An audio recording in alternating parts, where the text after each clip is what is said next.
10-0. I should probably tell them something that they didn't know. Back then we was down with nowhere to go.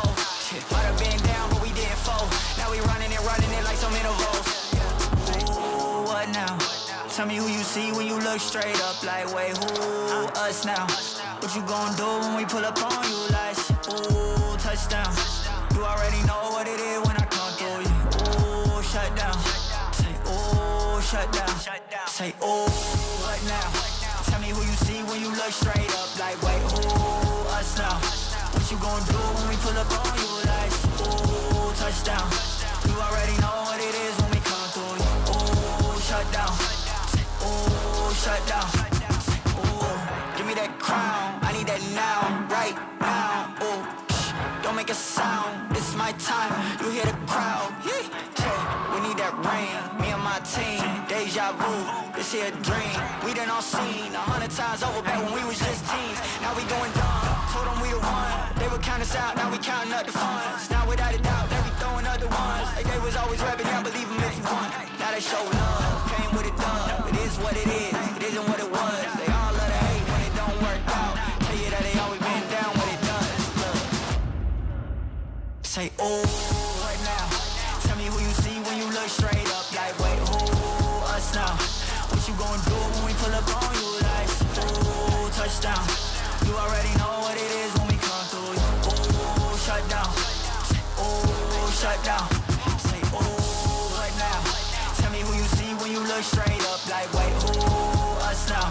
What you gon' do when we pull up on you? Like, ooh, touchdown. You already know what it is when we come through you. Ooh, shut down.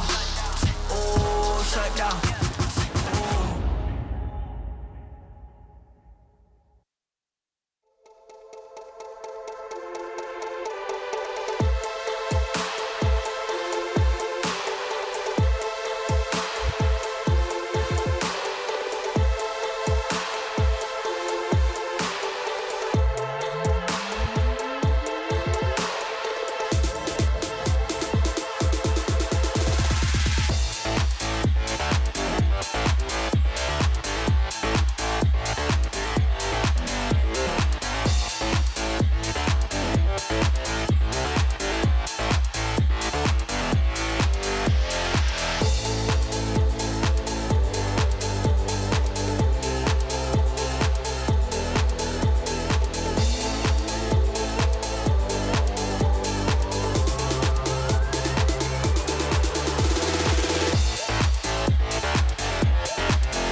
underdog. I'm the underdog, yeah, I'm the underdog. I'm ready for battle anytime we go to war. I'm ready for battle anytime we go to I'm the underdog, yeah, I'm the underdog. I go for the kill every time I win them all. Don't matter the field, pick the field, I'm a ball. I got stripes like the referee, I'm making calls. Order up a win, we gon' take it all away. And tell ESPN, replay me every day. I'm a top 10, top 10, top 10. Jumping out the gym, you can't keep me boxed in. Got it on lock, I might leave them locked in. Solid as a rock, you know how I'm rocking. I'm coming for your spot, can't nobody stop him. I'm running off the block, please somebody block him. I'm the underdog, yeah, I'm the underdog. I'm the underdog, yeah, I'm the underdog. I'm ready for battle anytime we go to war. I'm ready for battle anytime we go to war. I'm the underdog, yeah, I'm the underdog. I'm the underdog, yeah, I'm the underdog. I'm ready for battle anytime we go to war. I'm ready for battle anytime we go to war. Yeah, I'm the underdog, but I'm still above y'all. Every single time I'm on top of the scoreboard. Got nothing to lose, so you know I'm down to die for it. About to take flight, call me Luke, cause I skywalk. I don't play around, I get to it, skip the dialogue. Load management, what is that? No days off. In my own lane, cast away, all I know is ball. We are not the same, not at all, you need to knock it off, yeah. MVP, that's the go call, yeah. Every time I do it, I make them applaud, yeah. I'm an underdog, I rip it apart, yeah. I go for the kill when it's time for war. I'm the underdog, yeah, I'm the underdog. I'm the underdog, yeah, I'm the underdog. I'm ready for battle anytime we go to war.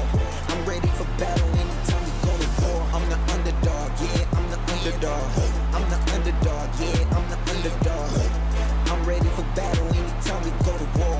I'm ready for battle anytime we go to war.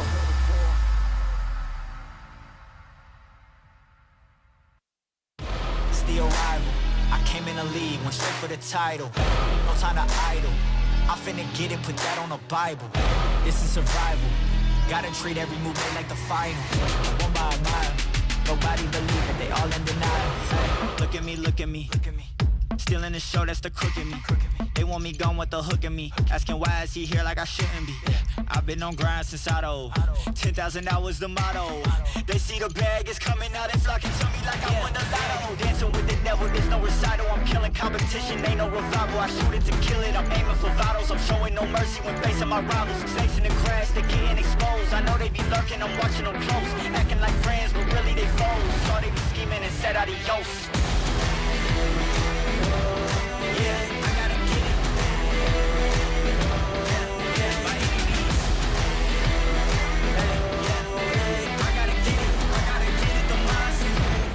Get it, don't mindset.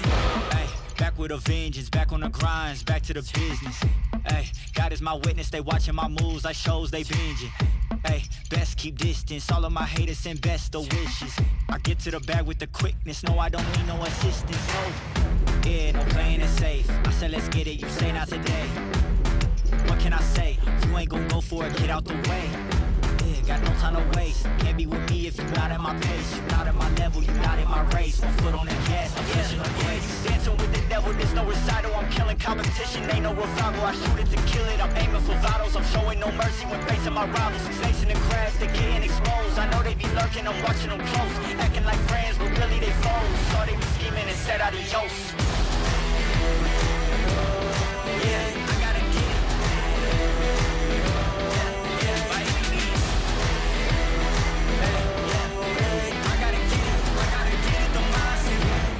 Get it, don't mindset.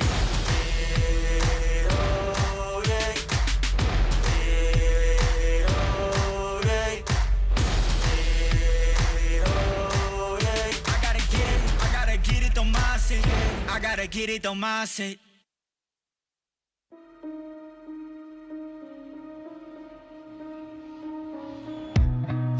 Time slows down when it can get no worse. I can feel it running out on me. I don't want these to be my last words. All forgotten, 'cause that's all they'll be. Now there's only one thing I can do. Fighting till the end like I promised to.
to let it go, when to make them all fight, when I'm in control, when I'm out of my mind, when I gotta live, when I gotta die.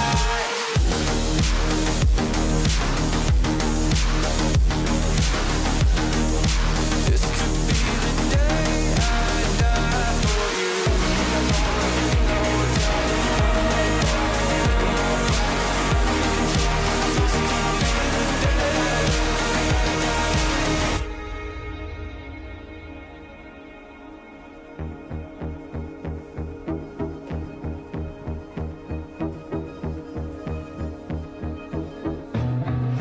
Feeling like there's nothing I can do. This could be the end, it's mine to choose. It's taken me my lifetime just to prove. This could be the day I die. Don't let it be the day.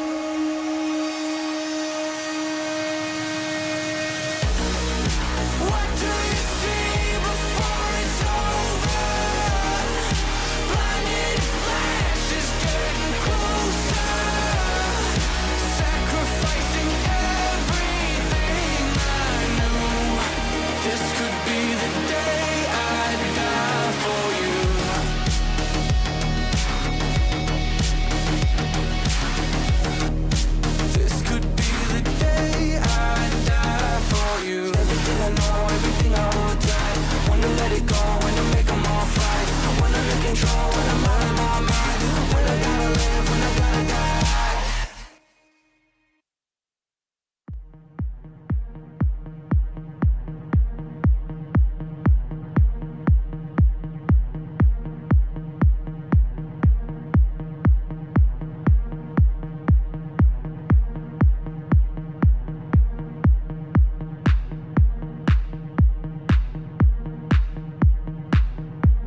spot.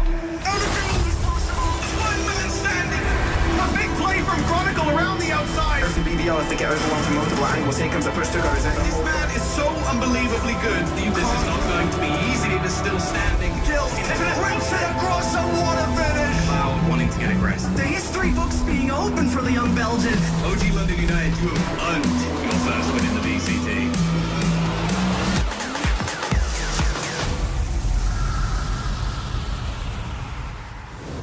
Welcome back, and I can tell you one thing, we're fighting today, and we're fighting for staying alive in nothing else than EMEA LCQ. You saw already those two fools over there. I'm Zescht. I'm going to be guiding you through this, and obviously our desk is stacked, most literally in many various ways, as we have not only Lothar on our side, but we have imported the finest goods that we can get from over the pond. Ender, it is a pleasure to have you here. Look, I'm so excited to be here. And while I was gearing up, ready for a fight, EU versus NA, all my NA friends are asleep right now. So I can say very confidently, while watching VODs to get ready on my flight, which landed at 8 a.m. this morning, by the way, EU greater than NA.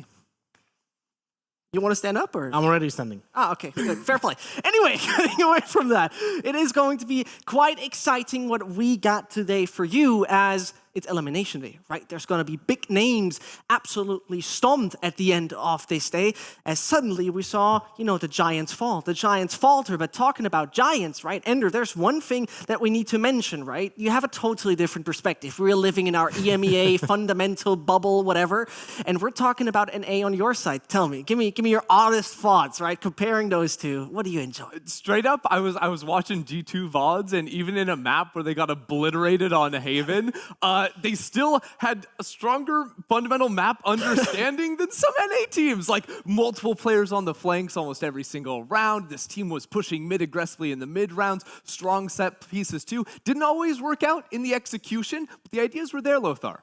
We have to get a counter of the fundamentals for this stream, because, 2 minutes in.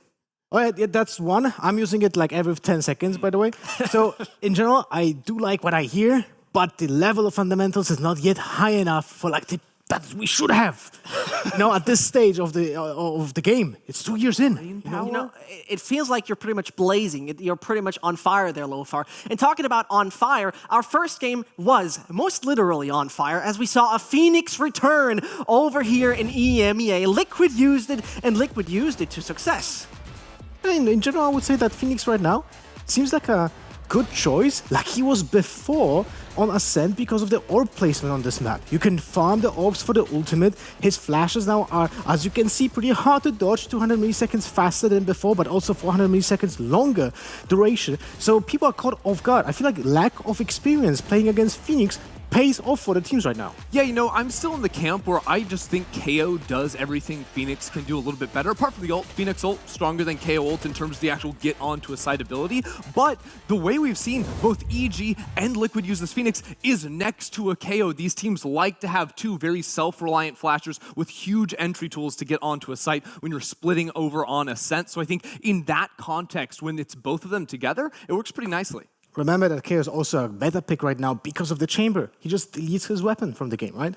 Well, that's a very good point. But you know what? We talked about quick and fast-paced plays, and then there the total opposite happened. It took us 2 hours and 33 minutes to determine who actually can take the win between Guild as well as Na'Vi. Ender. This was a very tedious roller coaster that saw Na'Vi succeed. Yeah, it took us a little while to get through this one. There was insane clips either way. We almost got 2 aces in 1 round, very nearly hunting that one down, and it turns around at the very end of it all. I mean, this clip is still one of the most ridiculous things I have ever seen in my life. Even these 2 players trying to play a high-low here, somehow getting collatted by 1 sheriff shot, it's just dumb.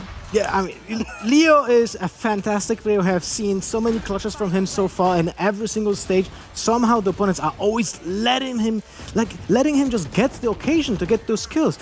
But as you said, in the overall impression of this game, even though it was a little bit slower pace, I liked some of the utility usage I have seen from Na'Vi. There was some nice combinations of Fade with the Aftershock as well, and the retakes were actually pretty coordinated, but not the attack. Yeah, I would say, like, as far as like one player sort of stepping up, to me, I really liked Zeddy's performance, especially on that first map of Haven. The guy was showing off some really sick controller play, working the teleports into the game plan as well, and ended up in the end working out. And you know what? We've been also seeing not only new strategies and new approaches, new compositions, we've seen new faces as well, returning faces most definitely. And starting off there, and we had overall 5 individuals that have now joined us with LCQ. Who was the most exciting one for you? Well, look, I love a big number, Zescht, as much as the next guy, Dimisic, almost 200 ACS. And that comes after a first map where he was pretty quiet. Then goes over to Icebox, where he leads Team Liquid to only drop a single round 13-1. The man switching over to the Sage just could not be killed. And also, that's one of the players that played in the past with Phoenix, so maybe he will pick it up again. I don't know, maybe. If he takes it off Scream from his hand, probably not. But for me, it was Link who changed, like, let's say, the big teams from Liquid to Ascend. I thought he's going to play exactly the same role, but he actually was playing on Sky as well yesterday, which is pretty interesting because he's a controller main. But a random note, though, you said in the green room that you guys in NA didn't have a single change in the lineup so far, right, in the teams? Apart from Sentinels. Yeah, okay. Shroud in there, all the other teams, they were sticking to the same. What player? You know Shroud? Never heard. Okay, well, yeah, he's kind of my favorite streamer. Okay. So yeah, you know, he's big on Twitch.tv. He's got my Prime sub every month, 18 years in a row. So good. I didn't know you're that long on the earth. You're talking to a person that never saw Dragon Ball. Hey, listen, stop. Hey, we're here for Valorant. We're not talking about that. Stop. Immediate stop. We have to directly move further with the matches we have today. As it's going to be quite exciting, as the bracket offered us, first of all, that we are on the lower one, right? This is where everything is on the line. The pressure is to the max. G2, Ascent, BBL, and Guild all fight for survival just today. And the most interesting part for me here, Lothar, is that when we started this tournament, we talked about favorites, and circuit points kind of determine that. But when we take a look at those circuit points, suddenly number 1 and number 2 is in the lower bracket. Well, first, who would have thought that G2 and Ascend will be fighting against each other, right? That's just crazy talk. But that were the expectations coming from the past, the experience that we had with those teams. Those are really big names. No one can forget what Ascend achieved so far in the scene with winning the champions as well, right? So it's kind of funny to see that the teams that are now 200 points apart from each other, exactly, like G2 Esports 305, Ascend 105, Guild Esports 300, BBL 100, they're playing now against each other. Exactly 200 points difference between them. Yeah, it's so strange, especially like you're looking at this, the point system is spreading out over an entire year. So a team like G2 stacked up a lot of those points during stage 1, had disappointing stage 2. We're waiting, hoping they can make some changes coming in, and they're gonna have to make it quick. Otherwise, they're out of here. Absolutely. You know what? Before we're heading into game number 1 with G2 and Ascend, let's first get some little insight about our second series. And I had the possibility to talk to Safe from Guild. I got the honor to talk to Safe, obviously playing for Guild, and we're going to start up with a little bit of a nostalgic story as you start to play with Yassine again, a man you pretty much spent 2021 with. How's it for you to be reunited with him? Feels great. I've always looked up to Yassine as a player. As an individual, he's amazing. The energy he brings to the team, the vibes you have with him, and all the memories just flooding back. It feels great. I feel a lot like that. You know what? Talking about memories, you know, the memory of yesterday is something special because that roller coaster versus Na'Vi, it was something else. Let's put it that way. How was it for you personally, this game? Could you describe for me how it felt for you and what in your eyes made you lose that series? Can't really point any finger to what specifically made us lose. I can look at the best out of 3 in a whole, and I could say there's a lot of timings and a lot of kind of micro stuff that made us lose. I mean, if you look at the games as a whole, sure, Icebox, they kind of ran off with the map. But if you look at Haven, for example, that's a map where we should have won had we had more time, I believe, at least, because a lot of timings, a lot of like, oh, we should have went in now, this should have happened then, you know, it wasn't there. And it's a time thing, and we're kind of in an uphill battle, but we'll fight it through. Right, I mean, you're talking about an uphill battle. One tiny thing that I would like to know, we didn't talk about role changes yet, because obviously Yassine was taking more of the duelist stance, and Trex, for example, moved over to roles he's played in the past. Is that something that you would say had an impact on some people's comfort, or is it we've played those agents anyway in the past? I think it definitely had an impact. I mean, obviously, people look at the duelist role and everyone thinks like, oh, he's playing the duelist. It's so easy. You just go in, throw some nades and all that. But the duelist role in itself is you are taking the space for everyone behind you. Your whole backline is relying on this one man that's going to be your front man. It's kind of like American football where you have the guy, you're holding the ball, you're the quarterback, and then you got the guy that's tackling them, in front of you. He's protecting you so you can throw the ball. Kind of the same thing. He has to protect us because he's gonna, go in there. And obviously, it affects our comfort because when we feel like obviously we need more time and things are missing, then people will start going out of their way to adapt in a way that they don't need to adapt. And that's a huge difference. That's a huge difference. Right. You know what? I mean, I'm very much looking forward to the game you have versus BBL. Just quickly, give me your thoughts on that game. You have played them in the past. It was a super tight series. What are your thoughts on that one? I think they're gonna bring us to our edge. I mean, it's LCQ. It's the end of the year. Last thing for VCT. You want to make champs. Everyone's burning for this. There's a lot of passion. I think we're gonna fight till the very end. That kind of vibe. I believe you. I believe you. We're gonna see that. You know what? Till then, I wish you best of luck on the server, and we're gonna see you later. Thanks, man. I'm always loving to talk to Safe. He's always such a positive guy, right? And his example, particularly about the duelist role ender, talking in how to tackle people, it all seemed great. What I didn't fully understand is what American football is. Well, so first you're going to have to get the ball, and then you're going to want to hold it with your hands. And then you're actually not going to want to touch it with your feet almost at all. Like maybe like it's like a pistol round. That's how often you would touch it with your feet. So why is it called football then? Different question. Good thing we're doing video games and are sitting all day, right? Good. Thank you very much for the try. Anyway, let's get actually into our game that we're about to have. G2 versus Ascend, a world-class team that won the World Championship once in a while versus a team that still is looking to find that wonderful success in form of trophies in the recent times.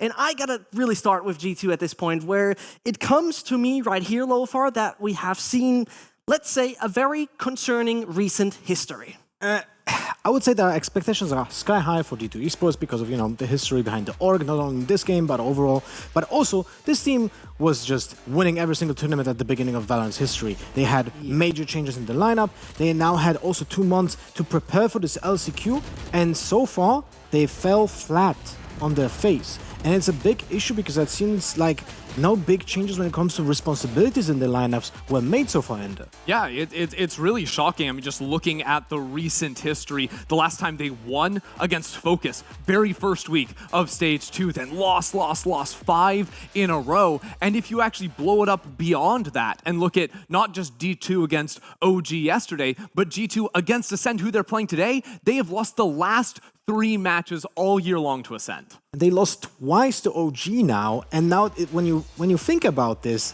the next one is Ascend that they already lost after the last time they played OG. So this is like a pretty bad pattern. But yeah, the history against Ascend is not really a welcomed sight. 3 matches lost so far, 1-2, 1-2, and 1-3 in a best of 5. It's a really big test for G2, and the big problem is I hope that after yesterday's matches, maybe they have enough time to reposition the responsibilities in the team, because we have seen Nuki play on the duelist on some maps, but on the many maps when he's playing a duelist, an initiator, it seems like the team is slowing down for no reason or has not enough support, and then Nuki is left out clutching on rounds. The thing is, for me, right, what you've just mentioned here is the compositional aspect, right? Because this is a team that has done 0, but I mean 0 roster changes.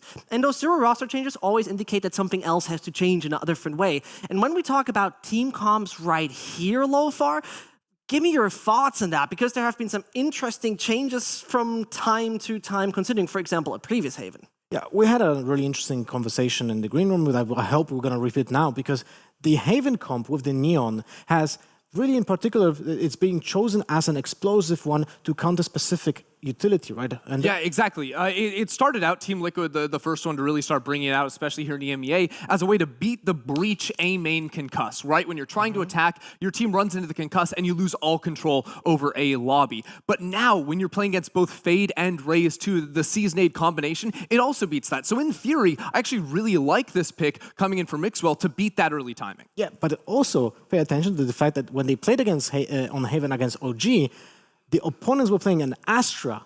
So not only they had a way to counter the Neons just running in with the Gravity Well, then the Seas and the Painters also counter the Neon. So there's a lot of small things that are being done by both teams to counter each other. And it seems like so far, OG's composition on Haven was more effective. But in general, I agree that the idea is there. Like Mixwell and Neon should have the ability to take space early because of those stunts as well. So there's a lot of possibilities when it comes to opening, just opening moves when the barrier drops. It does also put a ton of reliance on Mixwell because, as an example, yes, Mixwell can beat the timing of all that stalling utility, but the rest of the team can't. So he is out on his own. It's not a very tradable situation where the rest of the team can follow you up. So he has to be absolutely on his game when fighting for A long. And you just mentioned it, right? The man who is pretty much out on his own, who has to make a lot of work considering his individual performances, and he has a, let's say, very tough counterpart, even one's considered to be the greatest of all time on Jett. And well, Mixwell versus CNET is one duel that we're most definitely looking forward to. Yeah, it's a duel that's been around for forever in EMEA, but two players, while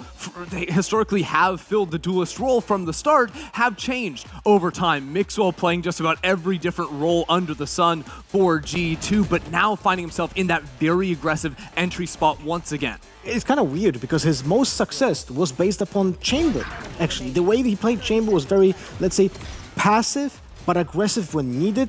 On defense, when he was taking the first contact as just a killjoy turret for an operator, essentially. And in this case, when he's going back to the duelist, he's not feeling as comfortable as he was on that role. While on the other side, CNET has completely different playstyle than Mixwell. He was very effective on the pre-nerf Jett, but now has troubles finding his own spot when he's mostly playing on the agents that don't give him the same amount of freedom in the round. Yeah, it's interesting, right? Because CNED loves these agents that have the get-out-of-jail-free card, right? The Jett and the Chamber, and that enables you to play a little bit more on your own in a way where you can hold an angle, dash away, you don't have to have the support behind you. But with the changes to Jett along the way, it's been a lot harder to make that work out for him. I mean, in general, he was the player that I thought that did a revolution when it comes to using the smokes from the Jett, the updrafts as escape mechanism. Yeah. So he was not only having the dash, but when the dash failed or was not good enough or was just had to escape second time, he was just smoking himself off, updrafting, changing his verticality, and that was it. He was almost unkillable. He was pretty much unkillable, right? But we have talked enough about G2 at this point. We got to step away from that. It's going to be time to take a look at the team they're facing against, and it is Ascent that we're about to see. And I have to say right here, Lothar, I personally believe that the fight we saw in LCQ from Ascent was, let's say, looking way better in comparison to what G2 gave us. The change in Ascent, I feel like so far, was really fitting them from the previous iteration. Of course, dropping Zeke was a shocker to everyone, including myself. Zeke was one of the most consistent players in the region, I would say, not only on the team. So that was a big of a surprise. But now, with Link and also Vax swapping out of the IGL for Starkso, I feel like the team feels a little bit more as a unit than they were before even. Yeah, and I think we saw a great example of that, a great look of that on Split, where they went on like a 10-round winning streak in a row, really good mid-round calling off some of the early information they were getting for the team. That map looked fantastic for them, and then I feel like we saw it start to decay just a little bit, especially as we went all the way towards the end onto the map of Fracture, one that's so much about set pieces. That's where you don't have the option to slow mid-round on attack, because the enemy team defense gets to rotate so much faster than you. You don't have the ability to sort of dance on your opponents. Right, and you know what? We're going to find out a little bit more insights about Ascent overall, as I had the opportunity to talk to Milan, and we're going to see what he's given us about Ascent. Let's get some insights about Ascent, and the best way is to talk to Milan. And we obviously have to talk about a fresh face. Name Slink, he has recently been added to your roster. Could you tell me what, in your eyes, he brings to your team that you didn't have before? Yeah, so basically, Link brings a lot of structure. It's something that he was lacking a little bit in his old team as well. It's something we were looking to add a little bit more to our team. So that's something that we were definitely looking for, and we found it in him in particular. Other than that, he's just a really smart player, very supportive nature, gives a lot of good comms, brings ideas, and yeah, he's just a perfect fit for our team. Right. I mean, talking about perfect fit, it didn't look that perfect overall when we talk about your best of 3. It was super close overall, but when we talk about Breeze, right, it felt like a game that temporarily was in your hands and that slipped a little bit out of it. Could you describe to me what happened in your eyes on particularly that map, Breeze? I think we had a pretty good read after a couple rounds on Breeze, what they were doing. Like, they were starting really, really, really slow. And then they started going for a little bit more straight plays. Me and MBS even, like, we took a timeout. We informed the guys, so it feels like they're kind of doing this. And then I think we just struggled adapting a little bit. I think additionally in the second half in particular, nerve started to kick in. We made a couple like fundamental mistakes. Last 2 rounds, I think we're over peaking, not clearing angles particularly well. And yeah, M3C just punished all of those little mistakes. Right, I mean, that's sometimes how it goes. When we talk about structure, though, something you just mentioned with Link, the classic IGL question is something that is always in the room with Ascent in my eyes. What would you say is the difference now that also Starkso is taking that particular leading role? Would you say it is also more structure or just simply a different approach to the game? I think a lot of people assume that we don't have a whole lot of structure in this team, or that we do, like, we have this very loose play style. But before, we actually had like a lot of like set rounds and set plays, and we have a pretty deep strat book actually. And with VAC before, we kind of tried to stick a little bit more by that strat book. And right now, I would say that we're playing a little bit more loose. Starkso has a very like loose playing style. He just tries to get like a feeling for how the game's being played out and just make calls adaptable to how the enemy is playing, rather than more rely on what we have available. Right, and I mean, this is something going to be quite interesting against G2, and particularly, you've already always beat them. How do you feel about that series that we're about to have? I think we're going to see 2 teams who are not in the best form they've ever been in. It's going to be, I think, a series that should be really exciting. I feel very, very, very confident. I think we're a way better team than they are right now. But yeah, I think it's going to be a matter of which team is going to be, like you say, adapt the best. We have 2 like quite unique IGL situations. They have, I think, still Nuki, who's making the main calls on the team. We brought in Starkso, who's like now calling. So I think it's going to be very interesting to see who gets the read faster on the enemy. All right, you know what I'm looking forward to? It's going to be a banger game. So thank you very much for the insights, and best of luck later in the game. Thanks for having me, man. Bye-bye. It's always interesting to see, right, when it comes down to this IGLing role, right, the leading perspective on a team like Ascent. And from stage 1 to stage 2, Lothar, there seems to be a quite big change considering what kind of playstyle they have and who's IGLing.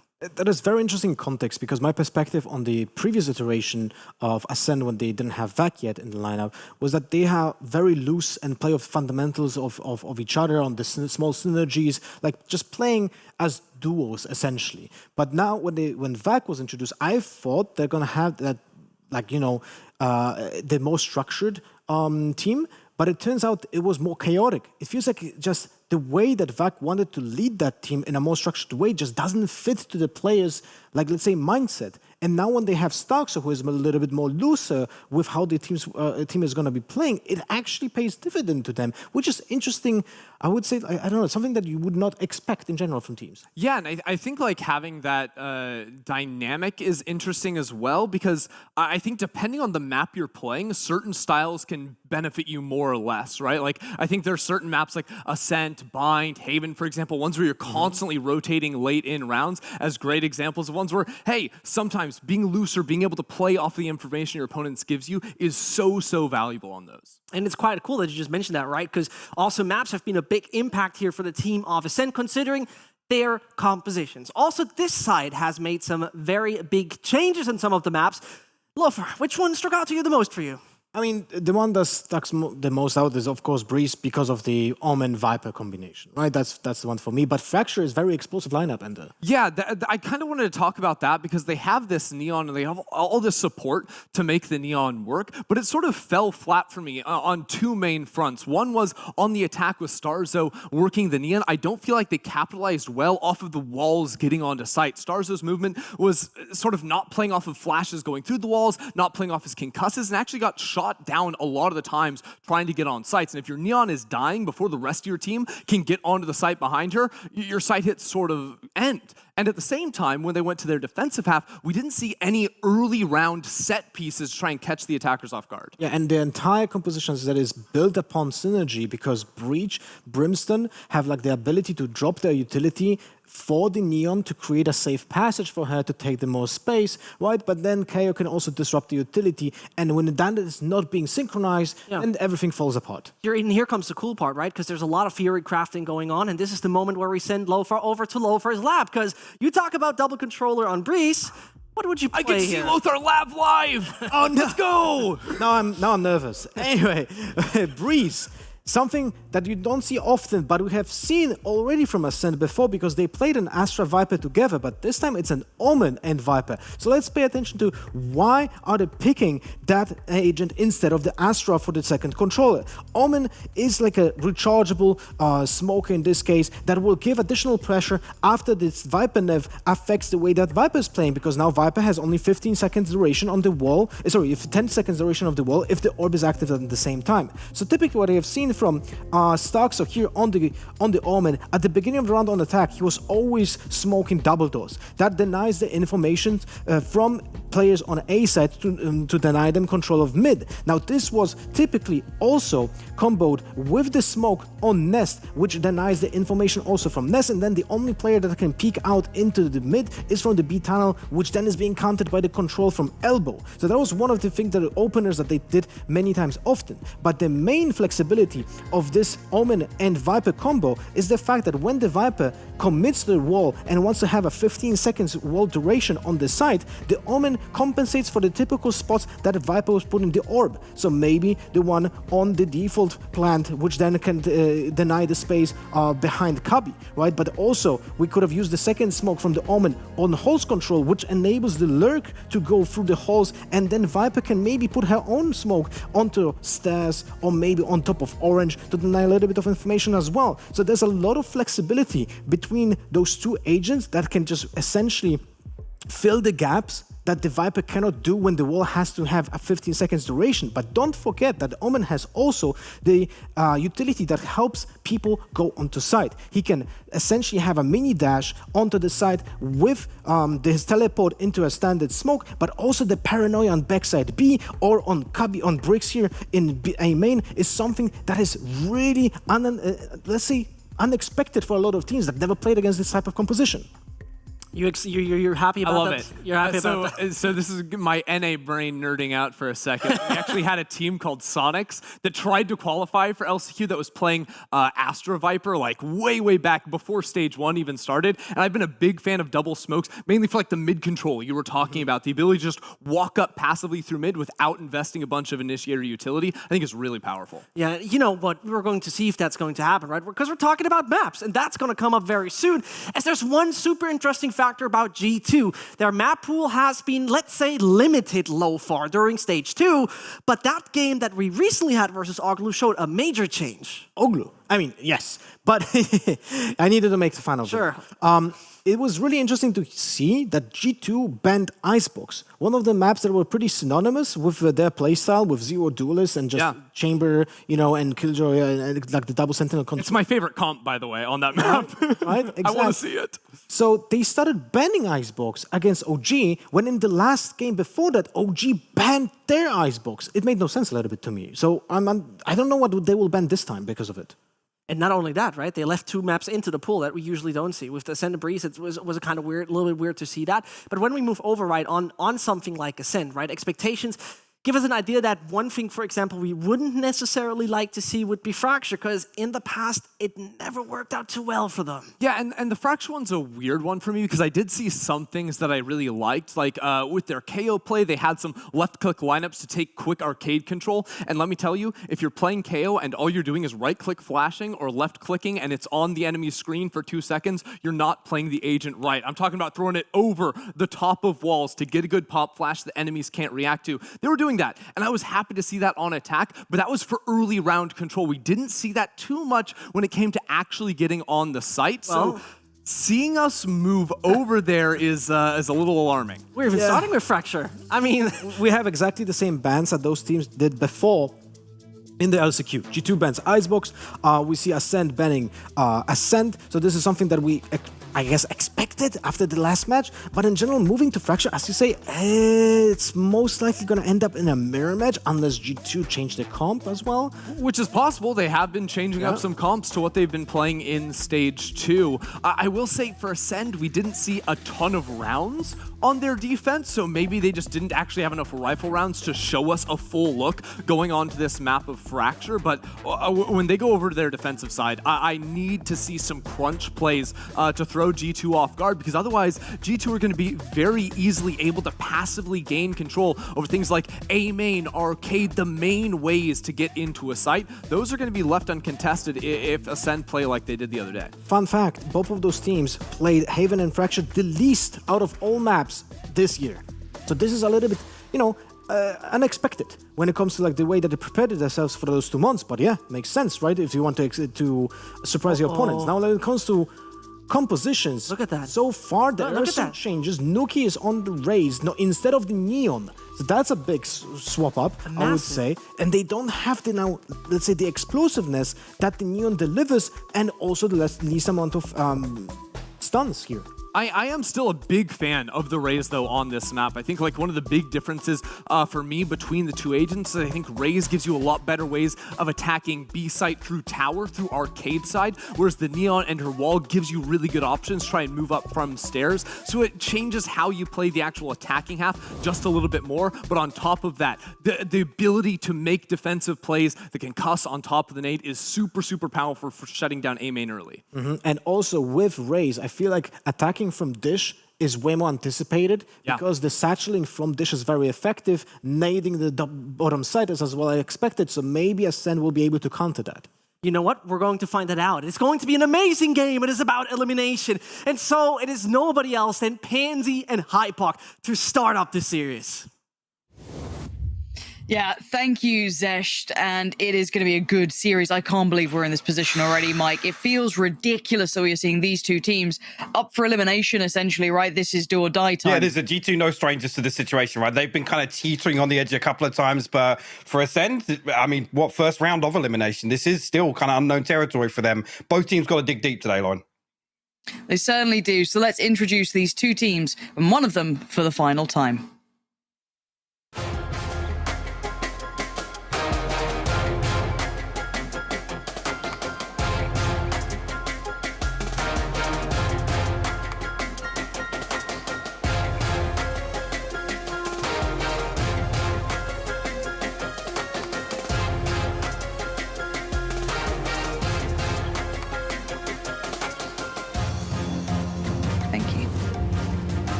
It would be a disservice, I'd say, to not talk about how these two teams got to this position. And maybe some wouldn't be surprised, considering it's been turbulent times for both of them in varying ways. Struggled to get to this position, right? That's kind of been the overarching story here. Yeah, it's not been pretty. So, of course, G2 managed to lose out to OG in the end, and OG London United looked fabulous, right? That utility work was gorgeous, Mike. But Ascend's route as well. Where do we take stock in this? Where do you put those results really coming through? I think I take more away from G2's previous series here. I mean, Ascend had an opportunity to close out that series versus Mech, and it was missed. That was the unfortunate part of it. Look at that. Actually, we're going to get a pretty fiery start here to the pistol round as Ascend straight through into arcade here. Nuki actually the one to open up on CNET though. And Nuki's my player to watch in this one. I want to see if he can be that X factor that might be needed. But Link going to take matters into his own hands and find two for himself. So the site's well under the Ascend banner. Spike can be safely planted. Vova's creeping a little closer. Maybe I'm lying to you. How has he gotten Link out of all of that? And a 2v3 is not impossible. Managing to turn the flash, but no swing. And Starkso, I mean, 39 HP. He's not impossible to remove, but the double stack towards tower is the tricky part to try and get around. Nuki still looking for it, and there's that contact found. So they've removed Vova from the equation, leaving just Nuki alive now. And yeah, that's when it all comes together perfectly. Ascend. Lovely start there, Yeah, really proactive as well for them to come through, knowing that they're ultimately going to be split here from Nuki's presence in main. So I like that from Ascend to just get through, not allow any time to build up, and Starzo's reposition as well, key in that regard. But initially here, it looked as if, I mean, they were going to try and stand and fight and potentially greet Ascend on the way through, but then it looked a little shaky, Lauren, if I'm honest. It was almost like a moment's hesitation there to give this up for retake or to actually stand their ground. Now this, as said, this is when we do have the pistol coming in. If something interesting happens, brilliant. This should be an overrun. But G2, I think we were all a little worried after seeing that performance. Definitely left a bit of a mark in a lot of our minds. Ascends, considering how well Mech were playing, how good they looked, Nats on an absolute heater. Getting that 2-1 wasn't terrible. No, I mean, like I said, it came down to a point where I feel as if Ascend had the opportunity to close that out. Map 3, you kind of write off with Nats just doing Nats things. I mean, it was such an insane individual performance. Yeah, that was unreal. And then coming back into this, I think this is another testing point of, okay, well, how good does Link look in this roster? Beautiful round there, 5 standing. That's what you want to see, tick in the box. Link, to me, big standout player, safe pair of hands, as he always has been, but he's so critical in that role. Loved seeing him kind of fit in the roster a little bit here. Still getting to know how this team looks, with Starzo kind of leading the helm, especially on agents like Neon, agents that tend to go in first as well. How does that suit? I didn't hate it. As well, I think obviously Lothar was making some really good points where Ascend have kind of gone through this identity change with CNED's role changing a little bit and things slowing down. I think Link actually suits that. He builds into that kind of system really, really well. And that's what I'm most excited about here is Ascend can kind of lean back towards those sort of fundamental aspects of their gameplay. Okay, so Monster trying to set up Starkso to get that free fight towards tower, but Hoodie's... Hey, he was suppressed. He was somewhat flashed, and he's still got the angle. Good for another. Oh, Monster, that's unfair. That doesn't feel right that he wins the fight. And that 3v3 begins. Spike not planted.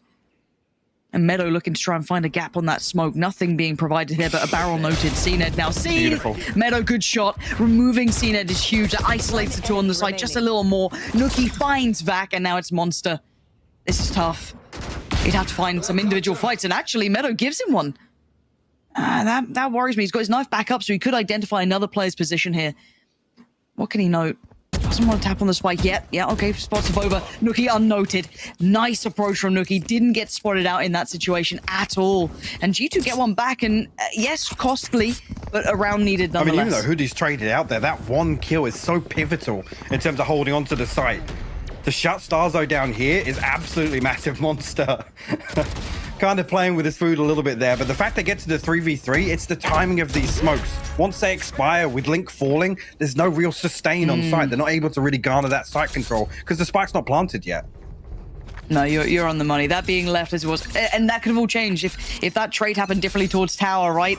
That could have been such a difference maker. However, it is what it is. Now, this all looks, they're trying to sell that B piece again, but you can see they're holding a little bit more down, a little deeper towards that A site. Starkso yet to commit the wall as well. So this should be telling that it's not the same old. So lingering a little longer towards A. I want to see how long they stick around on this.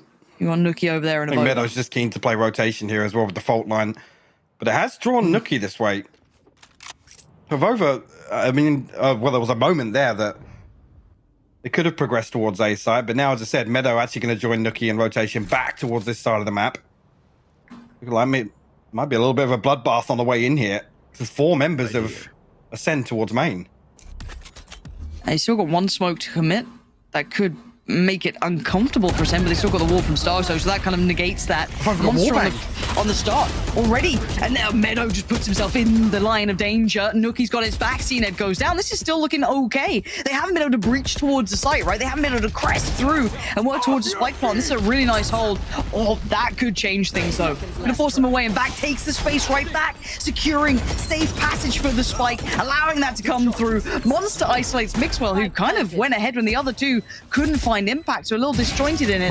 But now Nookie and Hoodie, the two danger men here in this roster, I still feel. Vax found Hoodie, and it's all on Nookie. This man can be an absolute beast, but Vax just steps out, nonchalant, walks in. Oh, the old... You haven't popped it properly yet, huh? I got a second, do I? I'll take that. 3-1. I thought that was G2's round on the swing. I mean, it absolutely was. Vac happy to just stand his ground, paying no respect to the showstopper. That's perfectly timed as well. On that cooldown of it being pulled out. What a round, though. I mean, how did it feel like it shifted both ways so many times? Like, oh, surely they've got this. Oh, wait, no. Nookie's gone and, carved another frag out here, Mike. Really did it. Actually, again, actually gambling any different here with the paint shell. This is perfectly played by Vac, though. I feel like even if he gets that showstopper off, he's still going to fall there. Brilliant stuff. So G2 reduced to just pistols here. Mixwell trying to get something to open up, but Starzo's the one with the response. Yeah, and this is quick stuff so far. Again, you'd expect it to be somewhat clean, but maybe a bit of chip damage. Make him work a little on this one. Oh, the tag as well. Meadow down to 61. Flank now noted. It's all on Meadow. So, I've got to say it, so far so good. Ascend have led on that B piece a couple, now showing that diligence, kind of conditioning them into in those first couple of rounds. That ace I hit, I mean, it wasn't particularly pretty, but obviously, means to an end, and it did get closed down by Vac eventually. But again, I feel like Ascend, if their bare minimum, what they're starting with, right, their first couple of looks are working this well, I'm worried for G2. I want to see either an early timeout, which looks like that's the case, because they haven't been able to handle that first step, let alone the adjustment. Sure, now that maybe they've got a grasp for at least these early rounds, if there's going to be any adjustment on their side, there's not really been any proactivity in terms of taking space elsewhere, and a lot of the emphasis for Ascend has been towards B. So whether there's any sort of address towards Dish, towards Bridge, or potentially actually an opportunity outside A main as well. Obviously, they have the util within this composition to achieve that. Yeah, and I was kind of hoping to see Monster be a little bit more, I guess, no, I don't know. I'm waiting to see like how this impact kind of rolls down. Excuse me. I was waiting to see if Hoodie could have more impact towards slowing down Starzo, right? Kind of slowing that roll, making that hit a little harder to work with, maybe hindering that progress, because Starzo, yes, he's 2-2, right? It's not particularly like headline performance, but he's facilitating the site take, which is exactly what he's got to do, right? Challenge towards tower, get himself on the site, get the boys on the site. That's all he needs. One of the adjustments could be putting Mixwell towards tower instead. Obviously, gambling on that 1v1 with Starzo going their way. If they can dip out and have that man advantage, it's going to be a much more comfortable setup for B site at least. And you can't really fault Hoodie for the ways that we've seen him engaged towards tower, but there's absolutely no kind of contingency to that. Once that falls, unless he's going to go 1-for-1 and kind of stall that time out a little bit in terms of the execute, but it's rolling the dice. And we were talking about these sort of strats the other day with G2, where it felt as if time and time again they were just rolling the dice, hoping one or two engagements go their way. Yeah, and I think that's where we want to see the adjustment, is that kind of like logical next step of it just being like, hopefully it's not just a player has to deliver 2-3 kills potentially, or have a very impactful round. It's okay, we have the answer we need to this. Now I actually don't worry so much when we get on the attacking side for G2, but it's how many rounds they have to play with, because again, I put a lot of stock in Nookie on that raise. I still think that guy can take space, super diligent impact player, but at this point, if it keeps going the way it is, I don't think we're going to get to see too much of that. That's what worries me here, Mike. So again, we do have a technical timeout. Hopefully that's not going to take too long. If we have to, I know, crazy, right? Like I feel bullied when this happens. Yesterday I was chilling out in Sliggy's stream, watching the games, having a great time, and there was a tech pause. But it happens, one of those things, and I just get flamed. They're like, you don't even have to be casting for this. I'm glad the emphasis has shifted your way now, because it's usually me being the common denominator. It was you. Well, that's what I didn't obviously want to throw you under the bus because I'm not a bully like Sliggy. No, never done that in my life.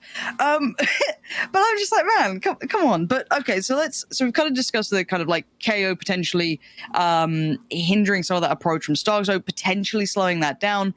I do want to see Mixwell activated in this as well, right? Like now he's coming onto that cycle of finally having the operator or having the ult to depend on because he's been a non-factor so far. 1 to 5 hasn't particularly made that impact happen yet.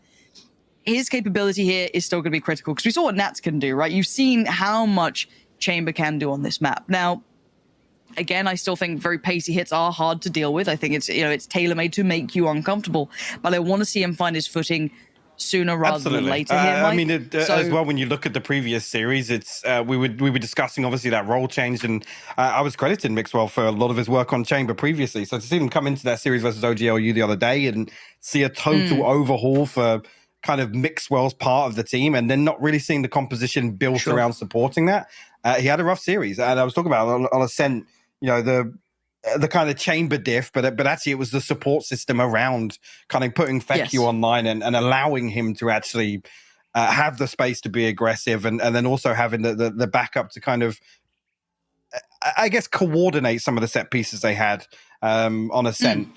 And this one is a bit difficult because we know what Ascent are going to bring, right?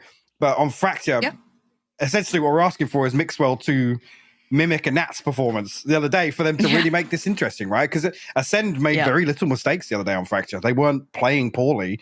Like I said, it was down to one man just literally dissecting most of these rounds versus Ascend. Yeah, and I think this is when, at the start of this game, we were talking about, okay, where do we put stock in previous results, right?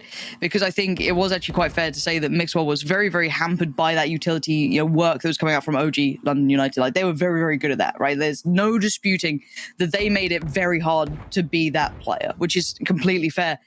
As said, I think Ascend felt a little bit of that with Nats, just running through them, right? That was brutal to watch at times. That guy was having that performance, but I think it's eyes on Mixwell. Does he get activated in this? Can they facilitate him in this? Hopefully, it should be unpausing soon, by the way. So thank you for your patience who are watching. So eyes towards that. And it feels such like it could be mistaken as the wrong thing when we not necessarily criticize, but we look towards a player to find space because it is something we need to see done. And it's not just on that player to do. It's not us going, well, Mixwell's having a bad game. It's no, is he getting the space to actually work? Is there utility invested to facilitate him? It's so much of a bigger question. The other thing as well is I think Mixwell was only actually present in like 3 opening duels. 2 of them he dips out of, 1 of them he wins. And then you look at some of the approaches that D2 had the other day, they were coordinating around Nuki being that entry. Once again, and actually, you look at on the defensive half where they're not putting Mixwell in some of these stronger positions to control one side of the map or to really become active in mid. He just didn't have the opportunity. Like I said, there just wasn't any kind of support system in place to set him up for these sorts of plays. Whereas the difference here, when we talk about Fracture in particular, Mech were doing that time and time again. They were really building around Nats, and as soon as he was warming up, you could see it would be an extra body coming across, an extra flash coming across. Yeah, he earned that reward. Now, we have a little reward for ourselves. When casters are good, they can have a little bit of salami. We can go to a little bit of a break, which is exciting. So do stick around. It's clearly taking a couple seconds longer, so don't go too far away. As soon as the game's ready, it'll be unpaused, and we'll be diving back in.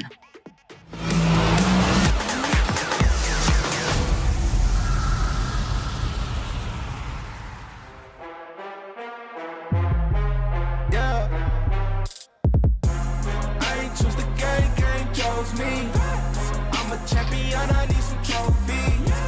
I can drive the lane, I can shoot the 3. I can run 100 yards, I can throw it deep. I ain't choose the game chose me. I'm a champion, I need some trophies. I can drive the lane, I can shoot the 3. I can run 100 yards, I can throw it deep. I got what it take to be a champ. You know ball's life, you should come and join the camp. Title after title, put my rivals off the map. Thought you had the trophy till I came in for the snatch. I was born in it, not sworn in it. I ain't come to play, my wrist mean all business. Running like a mimic, check my jersey, all authentic. In Oakland with some Raiders, till my haters deal with it. I'm in the field with it. Stop playing. I ain't choose the game chose me. can draw the lane, I can shoot the three. I can run 100 yards, I can throw it deep. I ain't choose the game, game drove me.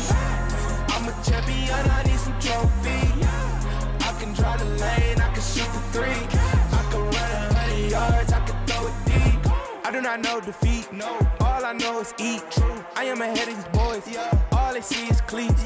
10 toes down. They won't get the best of me. No. I've been cooking all day. They want the recipe. No rookie, I'm OG. I am the king of the league. That mean I do what I please. Whenever I please. I keep a trick up my sleeve. Whenever they coming from me, I'ma pull up from the half. Right in your face, that's a 3. Cash.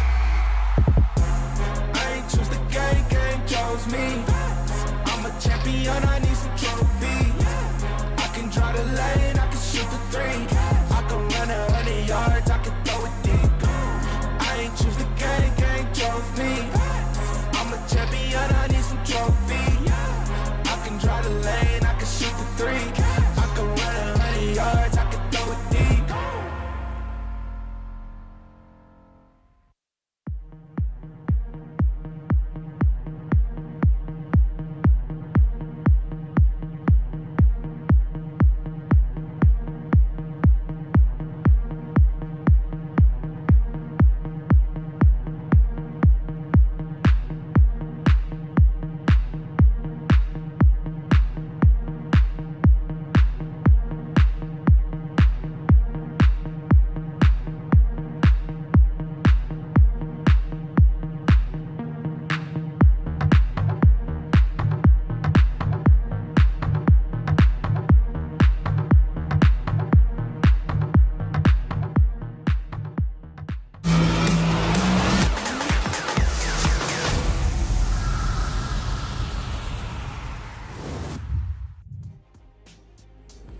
There we go. We took the pause to allow all the the watch parties to finally wake up, get out of bed. Is Tarek awake yet? Put on the street. No, but no, we hopefully have resolved all the issues, so should be good to dive back in. Mike, I think we've chewed the fat long enough with 5 rounds to talk about, right? Let's see what we've got next. Let's just see what we've got. Like, what more can we say about these first couple of rounds? I'm sure there's plenty to be said, but it is eyes on this adjustment, right? Big purchase coming. We finally have those operators out, and Mixwell getting proactive, and Dips has to. Respects the early utility, and once again, Ascend get to run what they want. Once again, Hoodie, though, he's going to be put in this position to really hold down and win out this 1v1. He wins it, but he's down to 8 HP, though. Yeah, but look at the success elsewhere. Mixwell down, Hoodie down. Even with one bit of success going their way, it's instantaneous favor for Ascend. The ult comes in, finds very little, but buys time, if anything. Oh, no. HP a little low on a couple of players. Actually, Monster just straight up gives up on life. Meadow gets the happiest kill of his life. Like, oh, great, didn't even have to see him. The post plant. Bear in mind, Cena does have his tour de force in hand now. Those late smokes keeping them held back. And a molly inside that smoke to the right as well. Ooh, didn't even know the molly. You're absolutely right. CNED gonna isolate him over, coming back in through CT. Great trade for Nuki. Still wants more, gets more. Wow. That's the difference maker you need sometimes. It looks like Ascend had an absolute dead guarantee there of converting that post plant, but somehow Nuki and Meadow break through. Again, like I said, the molly actually slowing things down. I'm not sure how Meadows timed it to get through, whether or not it could be held any longer at all. I'm actually I'm blown away that they still managed to pull that off. Oh yeah, that post plant looked wrapped up. Like, again, this is the start. Great work from Hoodie to even be able to convert that. The trades were great though, coming back in. It did, and then you look at this with the Rolling Thunder coming through as well. The orbital strike to stop any progress coming back through from spawn. And then things just fall apart for Ascend here. Nicely done. Go again, 2-4. First big round for G2 there. That could be essential. And Ascend now looking to maybe test the waters elsewhere, right? They're looking at their options. At A side, they hadn't fully tested in these buy rounds yet. Saw a little bit of an exchange earlier, almost like that kind of clutch moment coming out from Nuki towards the end, but then the dodge of the ult came in, so feels already like a lifetime ago. It's barely been a couple of rounds, but Ascend will need to clear the man. So a little underhand flash. Utility invested back, yeah. From the breach. Lovely. Good exchange. And it could be a smoke coming in just to buy more time. There is. So Ascend's time being wasted here. Probably the right choice. It actually looked like Avova was ready to pop the orbital strike as well there off of Nuki's contact. So whether or not they're going to commit to this hold, the knife might actually deny that. Well, look, he's dealt with it. Knife gets denied. And there's the ult coming in, but he was stunned up. Oh, and Ascend. Let's see where the trades go. It's Monster. Okay, gets Moto down, and now A's somewhat open, but the rotates are coming in. But look at that positioning from CNED. It's full nats, baby. Look at this lurk, and look at Mixwell. He thought about it. He considered it for a second, and rightly so. And now you got the just dip away, CNED. That's beautiful work. He wasn't with that hit the whole time, slowly creeping towards that B site. Beautiful. And if this is, you know, that new look CNED coming out, finding comfort on Chamber, I'm well, loving not even that. finding comfort on Chamber, finding comfort in the lurk, right? He's positioned Hell towards yeah. the underpass the entire time. He gets all of this information off of the sound cue. And actually, this set piece from G2, it looked good initially with the fault line to follow up, but it's just completely picked apart by Ascend. Beautifully done as well. And actually, for Mixwell to even note that throughout this entire period, CNED is unnoted, right? He's still aware of the possibility. And now they force the money into a really bad spot. Nuki's got light armor and a Bulldog, just trying to even out the economy potentially. But again, 2 to 5. And this probably will be 2 to 6. Unless they get away with something. Now, how much further can they go on this? Well, first time they're actually actively taking this space as well. We're trying to smoke it off the trap. Actually come through. I mean, there's nobody to pinch within Arcade. Everybody from Ascend is positioned down towards B main. Nice. It's gambly, Mike, but we love Gamba here. This could work out. I mean, I say work out, right? It could do more damage than a traditional round, so... Oh, that's info. Vax got so much info with that. Actually, Starzo's just going to dial up the pressure towards site, reading that there's a little bit of a weaker hold here. Still comes through, can't close out that kill off the Nuki, though. I quite like the switch up though. Just taking the fight towards Arcade rather than pushing up towards Tower, but it does leave vulnerabilities. And now they're losing out. Link's gone down, the pop of the ult scene. It's in danger and he knows it. Oh dear, that's terrifying with that. Surely Nuki just posts this. How is CNED here? How is he here? Oh, CNED's got him. Finds Nuki. I don't know how that didn't just get sent into Tower. Maybe just not aware that CNED could have got there. Mixwell now on the cross as well. Pops the ult and he finds Vac. It's all on CNED in the 1v2. This is critical stuff. Avova still just with the classic as well. 10 seconds. Where is that spike? It's on the site itself, but certainly far from planted. And surely Mixwell just plays the clock, right? Oh, my word, he swings early. It's okay. Job done. 3 the round for Mixwell there. And so well handled. But I like the proactive play as well, yeah, Mike. for sure. We were begging for it early on when G2 looked very passive in these deeper holds, and they achieved so much so early on in this round. Again, you got to fault there, really. Ascend's lack of awareness, really. As soon as the contact comes through, at least as soon as Vac realizes there's a weaker hold towards site, they try and dial up the pressure, but G2 counter that perfectly as well. I genuinely thought Starkster was just going to kind of try and like pull the fake, let the team rotate, or something, but he committed. It was a full-on commitment after seeing that many players there. Oof. Might put you back in, you know, the mentality. You got to be careful. Pop of the ult. A site wide open for the taking here, though, Lauren. Ascend. Yeah, the conditioning's worked out. Absolutely. Really sure. Okay. You're looking at what tools they have for this retake. I mean, Hoodie's got his ultimate. Still going to have fault line and a couple of flashes for Meadow as well. G2 should just wait this out. It's going to be a full 5v5. Yep. Underhand flash through by rope. Should get them the close space. Clears that. That's Hoodie, Avova. Many now committed. And CNED's position could be interesting. I want to see if that comes into effect. Do they consider it? Mixwell is looking and loses CNED. Finds him, but he overstays. He doubles down on the peak. Don't know if he needed to, but I guess the smoke towards main made them nervous, made them want to double down on that fight, but Hoodie left on 10 HP, taking the fight towards Sand. Monster's got the better of him. The defuse to halfway. They got to get on this. No one's swinging it. The defuse could just come in. Oh, they missed the molly. I was looking there. Link had his molly the whole time. Where did it landed just short. I'm not even sure if it was body block there because it happened off screen, but maybe you could see initially. If we get a replay, initially the half defuse comes through, they hop off it, and then whilst the smoke is still up, they're just free to stick it.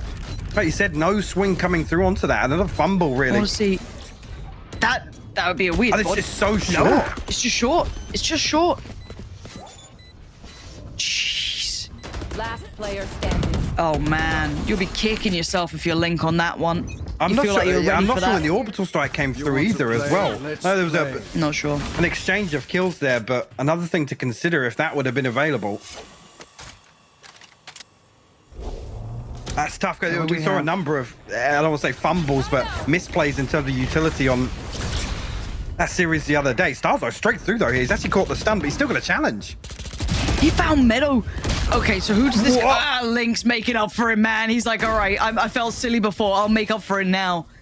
Just gets to prize them out of any danger. Now with that smoke towards ropes, Mixwell going to be struggling to find his way in just yet without taking such a high risk. 2 flashes for Hoodie, the knife as well. They've got to consider the save, surely. Well, one of them did. Or maybe they didn't, I don't know. Hoodie was kind of spinning back around towards ropes. He's got to know the other player's close. The knife tells him as such, and Link just the safest player, the rock for this side. You know what, as said, a bit fumbly with that molly in that last round. Here, bails him out with 2 critical kills and then just seals it with the 3rd. And the pace change once again towards A side, completely catching G2 off guard. And they send a couple of rounds now that they're able to isolate one player and just play trades effectively. We saw it previously where they would come and basically break apart that setup from G2 with the orbital strike, and this is another example here where Ascend are happy to just roll over G2's defenses.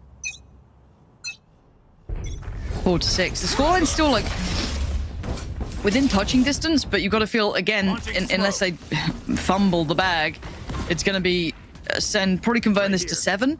Now is G2. I got to remind myself, you know what their ecos are like. And Avova goes unchecked. How didn't he get that, man? That feels cruel. Meadow, a little bit of damage, but it ain't enough. Ascend, the wind in their sails now, really picking things up. No respect to that one. It comes to actually on the brink of closing out an 8-4 half, potentially. Good G2, the Rolling Thunder to put into this, potentially the orbital strike. A couple of other ultimates within touching distance, but at least numerically here, it's not looking too pretty for G2 on this first half. Of over at 2 and 9, Mixwell at 4 and 10, who needed to have impact in this half in particular. Don't worry, I'll keep them quiet. Okay, flash in. No one's really been playing towards Arcade early, but Starzo's going to take it so quick. I feel like this agent just suits him so well. The pace to Neon, just... And a selfless player too. I think that's something you have to kind of highlight if you're playing Neon in that way. Now we have the ults coming in, so let's see if anyone really escapes it. Mixwell looks screwed. But actually, how is Hoodie finding 2 there? Tell me how, I don't get it, but Link now needs to evacuate the site. Monsters is going to eat up that, but well, no, actually, they can still try and get this res off. Yeah, with G2 off site, the orbital strike going to cut things off.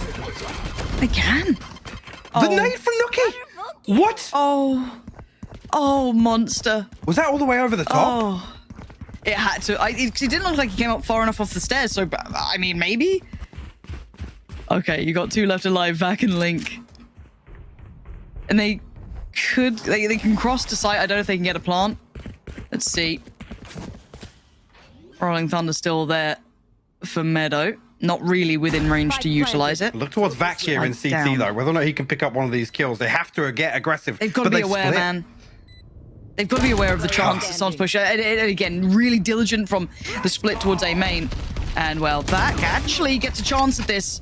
It's a really slim chance. I know there's 2 coming through main. Try to isolate the player on sand. The right choice as well, but okay, we got a half out of that. That's not a disastrous scoreline. It's 5-7. That's very workable. It's a miraculous scoreline if you're G2 looking back at this half. The fact that they've scraped together 5 out of this. The fact that Mixer actually survives this entire engagement is insane to me. Hoodie just...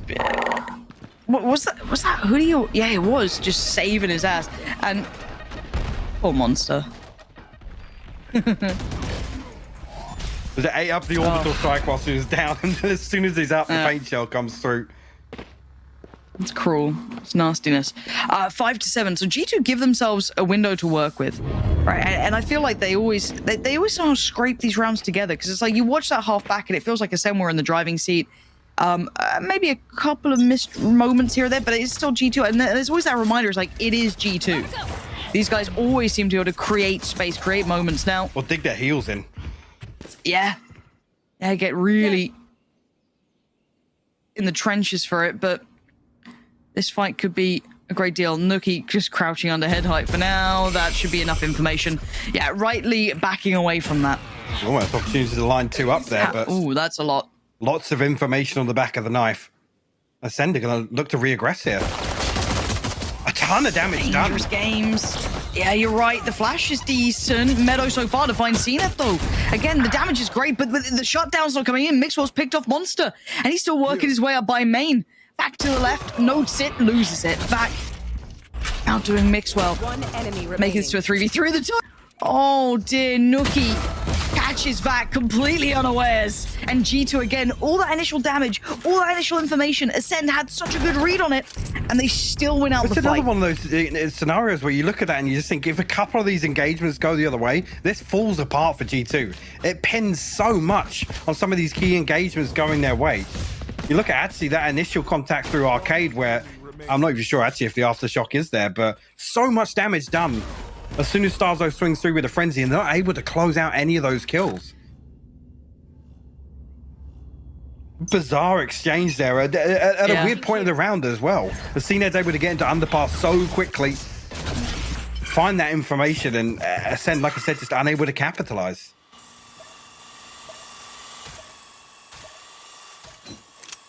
And Starzo respecting Boombot for now. We do have Classics. The only Sheriff really come out for the back here. Right click, not going to make it happen now. So Meadow doing well in this. And G2 just going through the motions. Again, you should be expecting this round to be quite clean. There's 4 Spectres, 1 Marshal. And CNED really was the only one, apart from that Sheriff that did come in, that really had the element of danger here. Headhunter can always do work. Spike planted. And any damage would be interesting, but I think for G2, this is looking good. Yeah, completely blinded. Very nicely done in the end, Meadow. Happy to get that. And 7 sets. We're all even. I can't believe we're all even here. Actually come into this with on the back of the Flawless, a big opportunity to do some real damage in the bonus as well. Look, now we look towards Ascend to be the ones to slow things down here. Not allow G2 to set up and overwhelm them. G2, a little bit of an adjustment here. Split a couple of players towards Bridge at least. And the A site hold is a little weaker, but it looks like Ascend are actually looking to get proactive.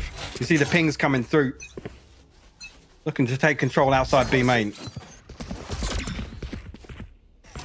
Go, go, go. And they've got to have noted the knife on the other side as well. So got to feel that pinch coming from Dish. And how long does CNED feel he can stick around on this? Flash comes in. Doesn't get forced off the angle just yet, and his support system's in place from ropes, but there's the pinch. So now, off the back of the utility, he has to respect it and try and dip away. But he puts himself on the line to be traded, but no trade comes in, and Ascend so far keeping G2 at arm's length. They've lost the site control, but no plant just yet, as the spike's left in the middle of the site. Noki doing some damage, but it is a 4v1. Meadow, well, that's a lot of players. Could be a lot of bodies. Not going to find it. Sarkso clean enough, 3 standing. Said any more there, you get a little concerned with how that round started for Ascend. Comes through and we'll be able to offset this slightly at least. Whether or not CNED's going to pass across a weapon. Nookie's still able to do so much damage at this range with the Spectre as well. Interesting to note as well, Link's position there. He's able to obviously smoke off to allow this pressure to come through, or this aggression to come through outside B main, but also in range to actually put the smoke down for A main. They're able, on the back of both of those smokes, to garner control on 2 extremities. G2 tried to counter that with a push through Dish, but unsuccessful. Once again, Ascend will push through and actively clearing one of these areas. Link's got to have heard all of this. Please send assistance. But nobody's rotating just yet, though. No. Like, one Brimmy boy in ropes, and that's it. G2 are holding it. Okay, so most of them... Oh, CNED got caught by that. Is he just chilling in the... What is CNED up to? How is he... Okay, doesn't get spammed out. Doesn't actually get punished for being caught in that. The site is there. Hoodie's got the spike, so that should be going down. The smoke's still in place. Looking at the flank here, Starkzo's got contact. Stun goes in, and you're going to have the swing as well off the back of the old monster. Really nice approach from Ascend. Link's timing is gorgeous. Coming in through the door just as the pinch approaches. Now Meadow's still done well to at least try and do some damage. Give Hoodie and Nuki a chance in this 2v4, but the res is going to come out. Monster back on his feet, and Hoodie has to try and get proactive, find a pick somewhere. Oh, this is really uncomfortable. Hoodie doing the best he can. Too many angles, too little space. And that timing on the retake towards that A main side, beautiful. You make a comparison here between the post plants and how much more uncomfortable it is for G2 on the back of Ascend being proactive. They have presence in the backline so early here where you're looking towards the site hold and thinking, yeah, there's a window of opportunity, but they need to send one or two bodies back to address the flank. And actually, this pinch is beautiful from Link. In combination, as soon as this pressure comes through, the low command popping as well doesn't make things any easier for G2, but the timing on it and the fact that it's so fast is what's key. G2 are still kind of left on site thinking, is anybody going to challenge? Is anybody coming through from this? Anybody creating any sort of pressure? But there's not enough bodies to come back. I feel like a broken record. I really like the Link pickup. I genuinely think that's such a good addition. CNED now, good for the first. And to take Nuki away, pretty impactful so far. Be a mistake, a miss to not highlight it. Now, G2 do get at least to kind of make their case towards building that dish control, getting the ult orb. Not a terrible round, but the problem is they're still working with just Spectres, light armor. A little bit more on Hoodie, but... And at this point, surely Ascend is going to dig their heels in, right? They're like, okay, I know they're on the Spectres. They'd love a scrappy fight, and actually correct kind of mirroring on these rotations. You're seeing that kind of peel back towards that B site. G2 won't have the numbers favor on this fight for now. Full Uto as well. Actually, the information gathered on the other side, Mixwell just about letting that one slip. See here whether or not G2 are going to force this issue here, because it's a triple stack towards Arcade. Oh, Monster's timing is unreal. Catches Mixwell and Hoodie, and I thought Starkzo could have been that surprise factor, even though he was suppressed and noted. They didn't know exactly where, but now down to the final two, the split was red. And Ascend got to kind of divide and conquer, right? They had that clean fight over towards that side of B, getting a little proactive after the utility, re-engaging on the fight there, and they're like, oh, brilliant, we'll win that. Spin back around. The other two, fantastic. G2 probably pumping the brakes here, I'd imagine, trying to maybe come up with a concept to run with, because they're getting down to kind of troubling times, right? Because you're looking at those ults come through, Mike. You talk about it, right? You coined that kind of, I guess, alt economy starts really kicking into effect. They've got the money now starting to swell beside them as well. They've got a lot starting to work out for them here. Whereas for G2, similar scenes with the ults, Mike, but the money, they can bring up a buy here, but this is getting dangerous. It is tough. And you talk about the money, because actually what G2 needs to do is kind of counter and trying to isolate some of these early engagements, but Ascend have potentially 2 or 3 bodies invested in them. So where they don't have the benefit is actually playing out some of these scrappy trading rounds, especially now with Ascend hitting double digits. It gets a little precarious for them to do so. Whether or not we do see them resort back towards a more invested all-in kind of death ball execution, but that hasn't necessarily suited them. No, I think what are the options? Do they have much into this round? I mean, they can get a buy up, but Mixwell should have Tour de Force next round. They've got the null command the showstopper to offset potentially. Showstopper, this is they're faced with a real dilemma about how they approach this round, because this is pivotal in terms of the outcome. And it looks like Ascend are reading into this A piece heavily. That's 4 players. Massive info on. Was that 4 or 5? I'm not sure. The knife comes in at the perfect time for Monster. It looks like a bare minimum 3, so it's a lot. And CNED's still on this angle, right? They still haven't been able to push him off this angle, so you gotta wait for that utility. There's the first piece, gets to re-step in. Hoodie's got the angle first. Great work to take him down. Now the engage off the back, but the re-aggress. Oh, Link and Starkzo in combination, but the overstep from Monster gets punished by Mixwell. The trades are back and forth. It leaves in a 2v2. And where do you put your stock? You got G2's headliners, right? Nuki and Mixwell facing off against Link, the new addition, and Vac. This is gonna be a tough battle. I like that Mixwell got proactive, but take it down to 10 HP. Vac gonna try and make Maker. Oh my God. Oh, and he dodges. Oh, speaking of dodging, Mixwell just ducking his head down. Bullets flying past. He's got 10 HP. How is Mixwell alive? How is he alive? I don't know. This seems so ridiculous. Another smoke comes in just on the spike to allow to get it to halfway. He's got to find Link. He has to find him. He can't do it. Ascend, play it back in, get to 11. But what a brilliant round that was. Vac again just paying no respect to Nookie of all people. Of all people on the showstopper. And another crucial kill to alter the outcome of it, because this feels like G2 have the time and they have so much time and perfect. space. What a Look start. how deep this orbital strike is invested as well. Starzo follows suit, actually loses out on that second engagement, but I thought G2 won a lot of those key fights, right? Mixwell fighting the flank, couple of bits and pieces here. Man, Vac. Because I swear, Nookie's got like heat-seeking missiles. His hit different out here. Like, we've seen what that guy can do on Ray. So it's just like, Stars. Oh, that knife is so... And he still pushed it. The disrespect. He doubled down on it. He just went, nah, still going. I guess it's info, but at what cost, right? You've lost Starzo here. The jump peak. Naughtiness from the side, just crouch so it doesn't give too much away. So now they've got a decent read on this approach. I mean, that's the sort of engagement we're talking about that G2 need to isolate in the early round, so we'll see what they can do with this advantage. And still got 3 ahead of this, though. Nookie going to come through. Hoodie will follow. Of over with the orbital strike. Just 1 left to find. It's CNED make his way back through spawn. Not before he can even cause any problems. Actually, it's a lifeline for G2 in terms of the economy. To be able to get something across to Nookie at least.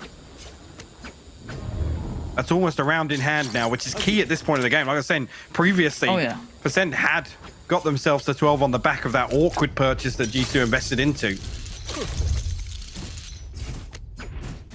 What do they have? So CNED's got his ult. Starzo has his, but less. Yeah, I guess you can't really depend on it too much, but it looks like he's going to go for the rifle this round anyway. Mike, what is that ult called? I know it's unprofessional. I should know it, but you need to tell me what it is. Fantastic, 'cause that's exactly what we call it in our games.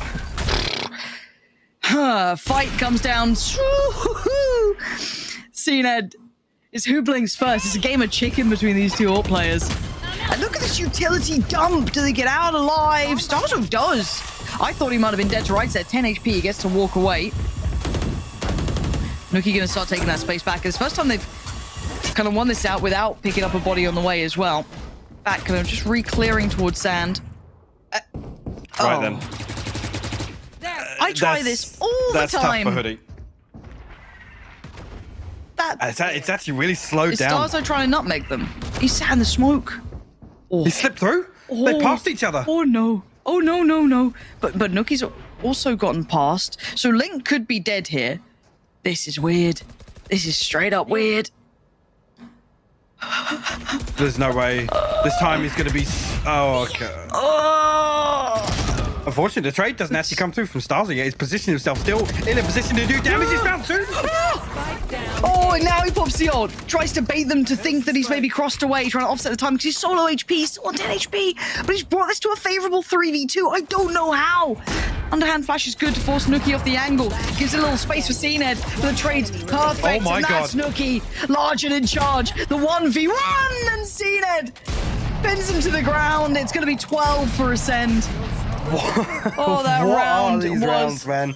I don't know, Mike. I don't know, but I'm really enjoying it. I'm having a good time. These are the sorts of rounds that I guess from a characteristic, G2 tend to thrive in, right? The chaos, the back and forth that ensues, and Ascend still able to close some of them out. I think someone like Starzo is still like, you know, master of disaster style level of player where he'll also play that kind of weird percentage game. This is so mad. And that spray, if he didn't get Meadow, I thought that was over anyway. Like straight up over. I still can't believe that. And this final 1v1, man, Cena just takes a wind out of yourself. It leaves you winded, right? It's just like, ugh. What do we have now? Nookie won away from the ult, Meadow won away from his ult as well, so that could be something to look at trying to garner into this round.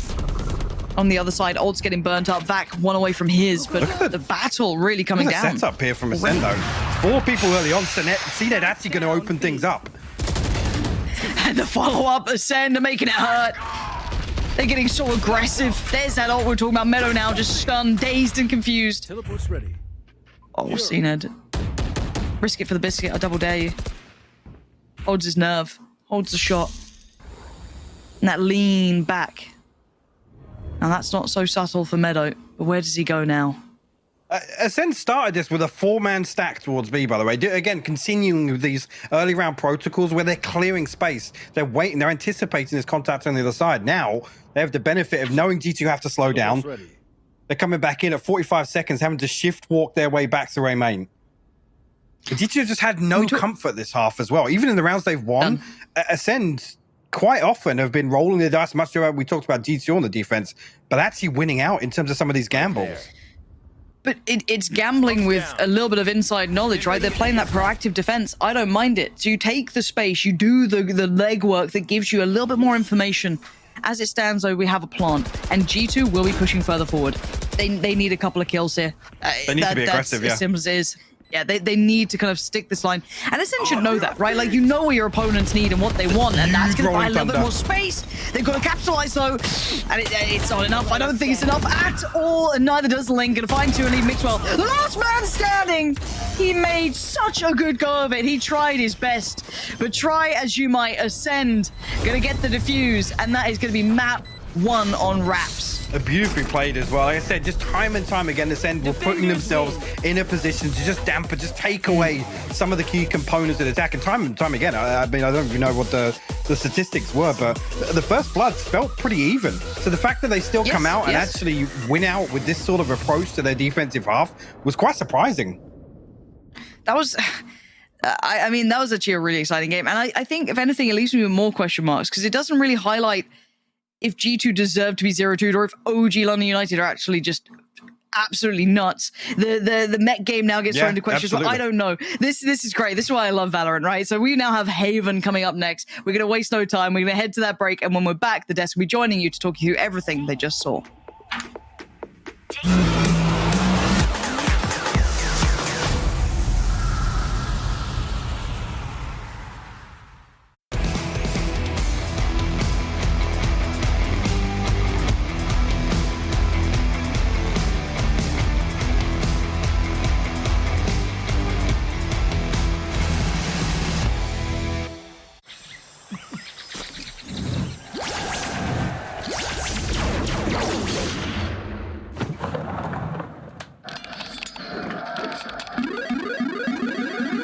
Red Bull gives you wings.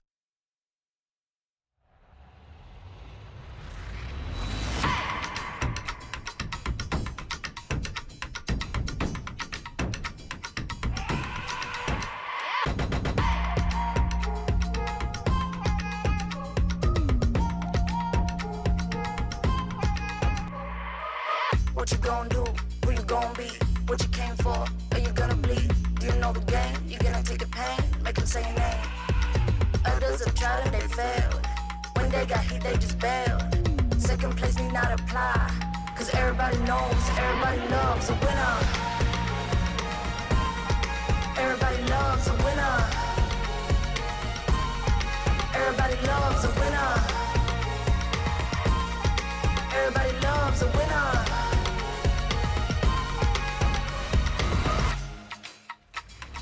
1, 2, 3, 4, 5. Ra-ta-ta-ta-ta, it's gonna be mine. Get out the way if you ain't gon' play. I ain't messing around, ain't got all day. Others have tried and they failed. When they got heat, they just bailed. Second place need not apply. Cause everybody knows, everybody loves a winner. Everybody loves a winner. Everybody loves a winner. Everybody loves a winner. Who's the winner now? Who's the winner now? Who's the winner? Who's the winner now? Who's the winner now? Who's the winner now? Who's the winner now? Who's the winner? Who's the winner now? Who's the winner now? Who? Everybody loves a winner.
And it goes all in favor for Ascend. And yes, it was a crazy map overall. That's pretty much one thing to say.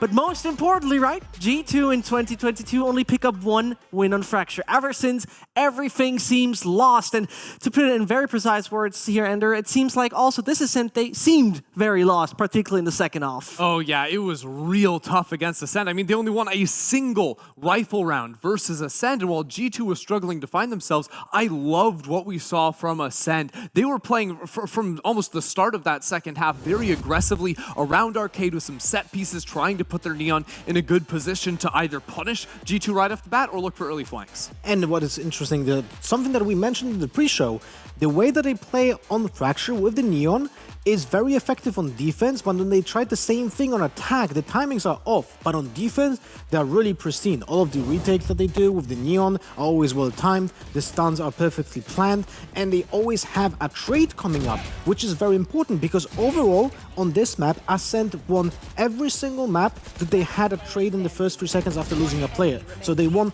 all the 5v4s. They also won 2 out of 6 4v5s, while G2 didn't win a single round when they had a 4v5 and only won 4 out of 6 when it comes to 5v4s. So the efficiency of trading was, well, let's say, on the Ascend side.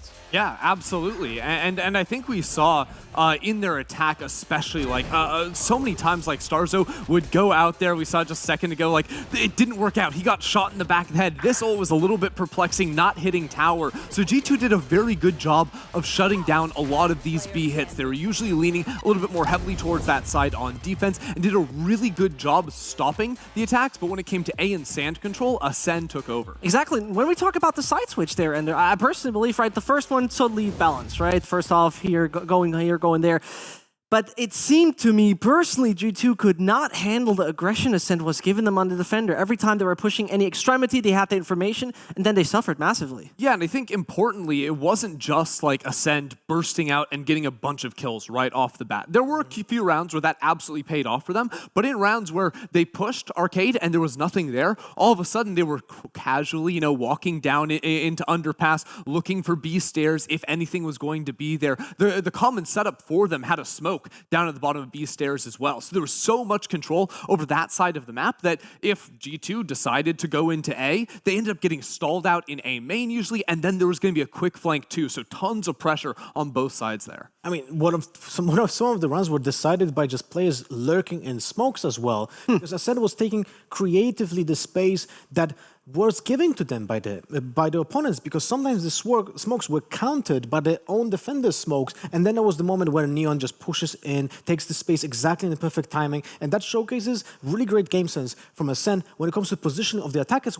even when they don't see them. And you know, we're talking about Ascend, we're talking about executions, we're talking about creativity. It's the perfect time to head over in the lab. Yeah, so I wanted to showcase something that I think Ascend had a great beginning of, but didn't, let's say, fall through with the plan, and they had a bit of a gap in the planning of map control on this execute. So they want to go into B side through Arcade. In the beginning, fantastic. You can see not only good planning, but also great mechanics coming in from Starkso on Neon. First KO flashes the entire Arcade. Now, you can see that Starkso dodges his own breach stun perfectly. This is really not easy when you plan all of this stuff, because you need to dodge it with that one jump, so you're able to be here in Arcade really fast. The problem is, when they do this, you're gonna see that there's also a KO dagger that's gonna land over here on tower. And because they have this smoke, they flashed all of those positions here. This is the perfect opportunity for Starks to get a little bit more control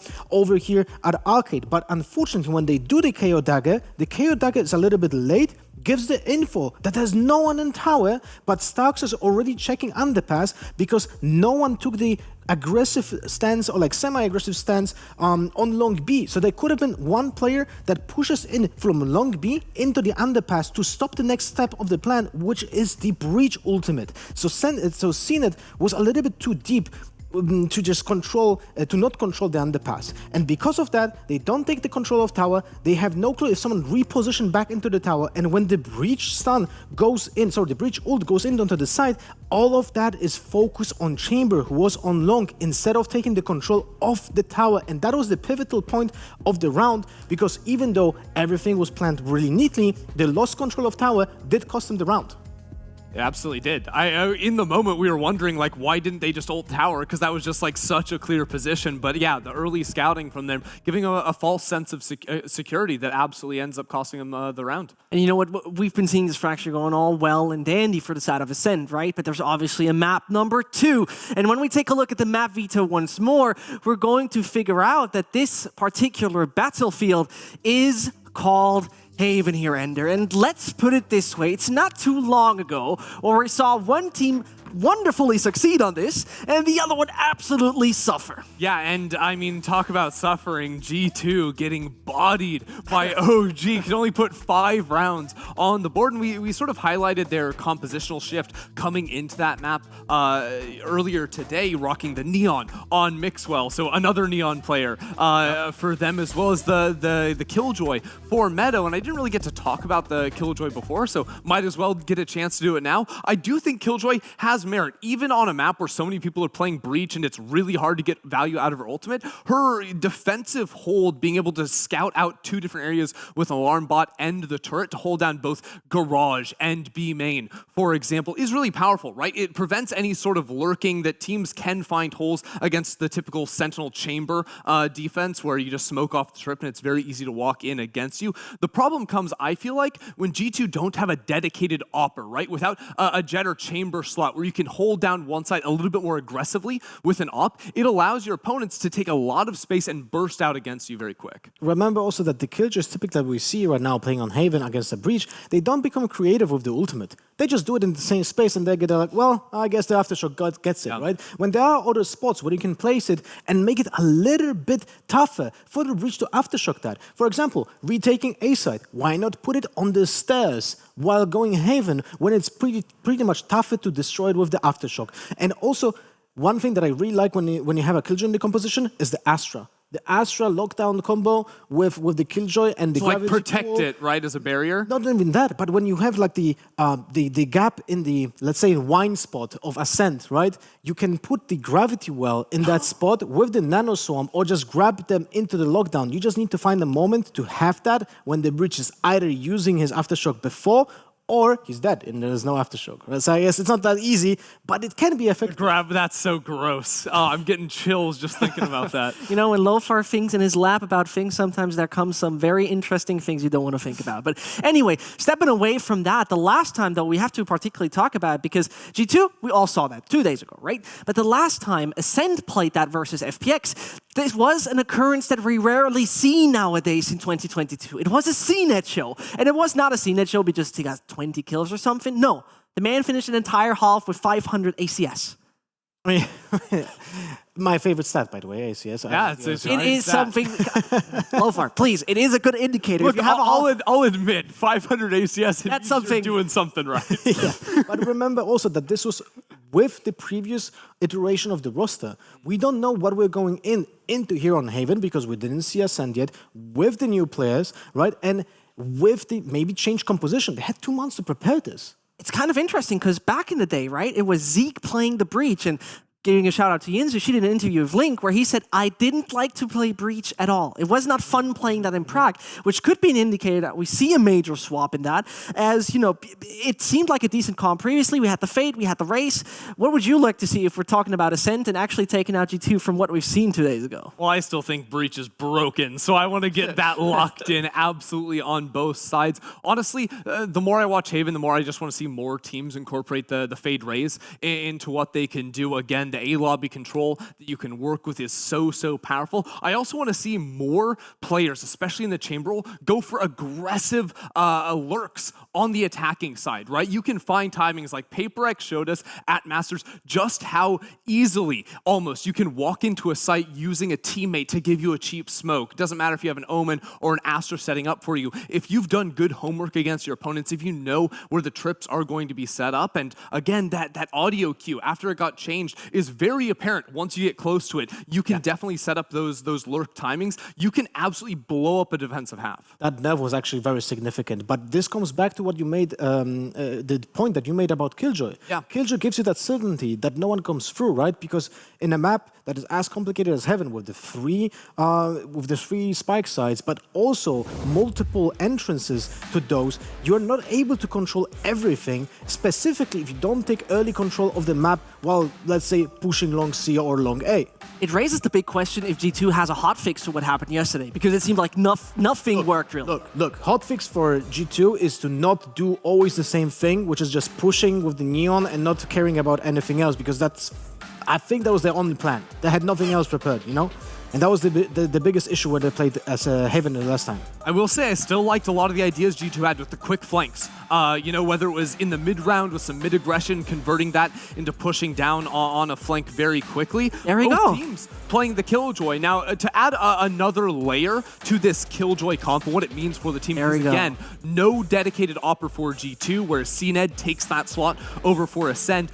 Killjoy on attack gives you a lot of passive control, especially over mid. How many times have you seen a Jet or a Chamber player try to walk out of B with an op in hand, try and get a peek over towards grass? Killjoy turret can shut that down without ever taking the risk of a gunfight. It's super interesting because also it is the first time, for example, Starkster is playing Fade. Yep, and also Link on his preferred role, which is the Smoker. Yeah. Right? Vac on Breach. There's a lot of changes here on Ascend, but also I wanted to point out that this CNED on Jet is not because he's a Jet main, but because the team needs the dash to go onto a site. This is a map that is highly beneficial for the attackers to have that crosser displacement. When you dash into a site, you side dash, you get the vision. That's something that you cannot do with a Chamber, even though people will say like, hey, Chamber is a duelist. Not true.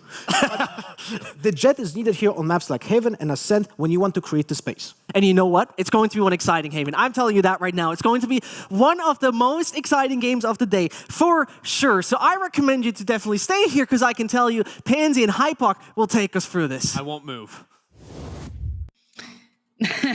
Yeah, we'll do our very best to take you through this matchup. But it is an exciting prospect. But Mike, talk about these compositions to me. Where do you land on this? You say exciting. I was so disappointed with the application of this the other day from G2, and there are certain elements of it that yes, in theory, can work. It was just the way they tried to achieve what I guess is the big win condition of this composition, right? So the fact that the second initiator leans a little away from supporting Mixer on this Neon, they do have a Vove obviously to offset that in terms of some of the utility that Astra has at her disposal, but it was just a real lack of support to Mixwell. And I think you look at their attacking half, and numerically it just looks and you think, well, Mixwell just wasn't in opening engagements. He just wasn't present in enough of them to warrant this. Okay, so we'll put a pin in that and we'll come back to it and see how it's looked this time around, because they've had time to go over that game, look through it, make their own takeaways and their adjustments hopefully off the back. And on the other side of things, for Ascend, are you happy enough with what they're coming in with? Yeah, I think this is probably Ascend leaning a little more towards historic comfort. To see CNED back on this role obviously is an exciting prospect. So we're really, really looking towards Starzo. Like I said, a first appearance here on the Fade, so to see what they can build around.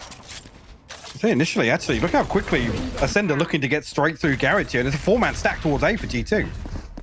This is already perfect for them. Now, CNED going to deal with Tommy. Meadows actually tucking in to back default. Does give away that it is Medi, and he's sticking around. He could have potentially slipped to CT if he'd wanted to. Tries to stick around longer. Doesn't get what he wants. So, speed not getting what you want.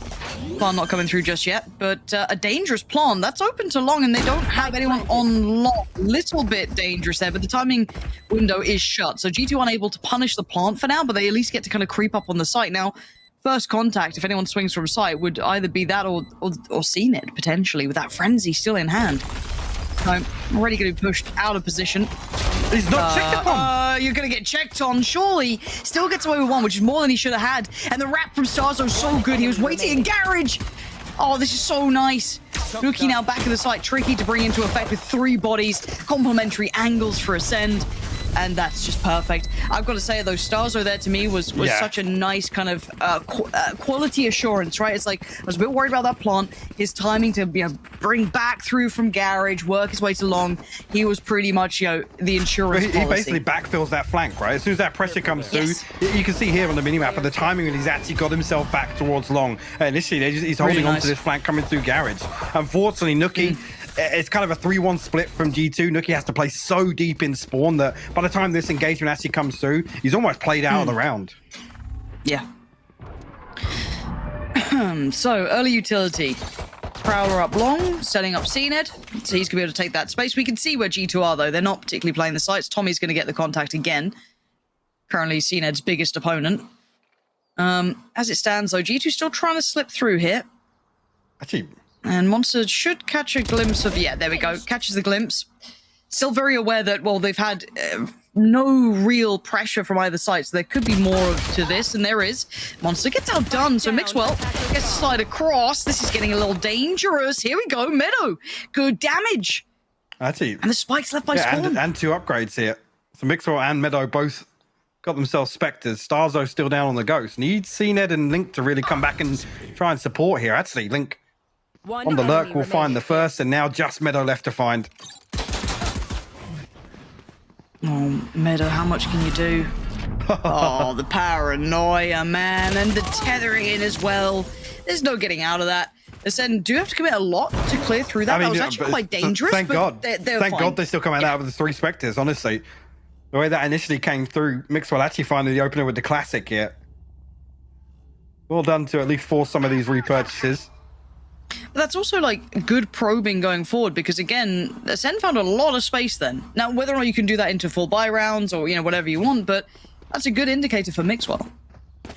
Yeah, whether or not now Ascend are going to maybe lean a little more passive in the early round, expecting this is obviously a thrifty round where you expect G2 to get a little more aggressive, try and create some chaos in the back lines.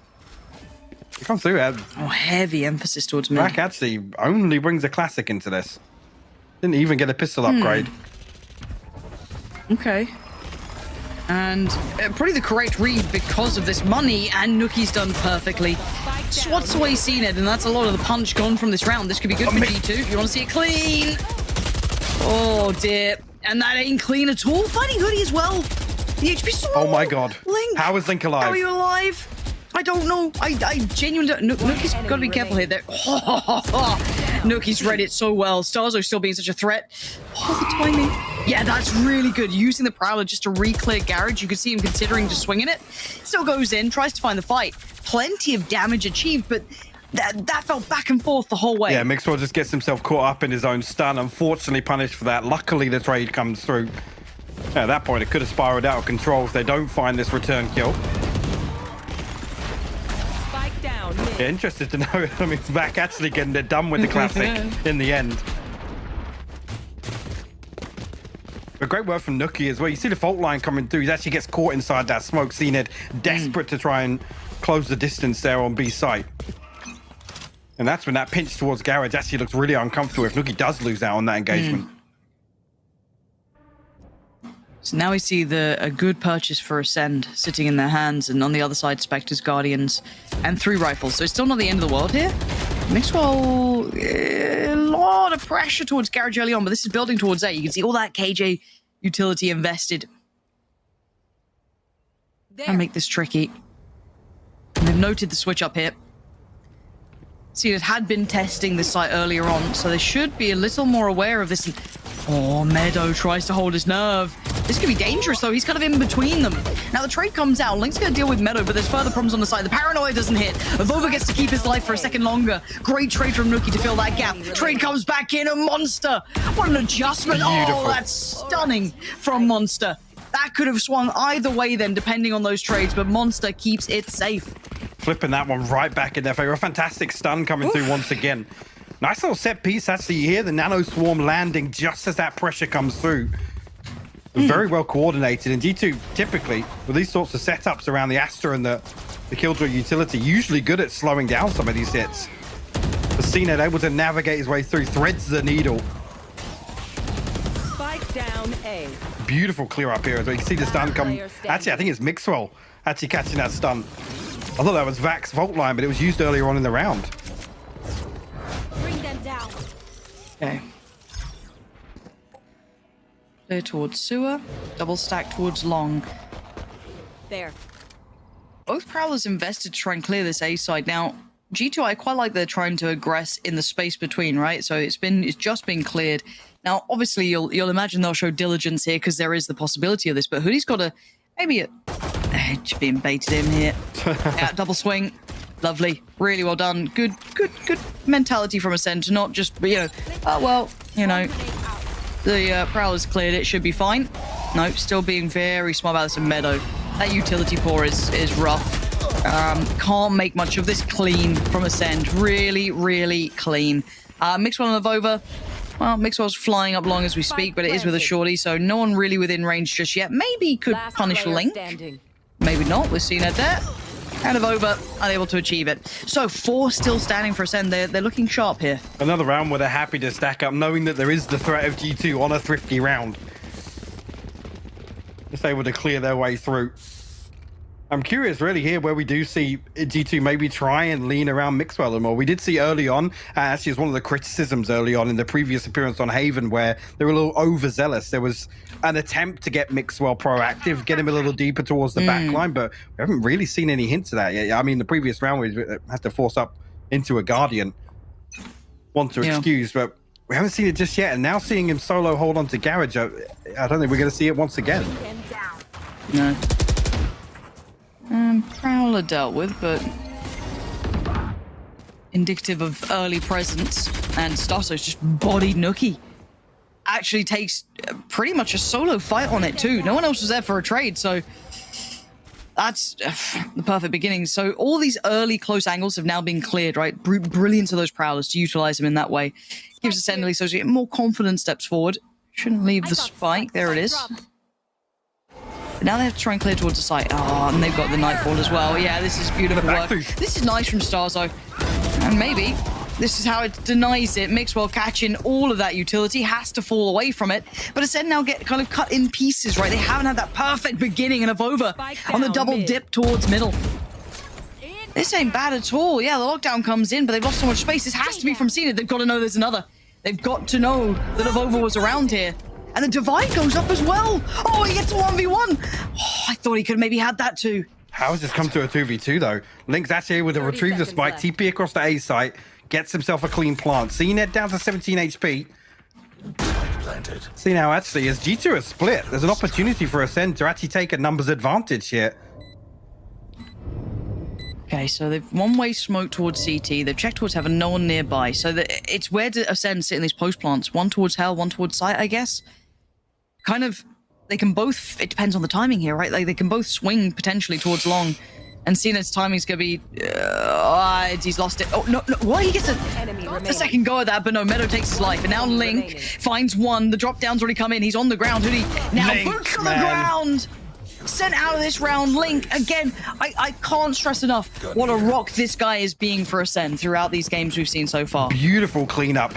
Isolates both of them. This is the problem with coming through split here. Obviously, they're able to isolate CNED being on low HP, but Link plays this to perfection. G2 are actually going to call the timeout. As I said, it's a different approach once again to what we saw. We criticized the lack of value from what they were trying to achieve the other day on Haven, but here we haven't seen the same approach at all. No. I don't know what to make of it yet. And I would put a lot to that kind of like maybe fades, making it tricky to find that space or find somewhere to play from. I don't really think that's been the case. The fade utility has been utilized really nicely to clear close. You've seen it mostly prioritized towards, sewer, towards long, clearing close towards, any push-ups on B. Like, it hasn't been a bad read, but it's not been nullifying potential of aggression. There's still room for it, but G2 finding none of that. They've got plenty of ults to play with, but no real opportunities to use them either. And again, I'm loving this pickup for Ascend, and I've been putting a couple of question marks with some roster changes, in this downtime. That was always going to be a tick in the box, and I think we're seeing some of the best out of Link right now. This is really good, and I can only imagine how good he's going to get the more comfortable he gets with this roster. I mean, also fill in the boot. Bone Cold played a very similar role as well. Right? He was always kind of that last man standing, the anchor for Ascend historically, but he slots in perfectly to this roster. Go, go, go. Really nice to see. Right. We do have Mixwell's ult ready to go. Does he invest it at the start? There's 3 players towards A long here. And let's see. Again, Prowler's going to be indicative of pressure, but a second check could indicate how close they are, how much commitment there is. And that's an Aldrone too. Okay, that's a lot of presence now. And Cena's just let rip towards Mixwell, needs to follow up. No! Nookie denial! And the Prowler didn't know Avova towards Suez. It just didn't clear him. So we're none the wiser. Avova gets away with just daylight robbery. That is unreal. Great timing from Avova to hit the switch then, and the perfect aggressive pinch from G2, playing together on it, kind of working together to make that work. Now, what does Vac do with this? Maybe looking... He's got plenty of time. He can look for a kill here. Might be able to isolate one onto Meadow, actually. Meadow is, I guess, the disconnected link, right? And timing... Oh my god. He's going to get right behind this A-lobby setup. Now, I guess they will start questioning, why has he not planted C yet? Like, there's always a chance he just stuck around towards A long longer. You know, where is this guy going? And he did kind of thread the needle on the utility not being in play, right? So there's still a chance for this, but does mean he misses out on that opportunity to get the kill for it, right? So the double pump towards A. Oh, man. Checks the site. He's got to make a go of this. Right. There we go. None of this heard yet. He wants that pick. He is so desperate for one kill here. 10 seconds and left. He's actually got it. He's taking down Nookie. Does he get the plant now? Avova so close by. Should be able to just run in. Gun out. There it is. Avova is insanely impactful round from him. Crazy that G2 actually come out. It's the first time really we've seen Ascend fully commit behind some of this aggression. The Rolling Thunder is perfect, by the way. I mean, it just takes Cena a little too long to get the first, fumbles the second, and at that point, Avova strikes. Able to counter this perfectly. I mean, look at the Rolling Thunder. It catches all 3. CNED's here so quickly as well. Yeah, that Prowler just missing Avova as well. They were just so unaware that someone could be that close. And he just goes above and beyond, doesn't he, then? And I was going to say, it's interesting seeing Link kind of fitting that safe pair of hands, because you know that we were saying about Avova, the clutch man himself, but this aggression's not stopping. Finally, a little bit of support behind it. Prowler dealt with, and they're pushing this one. Starzo's been killed by Vac. Okay, not ideal. Not ideal. I'm not even sure actually if the Hunter's Fury tag comes through at the same time there. Curious to see, but Ascend actually managing to get through Garage here. Meadow's got to be careful. It was pinged. It was pinged. They were so aware of this already. I think Meadow does get wrapped on, though, maybe just unaware of the timing that they had for this. And I don't think they can escape this 3-play stack. The smoke's still up. So it does actually give them a little bit of cover to play with, but it does at least close the gap here. Mixwell sharp to it. Link's now gone. It's on Monster. A 1v4. We saw heroics from Leo. We're going to need something here, and that ain't it. It ain't clean. It ain't pretty. And it's a round for G2. And this is what we're saying, though, Mike, right? This, I feel, is very characteristic of what we've wanted from G2 for a while, is support behind aggression. Commitment behind aggression. Players, bodies behind it, utility behind it. If you're going to play to that, you can see the reward they're getting. I mean, this here. is almost what we're asking for on Fracture, right? Is to be a little more proactive and follow through on some of the space that they're able to garner. This one here, wait, yeah, actually, I think that, the Hunter's Fury tag comes through at just the right time here. Oh, yeah, Starzo has no chance. Again, the aftershock I think is intended to actually prevent Mixwell from coming through, but it catches the wrong wall, unfortunately. But yeah, this is a much better round from G2, and we were talking early on about I guess the lack of intent in some of the early rounds. This is much better than the last few. Signs of life. I mean, in terms of pressure, this is twice now they've won out this A lobby engagement. And now the adjustment. They get to feel the pressure. All that KJ utility. You've got Mixwell on that early rotate. Oh, Meadow made a meal of it. Avova's there quick, though. Players noted Mixwell almost over swinging that, trying to find the challenge while the site was already contested, and Ascend with very little, making a massive deal of this one. Oh, and the shot from CNED sharp. Nookie outstays his welcome to a CT. That's who he left in the 1v4. Oh man, this is hard to clear this site. Yeah, some of the players a little lower. Monster and Link, but Cena and Starzo still sitting pretty, but that's clean enough. That gives you a shot at this. Excuse me? Yeah, I guess not revealed. I don't know where that one went. Went to the Shadow Realm. I mean, for now though, that's wraps on round, but We've seen the switch up of pace well, now. the switch up in approach as well. Initially, there's a couple of probes sent towards A lobby, and the problem being now G2 have to kind of innovate on the fly. Where Ascend are now showing a little more versatility in their ability to kind of lean on this C-site execution, which is pretty much exactly the same, almost carbon copy of previous. And now that they've moved Mixwell was the guy holding on to Garage. He was the one that was playing inside Garage to try and prevent some of these things from happening. So G2, like I said, they now have to switch things up once again.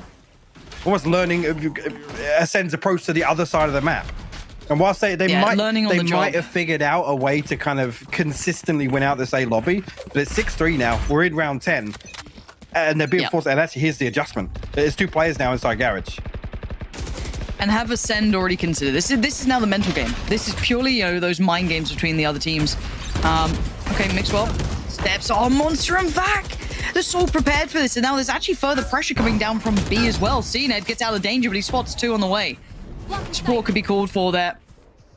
You see the paranoia came through towards B, but didn't catch either of the players, so they can still make that progress. But with Starzo clearing this, starting to build that account towards the A site, they have to respect it. But actually, they're going to try and go on the flank here. Now, surely this should be revealed. That Haunt does go up. And Meadow just trying to buy time. Desperate for it. He actually catches CNED. Shot and a half. Meadow must have barely seen him before that flash fully came through. Lockdown going to come in, but they're going to get the plant in as well. So this is purely post-plant now. She's still got the aftershock to deal with it as well. Will be destroyed, so does weaken this retake just a little bit. But he's set up for the fault line, Nookie, though. Man. And actually, the counter rolling done, though. Impact. Ooh, okay. Nookie, that's huge. Okay, backline is nil now. So vulnerable. Looking weakened. Monster needs to win that fight, and he does, so they still hold on to this, so the crossfire can stay in place. Oh, Link again with 2 critical kills, but it was that moment it could have really swung around. That one pick on long, if maybe they found a better fight, bought a bit more time. Those seconds are so precious. But no, 3-7. And you could see the adjustment, but it seems that Ascend were aware of what G2 wanted, right? Those desires that G2 wanted to achieve in that round. With that double stack coming back in towards Garage, Mike, they were prepared for it. Yeah, it's tough, because they're almost at the point at which this one-way goes up, and the lack of, I guess, pressure behind that kill on long means that this one-way it basically breaks apart this entire retake. Great use of the rolling thunder. As soon as the fault line comes through, Ascend know that's the moment G2 are looking to explode.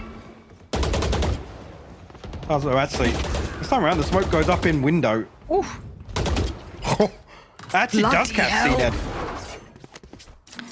A ton of damage done as well, down to 30 HP, so potentially taking some of the bite out of a potential execution. Mixer actually donning the operator here. We were rewarded for it. Find the kill onto Starzo. But it is only Mixwell. And it's the rest of Ascend. No one else is rotating yet from Ascend, so... Sorry, from G2, so he's on an island. This is scary times for Mixwell. And there may be no backing away at this point. Link takes a look towards back of sight, notes nothing. And now the pressure, Mixwell's in danger. Can he keep his life long enough? Finally, Meadow's there. He's got support. And they're being held up at long. This is good counter utility to slow this approach. And now the backlines are trying to address this flank quickly. They're holding onto the side for now, and Avova's found 2. Vac and Link go down, and now they're pinched. CNED was already the walking wounded, and now he's the walking dead. 4-7, G2 finding value there, and I've got to say, Mixwell holding his nerve that long was so worrying, but he held it.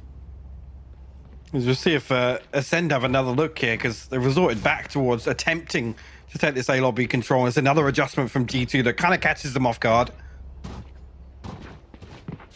What's this? One off the lockdown, Blade Storm available here. Nothing else. Well, Starzo within touching distance. G2 obviously Mixwell and Avova on their ultimates for the final round. Yeah, another adjustment here from Meadow as well. The utility spread pretty thin. Actually, Ascend with another fantastic read. They know that there's a little bit of space to be found on B's side, but Meadow stands his ground in Garage. Yeah, Meadow's doing really well here. Cena does isolate Mixwell, but Meadow again with a trade. Paranoia hits, but he can't do much with it. Closes to the gap with a TP, comes out of it. Meadow's just fine. 3 this round, and once more. Oh, divine work from Meadow. 4 kills. And Vac left in the 1v3. So many angles to worry about. He's gonna go for the operator, maybe just to deal with him over. Couldn't flick fast enough. And hey, G2 get 5. A much better performance. There again, almost an unorthodox approach here. We didn't really see them lean too heavily on Mixwell to be the kind of tip of the spear in some of these set pieces. But overall, a much, much better performance than what we saw the other day. Slight adjustment. I mean, the proof's in the pudding now. What can Mixwell achieve on the attack? It's weird as well. You come out with another. It's not been popping. Yeah, you come out with another 7-5 half where, I mean, Avova, a massive upswing in performance. I seem to recall him having a pretty terrible performance previously on Haven. It was. I mean, not pretty to watch, especially in some of the scenarios where Avova historically has delivered so much for G2.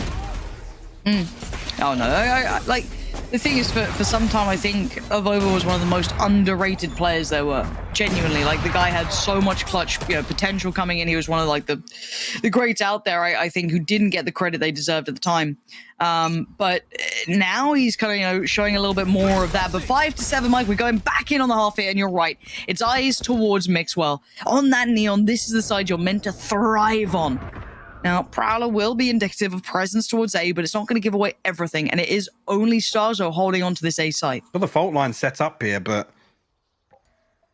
no follow-up, at least intended. Meadow will catch a headshot onto Monster, unfortunately not to get the follow-up, but down to 20 HP, we'll have to back away. Then happy to almost give A site up. I mean, Starzo look as if he wants to dip his toes ahead of this execution. Ascend. Look as if the intent is to actually either take mid control or flank off this.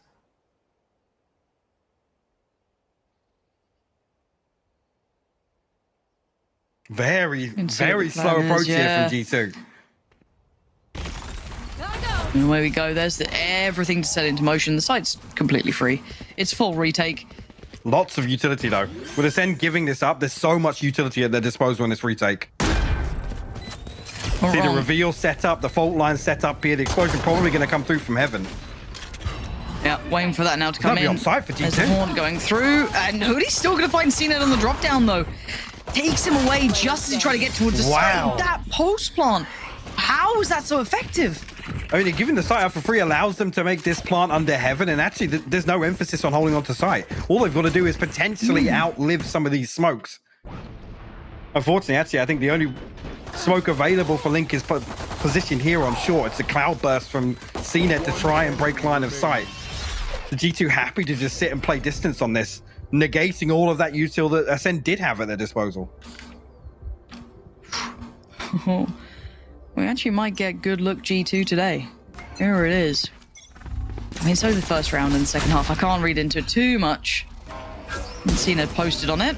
Doesn't get the shot he wants, and now needs to relinquish that control. G2 going to kind of continue as we saw before. Now the out drone, does it reach? It didn't actually clear Starzo. Doesn't clear Starzo. Still doesn't clear Starzo. Desperately trying to bait for him here.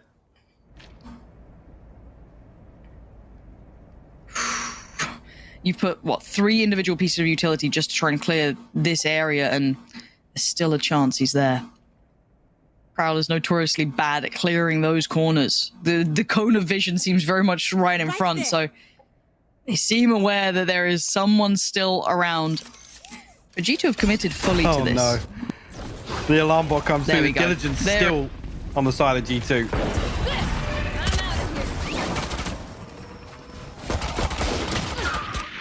The fight towards the side. It's Hoodie to find back in the end. And there it is, cleared, and Monster making that shorty go to work. Bloody hell. A ton of damage done. He did some damage. Actually, considering the G2 only walk away with this with 2 weapons. We'll bring 2 Spectres into this. Hoodie immediately going to throw a rifle in the mix. Nookie going to be struggling, though.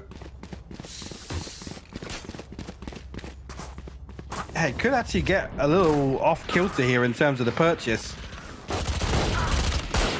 I don't think Mixwell has the progress towards that ultimate just yet to maybe give them a buffer, but, well, he's 3 off, yeah. Have to do some work here. Right there. You see 2 members of G2 really struggling financially after this. No follow-up on the Owl drone. Garage taken. Mixwell's going to get ahead of that.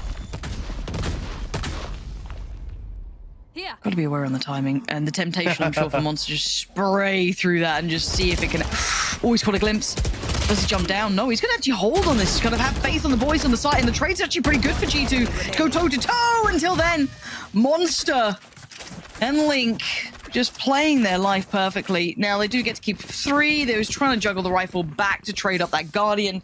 Doesn't quite get there in time for Starzo, but damage achieved. I get this game is pretty close, so it's so hard to tell who wins in some of these rounds, as silly as that sounds. Yeah, you come through, and I think actually G2 in a position where they have to bring across maybe just a Sheriff in one hand. I'm not sure how the final, the other one was Mixwell, why they were struggling. He did get right there himself one away, but yeah, it's going to be a frenzy. Whether or not they're going to go fight for one of these orbs and try and get it online.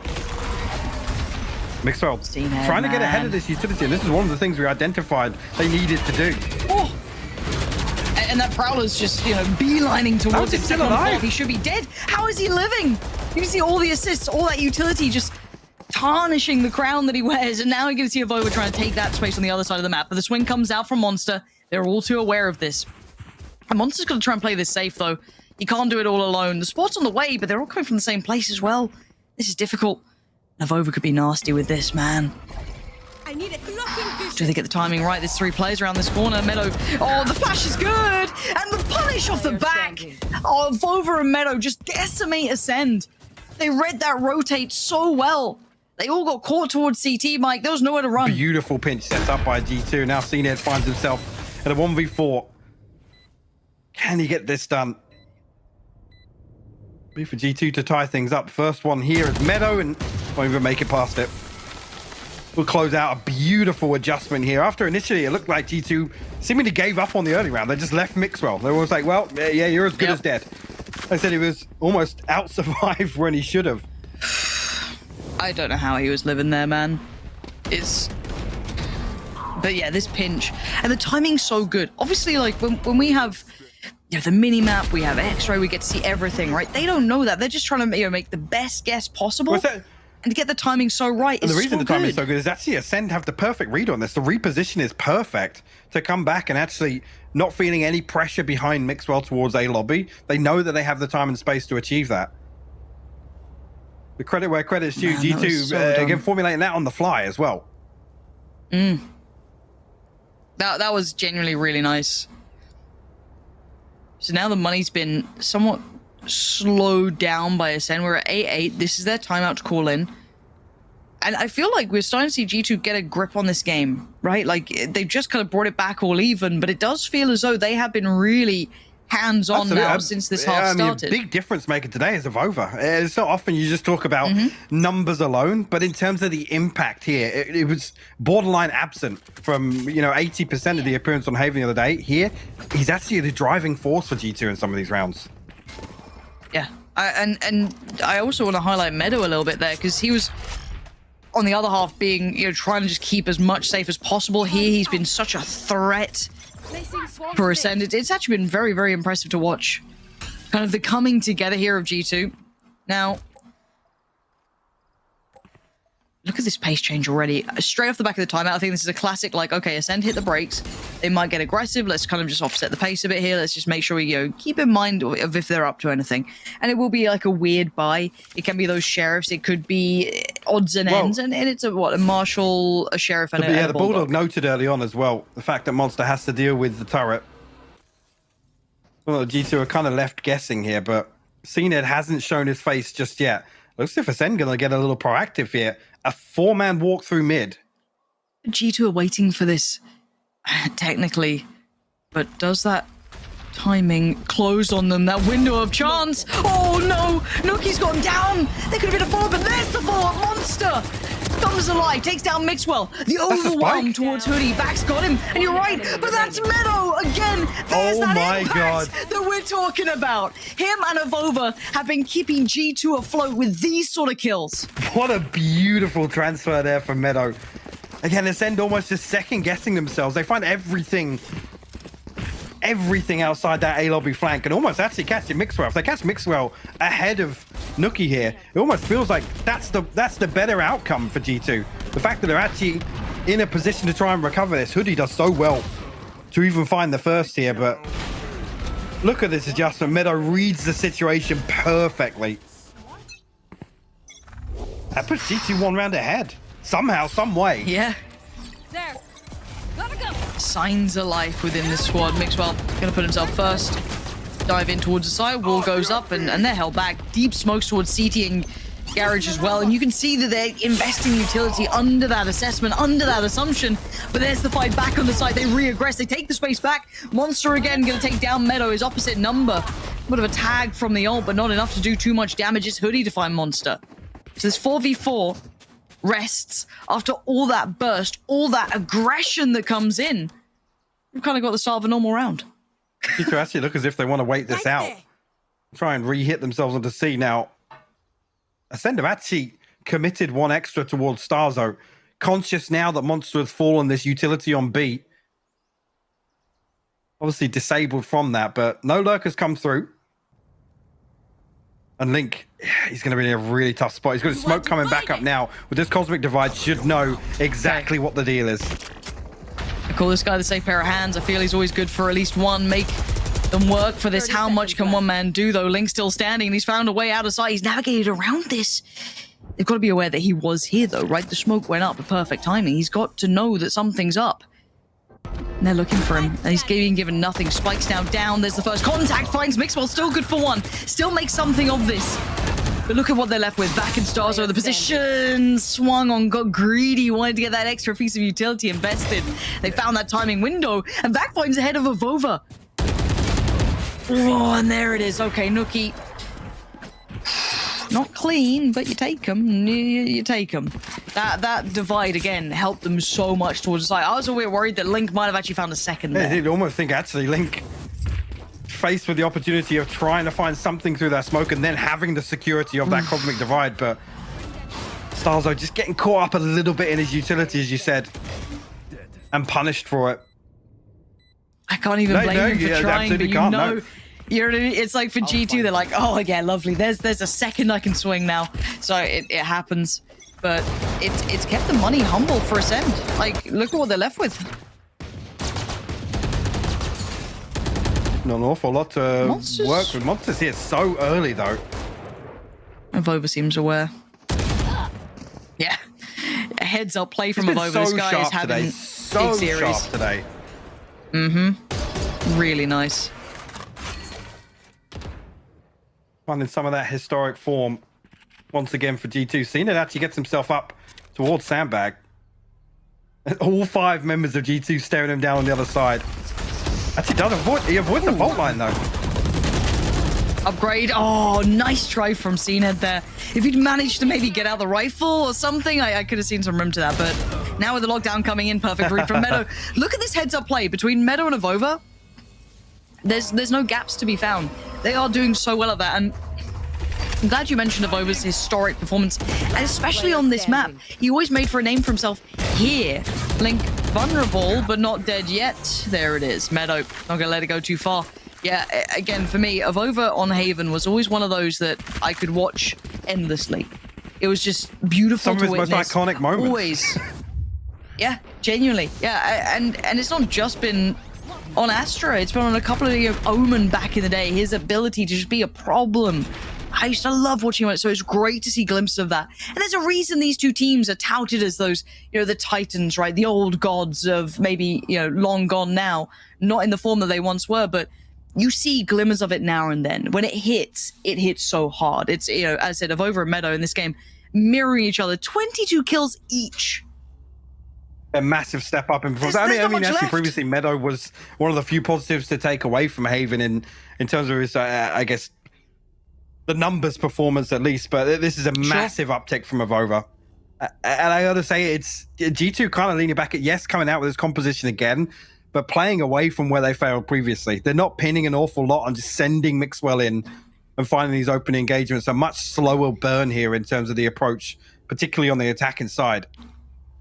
Unfortunately, this is the round where Ascend have to put something up. I mean, look at... They've got some bits to play with. Problem being is the finances behind this.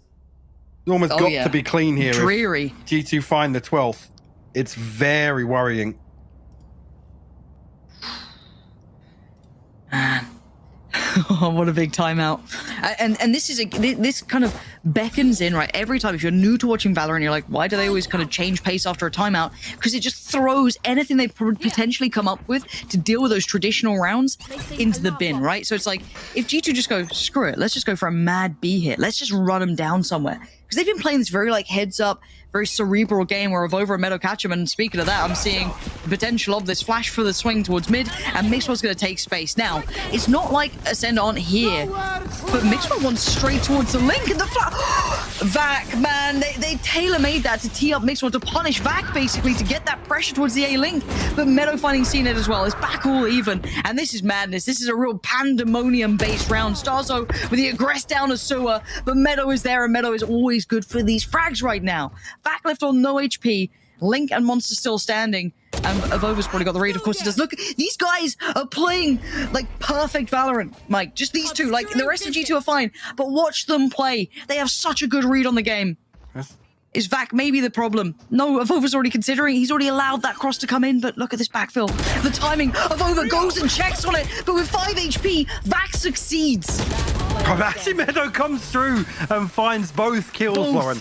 I mean, this is the sort of round you look back at this, and we were talking about kind of the lack of consideration around Mixwell. This is actually a beautifully executed round. It's unfortunate Vac just gets away with murder, finds that kill. Yeah. The Hunter's Fury coming through, the stun coming through. It's so well executed. Like, look at this. Ugh. And that's a heartbreaker if you're watching from Mixwell's POV as well. And this, man, the swing. The other thing Meadow. is to consider as well. Yes, they kind of lose out in terms of Mixwell with that opening engagement, but the contingency's there. That's the thing that was completely lacking the other day. Go, go, go. Okay. Similar scenes. This time you can see Vac's response is to dip slightly deeper. He doesn't want to towards entertain that this time. No, not again. Not again, man. You know what? I was lucky before, and I'll note that I was lucky. And they were maybe trying to draw out this, right? Can they punish any of these positions that aggress off the back of that contact? CNED, belter of a shot, going to punish Nookie. Now, no real progress towards these sites. Oh, that's going to buy a couple more seconds. Stabilize here. Starzo have anything else to invest? Okay, just the C's to come in. Again, excuse me, the Haunt comes in, and it doesn't note anyone, so it should be indicative that they're falling away. All right, and CNED. 20 HP in sewers, the timing! Spike down. Surgical precision from the man with the Phantom. Backs out of there and leaves 3 alive. Now, G2 running on fumes, but they still have Meadow, and they still have Avova. They have the lockdown to play with as well. If they want to clear out. Vac does actually, he's held onto his utility here, so G2 do consider that. Let's see a switch up previously with the placement of that lockdown. CNED, though, gets himself into a nice little off angle. He's going to find another kill. No way, CNED! Oh, CNED! This is unbelievable. 20 HP, and he has been just like a surgeon's blade. Vac denies the ace. He's like, guys, we've had enough clips already of these. Okay, relax, CNED. It's a lifeline. Right, like this isn't that to me tells me nothing bigger picture. It gives them another chance at this, right? How many chances do they have left to close this out for G2? A couple more to go, right? And this was just lovely work from CNED, and again the ability to do that on such little HP. But so how many? three attempts to close for G2. That's what's in their mind. They got 3 shots at this to really get in their heads. And you've got to feel like surely Meadow or Avova's good for that, right? Sure, one of good these for rounds, one, maybe. right? Surely. Right? I mean, then get themselves towards, I mean, obviously Link and Stars are way off their ultimates, but get themselves to a position here where they have lots of possibilities.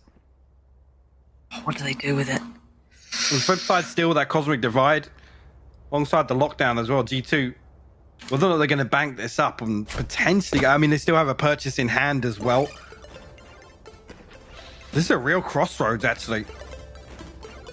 Ascend have to basically win this out and the next to try and reset G2. Oh, this is really, really tough.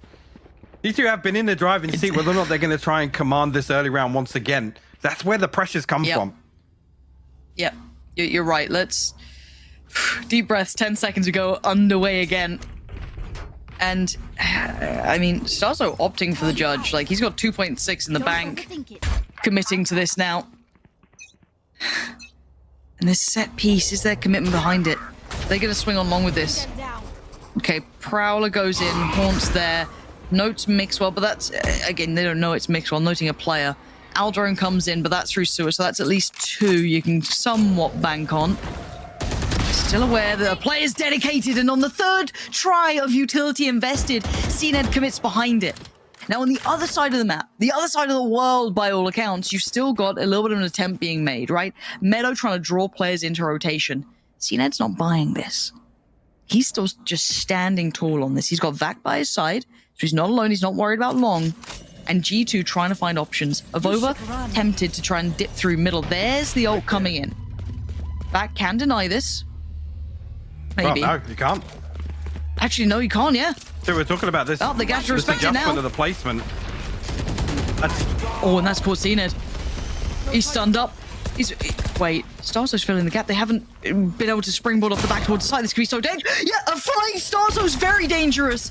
Takes out Nookie, and then managing to just somehow keep that gap safe between site and backside.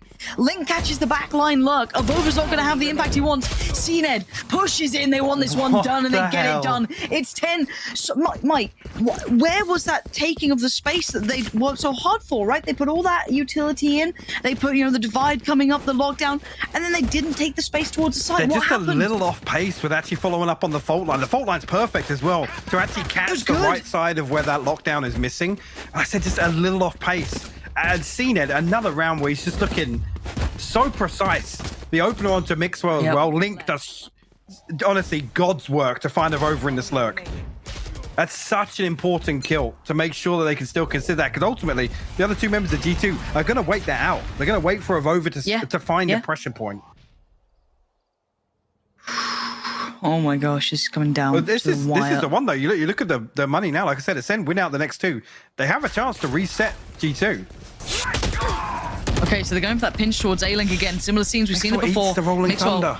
The timing a little off. They've got B site, but there's also a lockdown in response here. Mixwell just wants out. He just wants out. He's had enough, man. He's been through the walls there. Tommy goes up Meadow. No man's land. Vac to the right, excuse me. Yeah, Vac finds Meadow from that connector side. They've reaggressed towards it. Yes, the plant's in, but can they clear the backline? Flash comes in to at least maybe stun them for a second, keep them off. This smoke goes up. The backline closes coming in, but does anyone deny the defuse? They do. Back on it, they haven't got it to halfway yet. Cena just puts his body on the line, and G2 are just holding on to this. The defuse, though, no one's stopping it. It's come through. It's 11 for Ascend. And they've drawn this back with 3 still standing. And there's so much for them to work with in the post plant as well. Holding on to the aftershock, not wanting to deny the lockdown. Ultimately, there with Meadow falling, it's another tool taken away. The nano swarm's potentially another opportunity in the post plant. Like 3 more seconds, 5 more seconds. It could have been something. Just off with this spray as well. He could have caught monsters so early on. Look at those bullets. They're just going past the head. We go back in. 12 to 11, it's GG or it's OT. G2 actually string together a much better purchase than I was expecting for this. Yeah. Like no ults. I mean, couple of gaps in utility, but this is a much better position than I expected them to be in. There's an Odin out the back of garage. Ooh. Back again, put to the test. He's passed more often than he's failed. Smoke towards middle. They're kind of trying to be, telling them a tale. Yeah, we're definitely looking towards B, guys. We're definitely thinking about this. Put your utility here. Trying to draw it out. Now, utility has been invested towards the A side of the map. That's one of the Prowlers going through from Starzo, clearing that space towards sewer, making sure no one's trying to build up here. Now, with that Aldrone, that's got to be a lot, right? That's got to be telling here. Wait, they've got a double op? Oh, Starzo's got an operator too. Okay. This is beautiful as well, though, because there's a double op. They're playing A and C site. Starzo actually giving this up. He potentially would have caught one Link's here. pushing long. Link's pushed C long. He's cleared this. They're going to be there quick. As long as Starzo's good for 1, maybe 2, it's still game on. Starzo's found Mixwell. And that's the front line dealt with. Now he waits patiently with that shorty. Now his support's on the side, but they're sitting towards CT. They don't want to get caught in no man's land, and rightly so. But now here comes the pressure. My God. Oh, he tries to make a run for it. Over here, Meadow. There's the Meadow they needed. Finally reemerges. And now the 1v3. Oh, Link gets noted. So desperate to get towards the site. And tries to go for that quick adjustment. Maybe back through B. But the spike's down and time's on their side in the dying moments once again. Meadow finds that value. And what can Link do? One paranoia to play with. One rifle, armor at his side, and 3 players to clear, and look at this setup. That ain't a fair fight. You got the gravity well set up as well. Oh, you're right. First swing had to be divine, and it's pretty much solid. No trade. Paranoia might have actually just caught Hoodie as well. He's clearing as quickly as he can, but time is now becoming his biggest opponent, and Hoodie is there. Meadow, Hoodie, and Avova clutch up that round, Mike. That is unbelievable. That turned out the way it did. What a swing from G2. It looked abysmal the other day on Haven. It looked and this is almost a totally different approach, but it's the sort of rounds that they're able to clutch out. Like, when they were losing Mixwell early on, things just fell apart for G2 here. There were 2 huge recovery factors, and that was Meadow and Avova bailing G2 out of so many of these rounds that seemed like lost causes.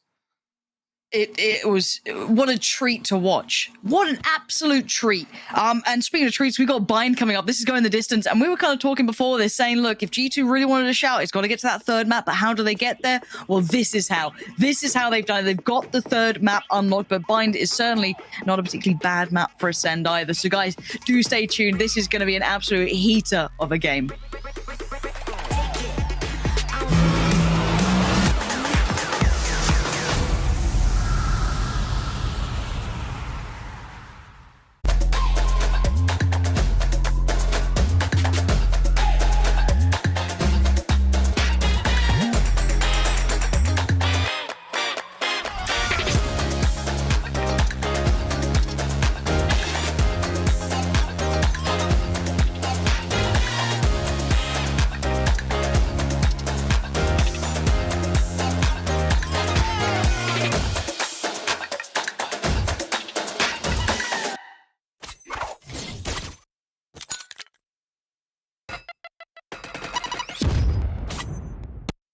Red Bull gives you wings.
I'm in the zone, foot on the gas. Yeah, yeah, yeah.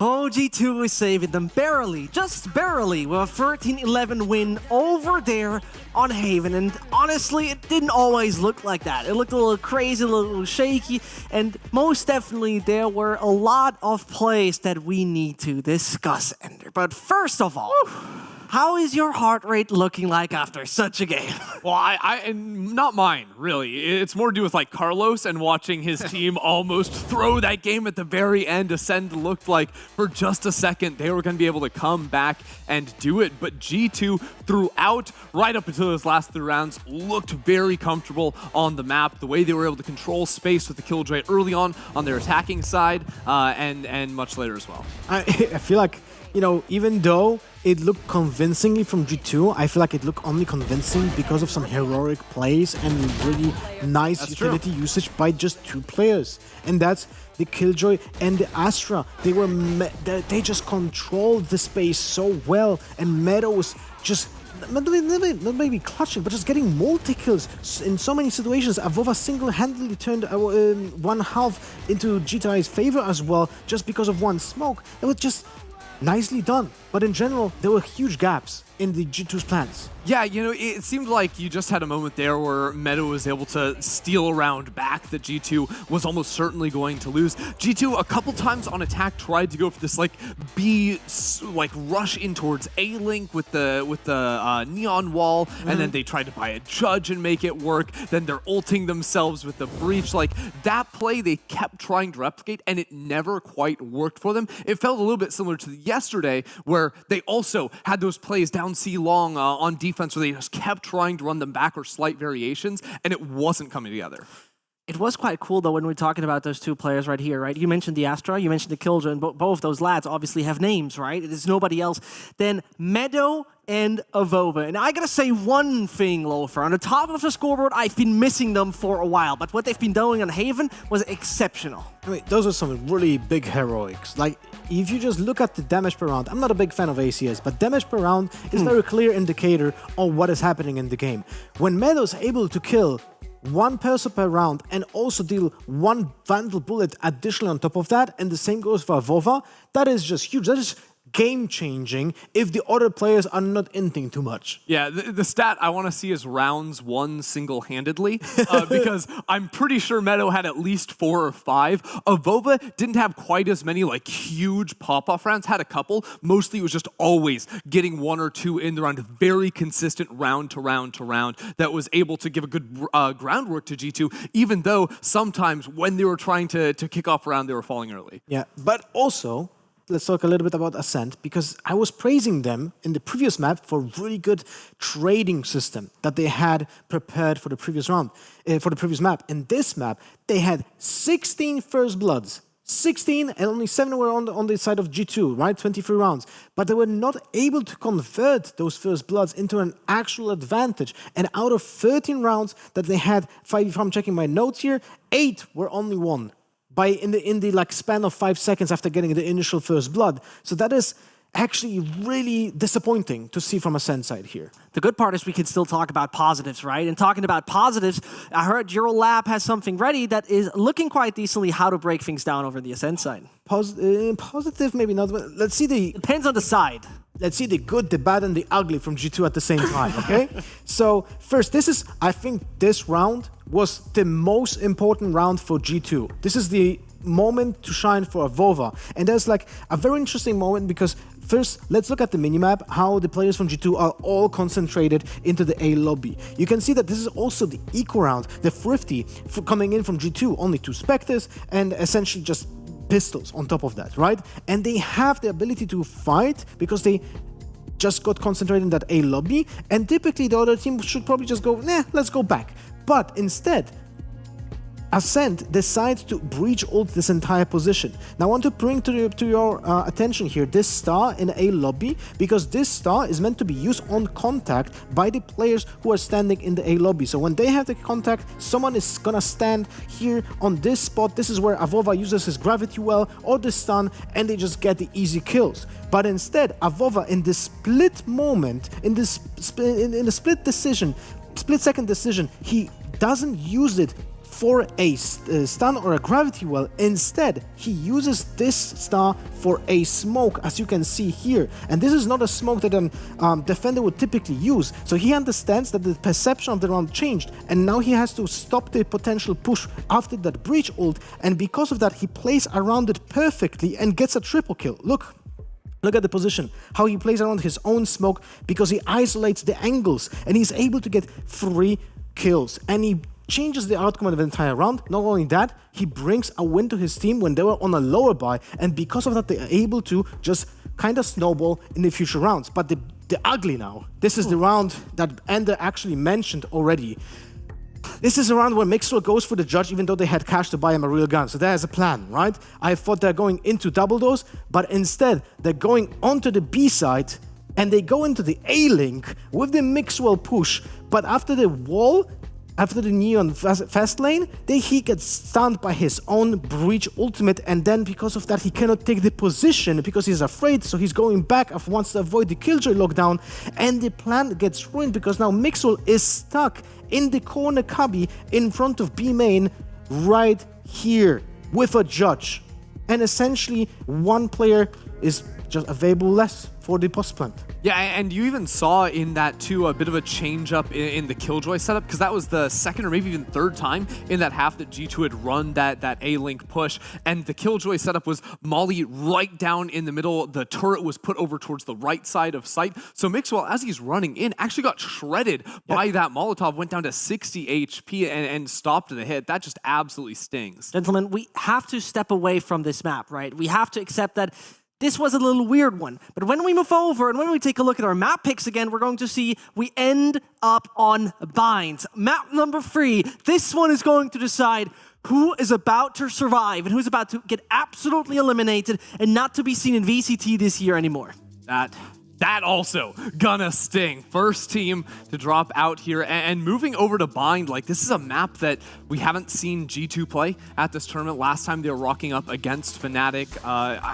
It's a tough one for me because I feel like overall throughout the day, they've had really good moments, but at the same time, like G2 looked better on a Haven map that they underperformed on previously. Ascend also stepped up on a Fracture. This is gonna be newer territory in recent memory for these teams. Yeah, I'm guessing that they never scrimmed against each other in the past 2 months on any map, probably, right? So now they're going into the unknown. If Ascend is changing the lineup, the composition, the Asians, and they're going to Bind with a plan that G2 is not aware of, and G2 probably is going to stick to the guns that they used before, then this might be on the side of Ascend just in case of preparation. But, you know, for now, it's a question mark before we go into the Asian select, so.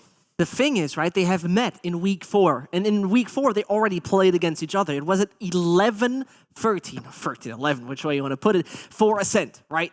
That's the crazy part to me. It was so goddamn close in the end, Ender, that right now this year, with all the changes we've seen and those individuals stepping up, it becomes a bit of a dangerous scenario because both teams right here regarding prep are probably surprising us to a certain extent. Yeah, you know, G2 have already come in with a couple of different looks. The big change up between how they were both previously playing this match was like an Omen on one side and the Astra over for G2 as like one of the only few things. And I like having an Astra on maps where you're going to be primarily locking in the Rays as setup support. Another one of those things you can do is sort of taking space with the Astra suck, of course, towards Hookah.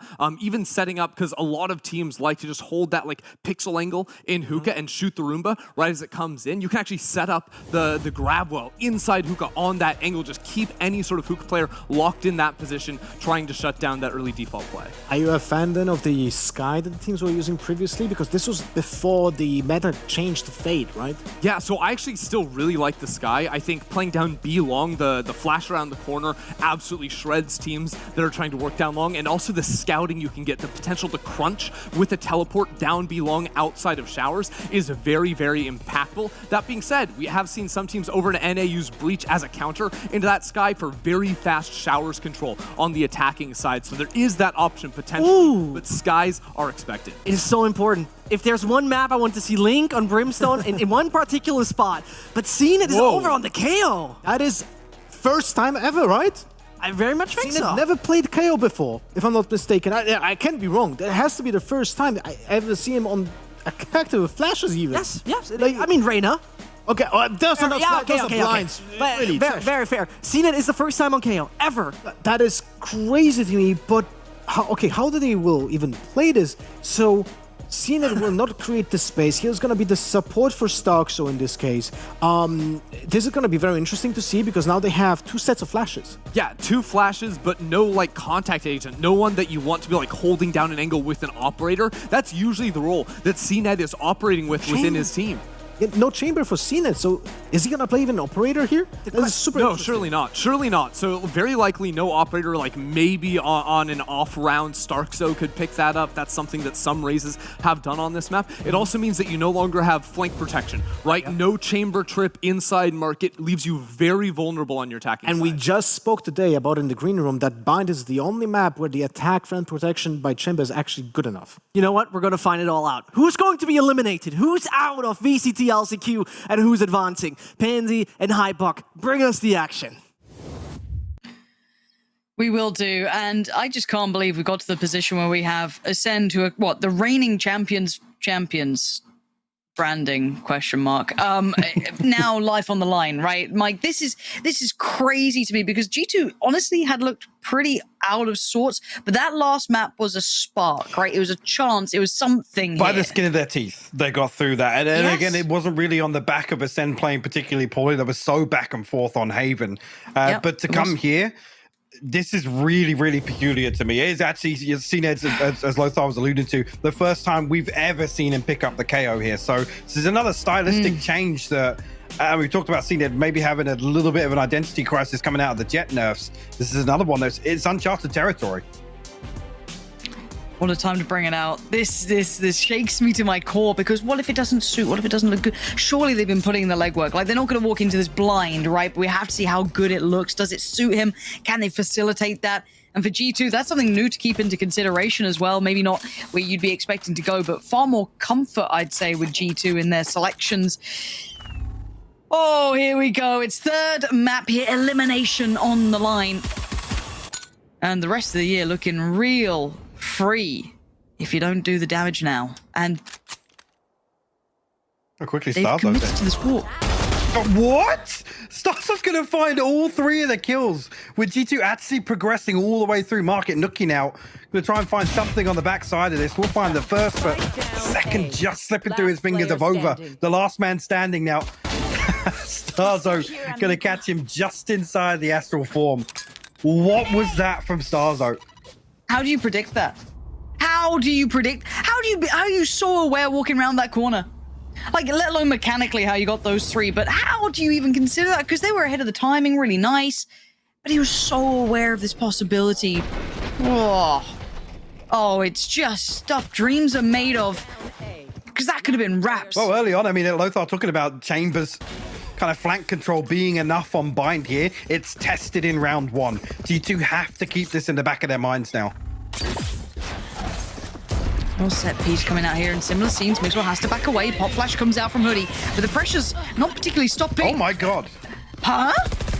What on earth? Where did he just... What was that in combination with? How did he just get 2? I want to see that back because I didn't see what comboed with that to be able to find 2 of them there. Maybe. Mixwell find the tag onto CNEB with the Headhunter early on, but was it on the back of just the Trailblazer coming through? Just a perfect placement of the paint shell onto Vakros is in the Trailblazer, I think. That could be the case. Oh no.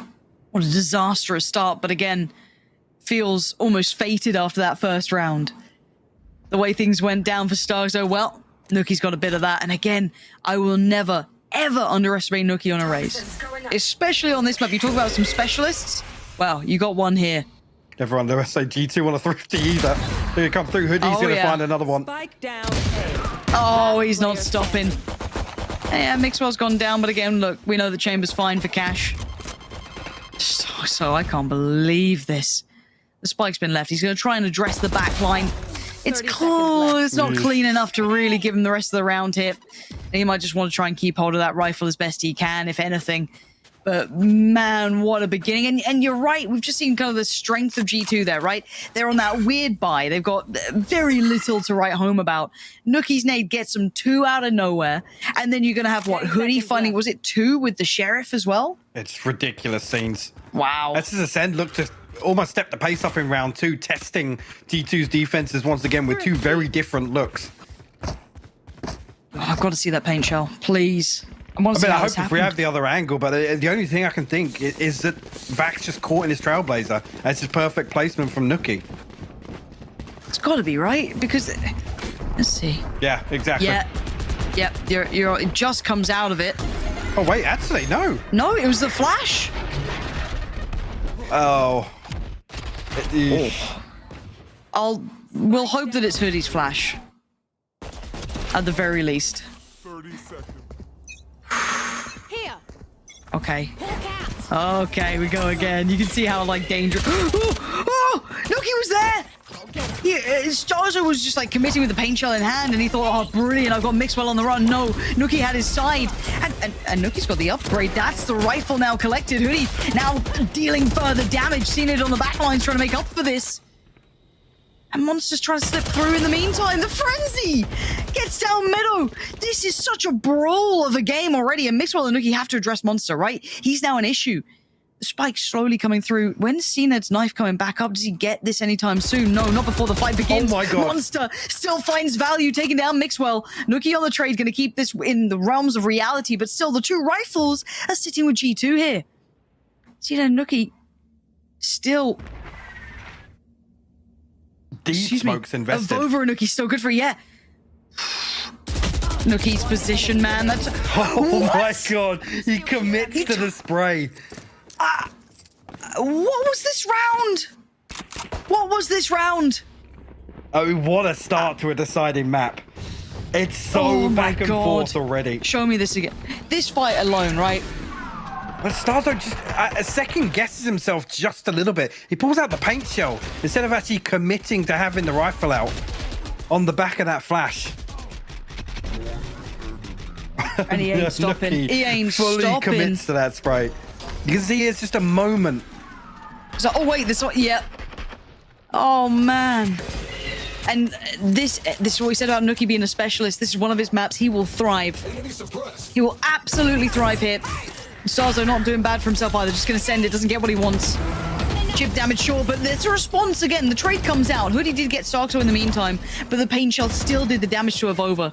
So they've done decent amounts, but Monster's starting to make a little bit of a go of things here, and that's going to surely draw back Mixwell. Ascend actually achieving teleport's ready. Initially, I guess, the first blood very quickly. Still got a minute to work with here, but with that trade coming through, G2 are able to hedge their bets, splitting 2-2. Ascend look to collapse onto a site now. Much deeper hole, but Mixwell does have that operator. Actually, the flash catches nothing. CNED punished for it. Yep. There. And Nuki didn't get noted by the knife because he's playing this deep, right? He's playing towards CT, keeping step back into the site if they do get that plant down, which they're trying to do now. Molly should deny Mixwell from making any further progress towards deeper peaks. How early Hoodie's here on the flank. Oh, Hoodie. And the timing could be so good because no one's really actively watching this yet. They're so paranoid about everywhere else. I think Vac might have just turned his attention, but Nuki pops the ult. Gonna just try and step by step take the space. Link. Oh, out of nowhere, Link makes his debut. Quick trade out for Mixwell. And it's a 2v2 now. Hoodie's progress is going to be a problem. That positioning still a nuisance, and he's got Seekers. So Monster in this post plan, you got something for us here. He's got to stop it now, or it's done. And there ain't no stopping it. Hoodie's got the defuse, and G2 finding strength here in the final map. You see, Monster's just consider. I'm not sure if he's just or even there's a possibility of a lineup coming there, but again, he gives up that angle in showers, and he's still got a snake bite left. I'm not sure if he's just so overly worried about Mixwell's reposition. You can see here the first one lands, the poison orb's on the spike. Oh, we did see hints of this on Breeze the other day, where some of this utility invested at weird times and the post plants played a little weird, but it's another opportunity to convert that one through. Vac with a beautiful open on to Mixwell. Banger. Nuki's still there. Okay, that's nice work. Nuki he wanted to try it forward. He leant into that. He's feeling himself now. Fully flash. Meadow can't do anything. Try to play that off angle, but Nuki's he's a nuisance, but he's not necessarily a problem just yet. He can still kind of keep these post plants uncomfortable. Going to send out the boom bot, but I don't know how much space he's going to get given here. Well, the operator to potentially impact with. Not going to utilize it. And there's the ult coming in. That was something in the back pocket that they had to put into play if they got that plant, which they do. And he's actually, oh, that's smart. He's taken that away from them, so they won't be able to get that operator, even if they get that round, or at least be harder to get hold of. And it looks like they're just kind of playing for keeps here. Yeah. Use that ult to keep them safe on the way out. No vision, so going to keep these rifles up and try and play the economy. Pretty aware that Starkso might have wanted to punish that. Second to attempt would be potentially CNED. With the sheriff in hand, expect him to try and come through, and actually will find it, yeah. Nice. Don't know if he'll be able to keep that, though. So, yeah, he's going to accept his fate. Go down, but made it a little bit more costly, keeping only 2 of those weapons coming across into the next round for G2. Actually crucial, really, to get that one on the board. Could have created a bit of a gap for G2. A further buffer to the economy. Mixwell now actually on the tour de force as well, but does have that operator carried across. I gotta visit the Astral to play some stars. Let's see what Hoodie will be able to get a drop across from Mixwell. Look at this, actually Ascend come into this. Vac one off the Seekers. CNED has that null command. Slight advantage, at least coming into round 6 in terms of the ultimates. That's going to be set up again. The poison orb actually sent across the right side of default on 8. That's nice. But I guess the offset to that is that Mixwell is ahead of this, so he can call this relatively early, so they should be aware. Now, the secondary element is they do have those smokes coming in. And there it is. So Seekers... Oh, that's actually sick. It's just going to deny the Seekers any progress for the start. But it is going to be the null command coming in, so they should have relatively easier access to the site. TP was noted, so that's going to be taken by Hoodie and Avova. Where did Hoodie just find that kill? Ow! Flash now back up. He's got another one in another second. Nuki now making that progress start through Hookah. Hoodie is doing serious damage. Danger from elbow as Ling looking to try and commit towards CT swing. Mixwell all too aware of what you wanted, and Ascend get burned to the ground. G2, with all of those ults coming their way, they still stemmed the bleed.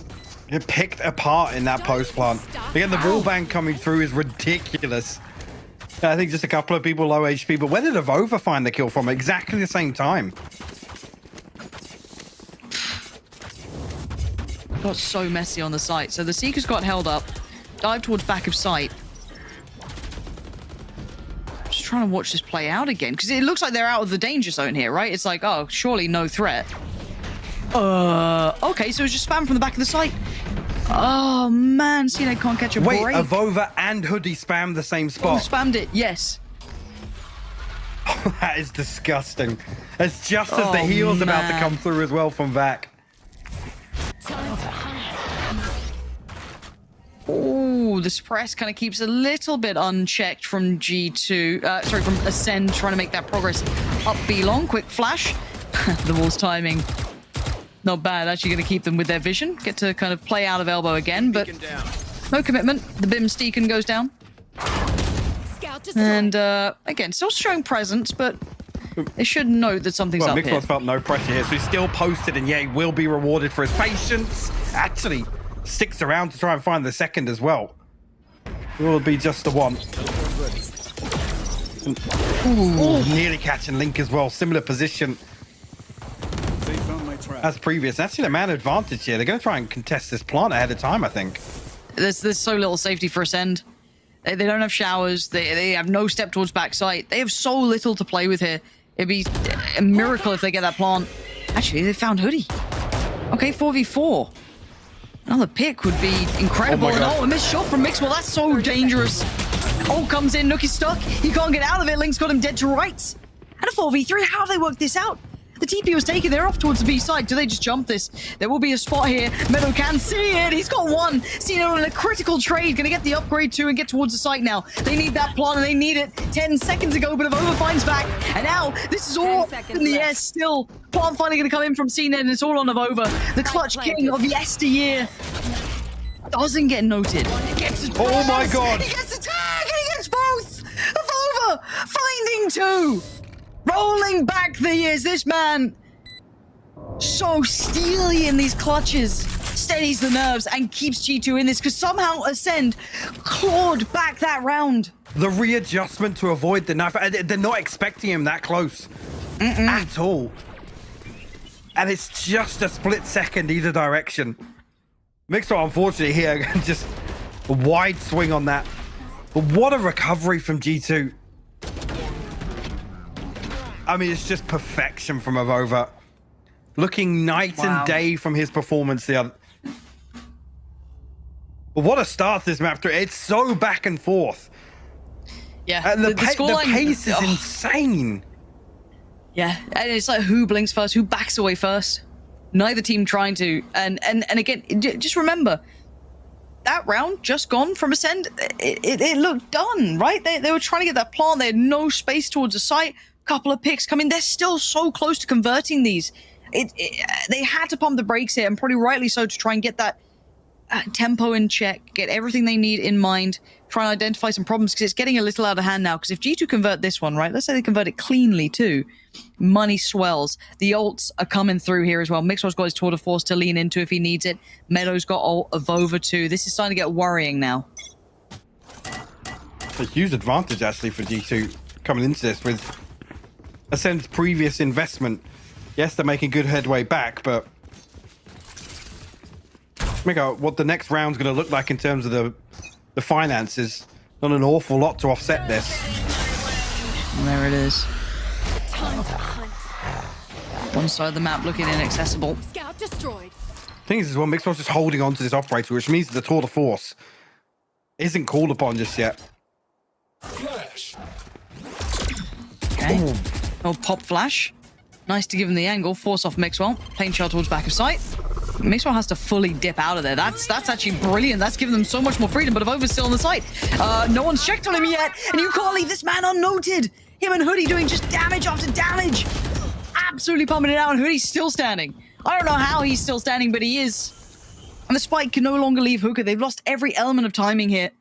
Having to wait patiently for Monster to make progress up long, but they've lost every capability now. One more smoke to play with, the Molly as well. They've got a little bit left, but not much. The window of opportunity is closed now. Now that the wall can come up, this smoke has expired. They needed to isolate Hoodie during that downtime.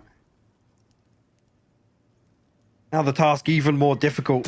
Look at it, Monster to readjust.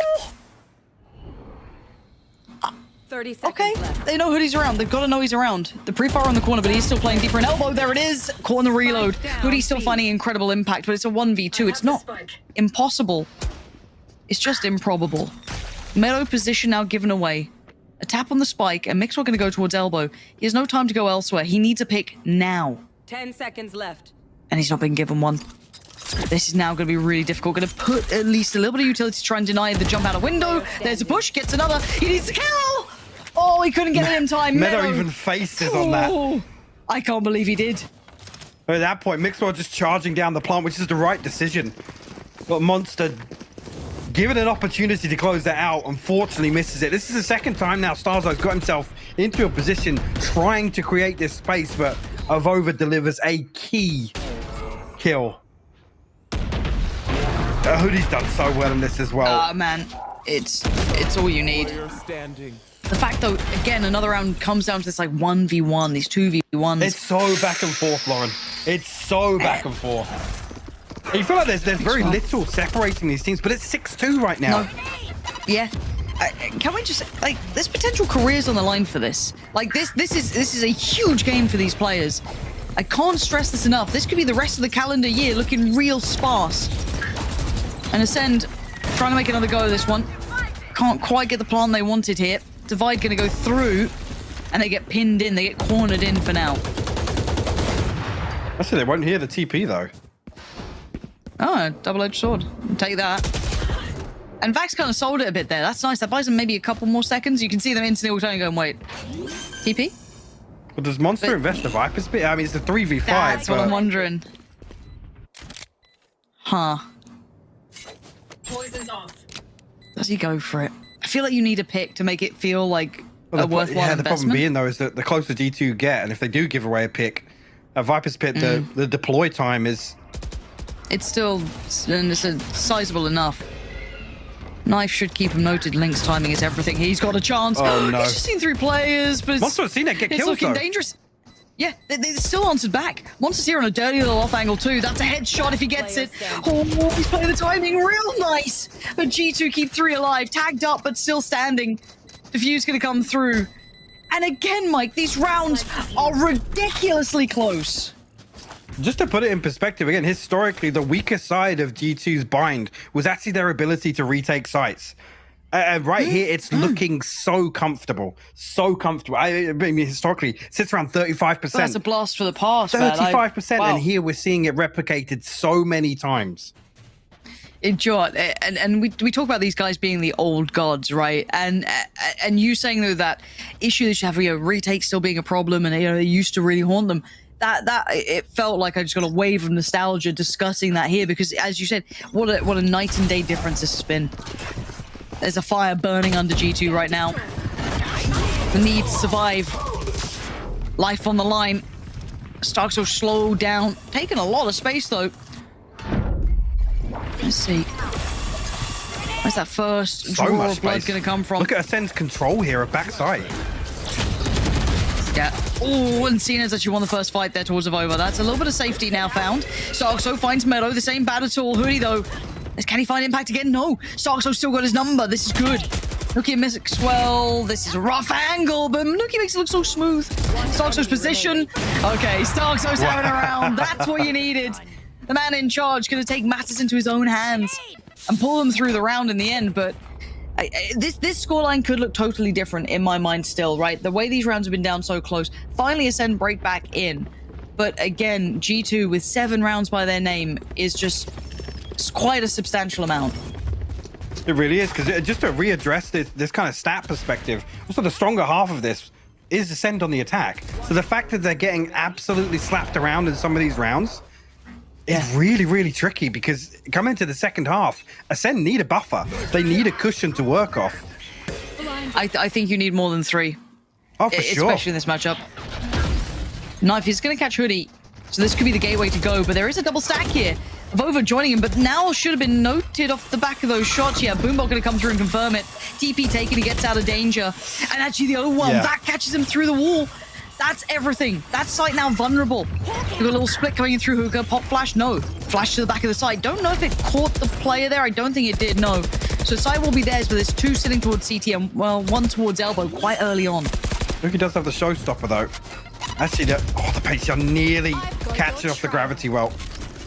Seeker's going to force them back a little bit. Monster going to pop the ult as well. Maybe going to combine that as well with it. Yeah, everything poured towards CT. It's a lot on over here, but again, position somewhat given away, struggling to find the impact on this. And there's 2 players on the other side. 3, really. It's a bit of a split fight. So if Meadow can find the timing, maybe Nuki's just going to unleash. Send it. Gets it. Link now down, but a quick trade out. Starzo still doing the best he can, but it's not over yet. It's a 3v2. Somehow, some way, G2 again are pulling this back off, and Monster sat on the very edge of his smoke, praying that someone falls foul to it. Oh, and it's not going to happen. Mixwell finds it when needed, and G2 pull it off again. I don't know how they're getting away with it, and so consistently, Lauren. I mean, you look at this round, the Viper's Pit goes up, it cuts off such a huge chunk for G2. This is unbelievable. We're talking about the step up in performance from even from a macro perspective. This is a different G2 than what we saw earlier this week. Totally different. This is elimination G2. Yeah, it is. What is with this team and there's pressure on them? Put them in, a force buy round. Put them on an eco. Suddenly, the best teams in the world, right? You get glimmers of this. It's why you always keep holding out hope that you get to see this G2. Because occasionally, once in a blue moon, it appears, right? But for now... How quick Hoodie's through. Oh, man. Oh, and the flash goes so deep that they don't know if that's not like really top telling. of It's not really telling. No, it doesn't give enough away. But you'll still keep it in mind. Now, the follow-up of the dog going to come through and sees nothing. So actually, they're going to go back to business. But they still have to try and hold back this wave. Look how quickly G2 have 4 here on A site. Yep. Got him. It's easy. It's comfortable for Nuki. He gets to fall. Oh my word, it's just through the wall. A specialist at work. And Link, this round's cooked. Vax still just stuck inside this Viper Spear. Has to make a decision. 9-3? Well, you said they needed more than 3. That's what they end up with. That is extremely concerning if you're an Ascend fan. Because like I said, coming into this, statistically, the defensive side for Ascend is not their strong point at all. No. I just... For me, again, like everything leading up to this, now people are like, oh, you're biased. You just support, you know, Ascend. No, like Ascend had a really good game against Mech. Like it looked really strong, a 1-2 result. Then obviously Nats had that pop-off performance. You're like, okay, that's fair enough. You lose that game. And G2 looked sloppy against OG London United. They looked, you know, out of sorts, didn't quite have it. This is so different. This is so night and day. G2 elevating here. We've had Hoodie pop off impact in this map. Nuki still doing Nuki things. You know what I mean? You put him on this map, you give him that raise, it's always going to look so diligent. But man, this has been something to note. And just no information early for Ascend. What's to see really whether it is any massive adjustment on the back of CNED coming onto the KO as well. Because the operator was sort of a cornerstone of some of the defensive performances from Ascend on any map, not just Bind in particular. Nothing caught off the flash either, whether or not there'll be a preemptive rotation on the back of that. G2 feel as if they're going to have an advantage behind that, not finding anything. They slowly make their way up sand now, 2 towards Fountain. Second flash, not actually triggered either. Uh-oh. Okay, rotations are coming in because they're feeling that pressure. 2 smokes for Link, but the timing's going to be everything. They could just get ahead of this. 1 pop flash and they're through. Big information found, sure, but there's the pop flash and they're through. It's Hoodie decimating 2. Vac and Link go down, and that's the sight. Gotta argue should be the round, honestly, with how this setup looks. The Trailblazer going to slow things down. Meadow able to reinforce here with the Poison Orb. Ascend have it all to do on this retake. Okay, that's a good start. It's not the perfect. It's not what you're going to dream about at night, but it'll get you the step towards the side there. Nuki now burned down to 2, still tries to stand, can't get it. Sarkso's got maybe a say in this matter, a 3v3 now, but they have to get past the site in a bit of a whiff. Somehow Ascend still pressuring through here. A 1v3 presented for Avova. Gonna fall on the first hurdle. Starzo finds 3 on the pistol round. Another amazing pistol round from Starzo. And that was a 3v5 retake. A 3v5, Lauren. With total control as well. The Poison Orb even reinforcing Avova's smoke coming back through spawn. G2 gotta be kicking themselves after that. Yeah, because that could have been, you know, you're halfway home. Yeah, you know what I mean? You're already Halfway making plans for dinner. That's it. But no, not at all. Okay, chance. Come on, Ascend, give us a game here. I want a longer series out of this. I want to see it go the distance, but have to wait and see. As it stands, we have a very, very light investment of sheriffs and not much more coming out. Obviously Headhunter for Mixwell, but have to wait to see how that impacts it.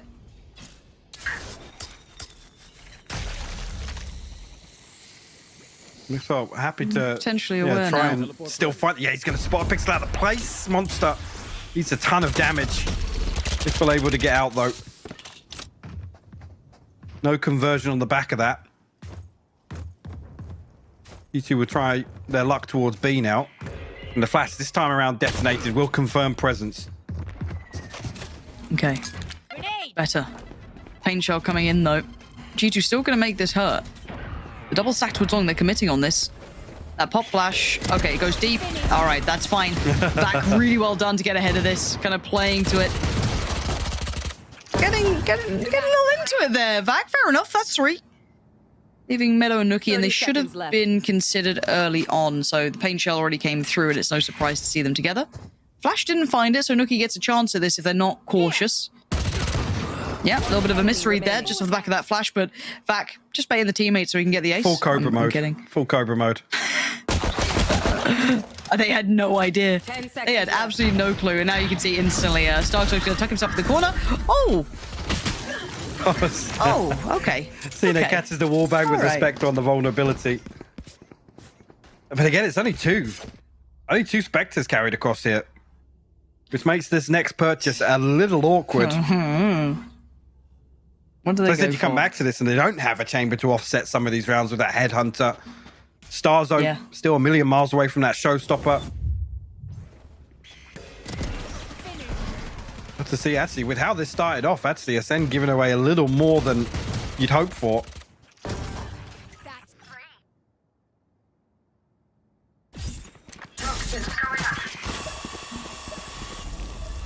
Nuki fighting for that early control towards Shower now. Beautiful set piece as well there with the snake bite and the gravity well.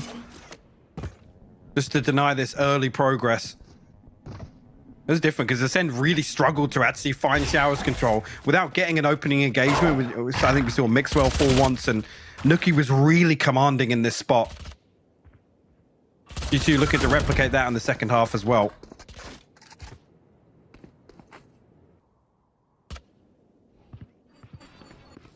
Poison orb emitting. This just feels so precarious, like every round. C-Ned? Yeah, no shot. You getting away with that.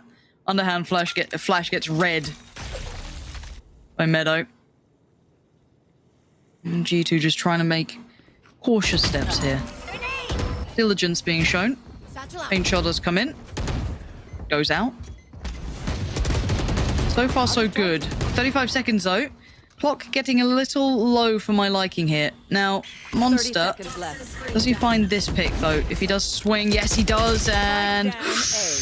Almost got the gun out. Doesn't quite get it yet, but Starkso does find Meadow, so there's still damage towards the site, and the plant didn't come quite in, so Hoodie now has to take up that job. Plant now down. Seeker's coming through. Starkso wants to work off this. Gets the angle. Given that Mixwell just holds down Mouse one man. He's spraying and praying for this one. And, well, it's Hoodie answering the call. Link last alive, a 1v3. Damage has been done here, but Nuki just playing time, man. Oh, play silly games. Win silly prizes. Link now going to take a little bit more space. He's got a phantom off the back of this, and okay. Got a little close to my liking, but it's 10 for G2 now, breaking into double digits. Force out a lot of repurchase on the side of G2. With the plant, should offset that just a little bit. See actually just how they sit. Again, Ascend come into this. I'm not really sure with the investment. Again, with Link bringing just the Sheriff into this, would hope that they can come through and at least muster together a purchase. Hoodie fighting fire with fire. A little bit of a run and gun. Let's get this done.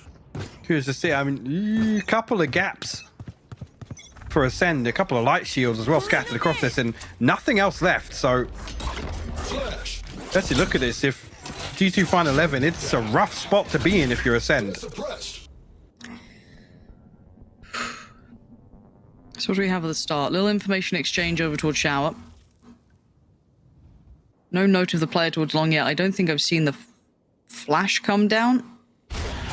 Just the dog coming in. Shower's now cleared. Nothing on that close box. So pretty indicative of the positioning coming out here. So G2 taking the space on the map that they want. And the rotation is in towards A, but the spike yet to be collected. So the trap should indicate that mid exploration mission coming out. No charges. From Vac. Where's that off to? Actually, the ult's gonna come out, and right amongst it is Monster. Meadow's dead. Poison's off. That's a first pick and a half. And to deny the ult as well, which was going to give them pretty much guaranteed site control with Nuki's position in Shower once again. Mixwell take the TP through. 30 And seconds. it should be isolated. And Nuki over the top still finds it. He finds a second. He gets a second. He gets a second. Nuki just popping the old sends it in. Nuki will do everything he has to try and salvage this round. Because that pick on Meadow could have been devastating to this. Quick flashes coming in, no one close back. Once in, gets the tag, not the frag. Mixwell good for it. And now Link in a 1v3 needs to clutch this out. This could be 11. This could be the first real look at the downfall of Ascend here. And they're all just standing in a line and fighting. He gets one of them. He's got 45 HP and he's still going to give it everything he's got. 3 bullets. Oh, he's got enough, maybe. Oh my god. I thought he could have done it. Mixwell re-peaks that. Balls of steel from Mixwell. Jesus.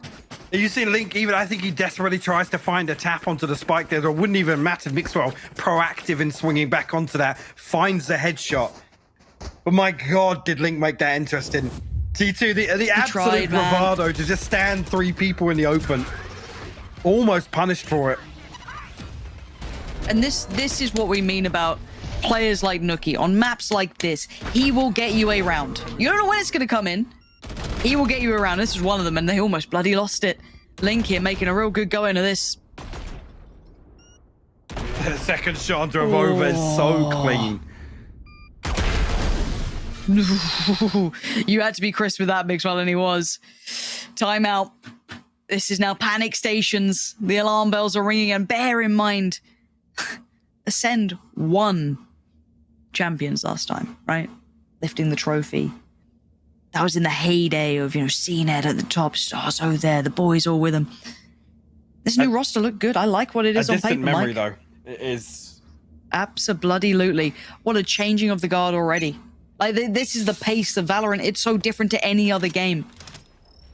If you can't keep up, you just fall so far down.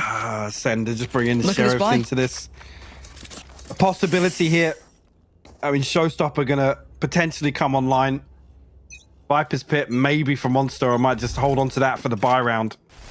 G2 looking to slow things down now with this default.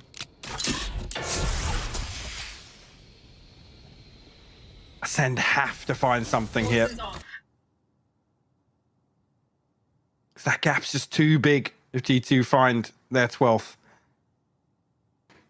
Insurmountable at that point. Barely got to see, Link potentially in the position you'd love to have seen it. G2 have been winning out every fight they've been given. Not particularly cleanly, but I mean, it's 11, isn't it? So few things about this series have been clean. It has been an absolute bloodbath. Yep. So what do they do with it now? CNED with the first real attempt at something. Past the smoke, though. Okay. Nuki's ahead of it. There it is. Ascend just left in tatters. And Vac's been noted. They've lost all validity to this. Nothing's looking comfortable. Nothing's looking good. The flash isn't hitting, but the shot does. And it goes down. Pop flash has to be perfect. It's good. Mixwell eats it, but he actually gets to keep his life. CNED does find Hoodie. They're still doing damage. They're doing what they can here. Oh no! Just when you thought they could turn that around. It was looking possible. It really was. There was genuinely a chance. That is absolute heartbreak for Starzo. And he's been trying, man. He has been trying. He's on 17-12. He's leading the pack for his side. And it just clips the edge. Look at that. There's dips back around. It does so much damage to Mixwell as well.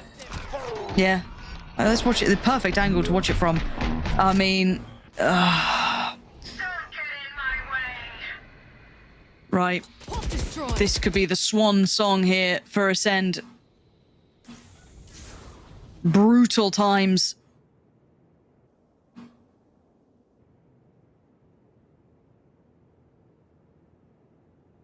What do they have left for us?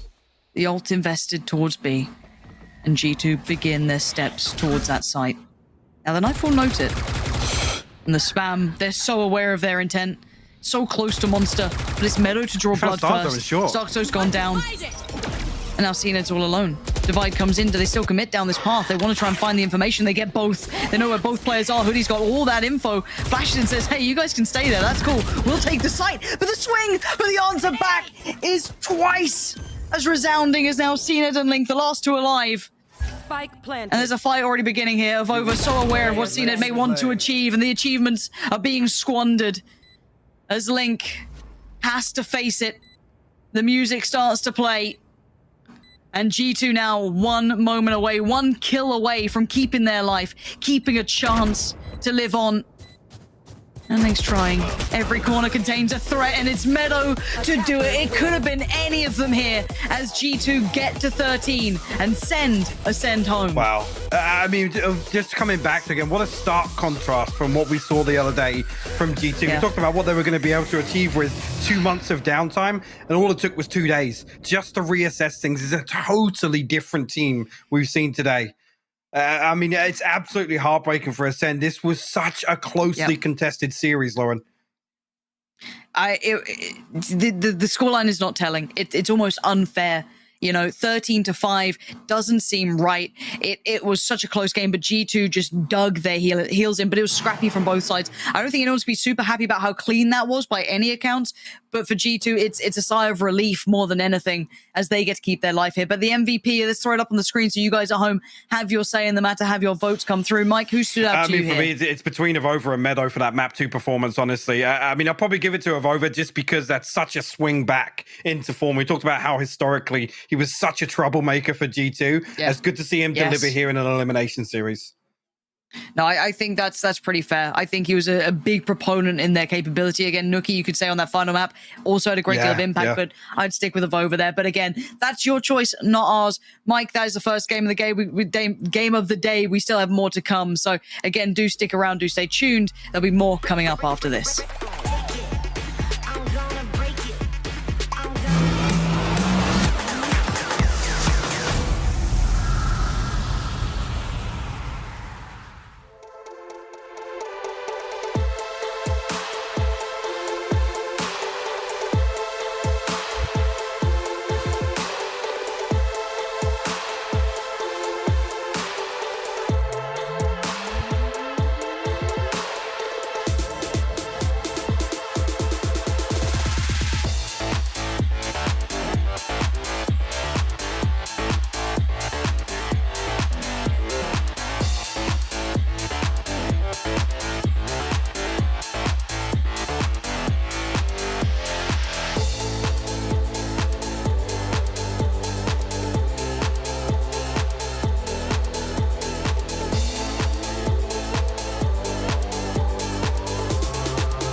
And G2 brought it home. They survive. They stay in the last chance qualifier with a very exciting best of 3. It is Bind where they absolutely smash Ascent, to be very frank.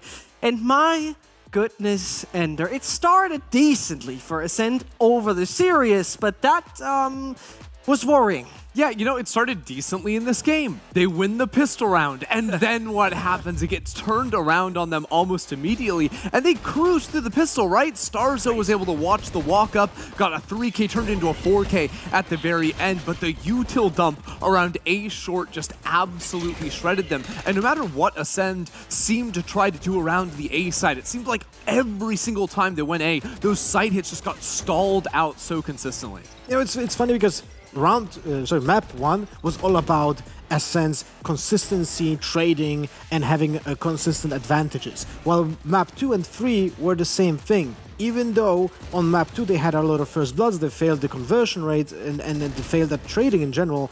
On map 3 here in Bind, not only they were losing on first bloods, but they also couldn't trade in when they had an advantage. So there was a combination of both aspects here. And as you mentioned, the second round, when they got diffed with that grenade for 0 essentially effort, like it was just a flash and just a grenade and got 2 players out of the Spectres, it was crazy advantage. Yeah, just absolutely brutal. And then at the very end, when Ascender trying to win some rounds to make the comeback actually happen, Starzo gets a couple of kills with the Sheriff, and then the ult hits the floor right in front of him. He goes down with it. Just the most heartbreaking way to go out because they almost converted on that Thrifty round. It was damn dramatic, let's put it that way, right? But we have the opportunity to speak to one of the winners, and that is going to be a Vova from G2. Man, oh man, I can tell you one thing, that was one hell of a series. How do you feel after that win? I'm feeling good. Not great yet, but I'm feeling good, yeah. You're getting there, right? You're getting there. I mean, let's be honest, right? I would like to first of all talk about Haven a little bit with you. There was the second map, you won that 13-11. And I'd like to know from you, considering what you've previously done on Haven with the rather lackluster performance versus OG, to this one, what was your main learning that you put in today? We basically had to play like in practice. We played like, can I curse? What kind of cursing? We played like... cowards? Yeah. Is that the word? Yeah, we played like cowards, let's say it like that. We got scared. Usually in practice, we would just send it like we did in this game. So after the first Fracture game, we went outside and we were like, this is it, like, this is the last map. If we lose, we lose. And I was like, fuck it, I'm just sending it, you know? And everyone was on board. Everyone seemed to be on board, right? One thing that's super exciting for me is that throughout stage 2, you were mostly, you know, more on other controllers than Astra. Throughout this tournament, you have returned more to that agent. How does it personally feel for you from a comfort level to swap back over to Astra? I don't know, to be honest. It's not too much of a difference. Because my own performance recently, I've been really lackluster. I haven't been feeling myself in-game, and yeah, I'm trying to figure out how to get better. I mean, there was a little glimpse of myself in Haven, so I'm happy about that. Right. Well, it was an amazing game, let's be honest, right? It felt really, really strong. Overall, you know, you still have a few more games ahead of you. And in my eyes, you will either play against the guys of OG London United again or against M3 Champions, if I'm not totally wrong. Who would you rather see? Honestly, I don't care. I hope maybe OG, we will basically just win and kick them out of the tournament. Right? We're going to find that out. You know what? Till then, thank you very much for your time. Congratulations on the victory, and we'll see you then. Yeah, thanks so much. Have a good day. No worries. You too. Boy, oh boy. I mean, not feeling himself, that doesn't really count for Haven, I would say. He was shredding. He was absolutely mental, right? But most importantly, I think it was a really good attitude from what he spoke about to be saying, you know what, this is our last map. It's all or nothing. And it was all regarding Bind. It's crazy that they have like this, let's say, they're just calm, I think, about the situations. Like, if we lose, then we lose, okay? But we do everything in our hand, everything that we can to turn it around by being overly aggressive. And typically that didn't work out for G2, but this time it actually did work out. On Haven, that hold when with that Astra smoke was actually pivotal, and that was the like quintessence of what he described. Yeah, on Haven it was him with a couple of big moments. Meadow as well. On Bind it was sort of the team dumping utility down, stalling out a bunch of those hits. Big control over showers towards the A side. I just liked G2's look on defense all around. I mean, they only dropped 3 rounds, one of which being a pistol. It was a very convincing final map to close things out. And you know what? We have to talk about one man that we're constantly highlighting. That is Nuki. His stats once more on Bind have been looking absolutely ludicrous as he was popping off overall. It's nice to see him back, right, in the way. He's also player of the match, of course. The moment that he got the 3K, when he jumped on the top of the boxes, like, that's illegal. That shouldn't be possible. Like, he should have been dead just by CNET, who had him dead to the right when he was satcheling up. And somehow Nuki just pops off, gets CNET, gets the second one, showstopper active, gets another one of the showstopper, and then gets traded, and then the trade goes back. Like, the amount of advantages that Nuki gave to the team here, this game, it was unreal. 4 first bloods, 0 first deaths on Raze. Yeah, I want to know how many times he was able to like cast the paint shells twice in one round, because they were coming out so early on. Then he's getting multi-kills. They're coming back. He's using them as another zoning tool, throwing it into the mix. The util, the movement from him throughout that match was just really, really pristine. And you know what, talking about pristine, right? We're heading over to Pristine's Lothar's lab, where you got something cooking for us once more. You know what? It's actually very short. It's something very, very small that many people would have not noticed. I mean, I didn't notice. I had to make a replay and then rewatch it. So this is a 3v5 retake from Ascend that was actually, well, successful because they isolated all the gunfights into a 1v1s because G2 is overpeaking. But it's not about that. It's about the decision from Starkso when he's going out on site and he sees the Chambers TP that is in Garden. Here, right here. This is the moment when he decides, okay, I'm not gonna like look for players right now. I'm just gonna shoot few bullets in this really high pressure situation and sacrifice those bullets into the chamber TP. And now look what happens to the chamber, because this is the moment where Mixwell fights, and we're gonna rewind it a little bit. Pay attention in the middle of the screen. Gadget destroyed. The moment he's probably smashing the button to get out of that sticky situation and go back to Garden. Like, such a small decision probably affected the outcome of the round because the chamber wasn't able to reposition. Like, crazy stuff. It's a small thing sometimes, right? And I mean, it's obviously mostly in this kind of level, the small things.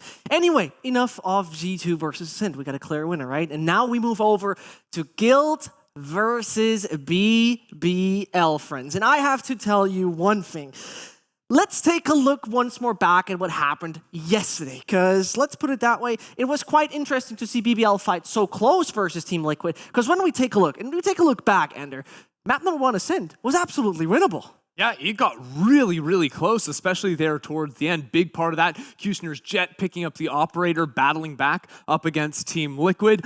Second map, couldn't exactly say the same story. I think they would have been happy to find at least a second round, but couldn't quite get there in the end. The match against Liquid, I don't know. It was just such a back and forth. I thought that some moments were really nice to see, like Aslan on the KO with the great flashes, and we're giving him a lot of advantages. But in general, I feel like Liquid had just everything prepared against them, you know, and they were catching BBL off guard because of the Phoenix pick. Like the Phoenix, just no one was prepared for the flashes on the new timings, so they had like an upper hand. But in general, I would say that BBL had some moments of brilliance with really good, basic synergy when it comes to playing off their flashes. Yeah, you know, I would say what BBL came in with was a very like steady way of playing out their ends, especially on the attacking side. They weren't really doing too much inventive stuff. A lot of it just ended up being Killjoy watching the B main exit, Omen watching the A main exit, and walking around with Kushner, seeing what they could find in mid in so many of those different rounds. I'm a little concerned that it's somewhat readable, and Liquid were able to play into that just a little bit, but it's a steady defense that's trying to hold down and make sure you don't get pushed on any side. So what you're describing is like an issue of not believing that your duelist, in this case the Jet, creates space on a site, right? And they have to fall back on slowly gathering the space.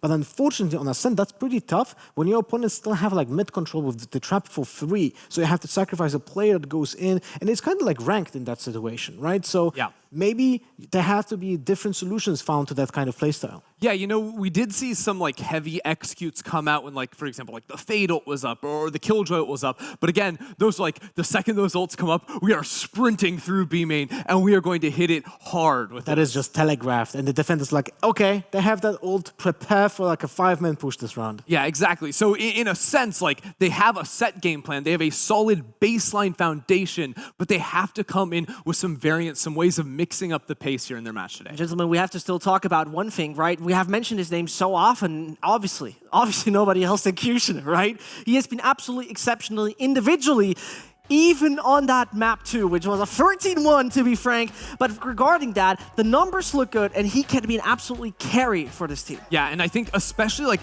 on their defensive side, I think if you can get an op in his hand, that opens up so many opportunities for you to win out rounds. He was getting some big kills, some impact frags up against Liquid. And honestly, I hate to say it, but I think like the defensive pistol round for BBL is so important that you win that, because I think you need to get the operator online early on in a half, especially if you're going in towards Ascent, because if you don't win pistol, like, you're not getting your op online until round 4-5, probably at earliest. Whereas, you know, you win the pistol, you can save a little bit, go for just a ghost in round 2. You can get that op earlier. I think that's sort of their best bet to start stacking up rounds on defense. Well, when he is on Chamber though, he might get lucky with a lot of kills in the pistol in the second round, then get to pop the ultimate skill. I'm sorry.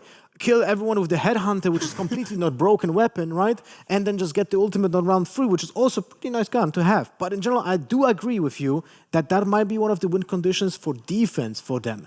But by the way, Executioner was the only player that was in the green yesterday on the match against Liquid. Everyone else was below that line of 0 point when it comes to kills and deaths. And considering the amount of rounds we saw, right, it was not even enough to really give us a good statement. So let's see about that. But moving further, Xilv is next on the line because obviously BBL needs an opponent.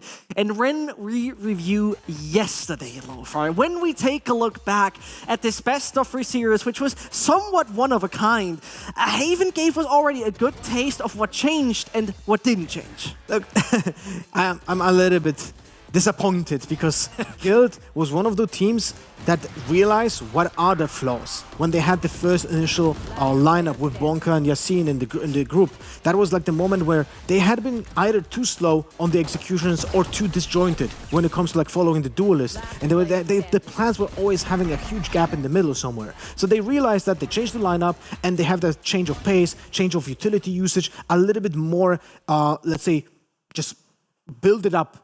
A structure in the team, and now they go back to the same issues that they had with Yasin before, and it's glaring issues in spacing, in like planning, and Yasin is just one of the most aggressive duelists in the entire scene, which is not a good thing. Right.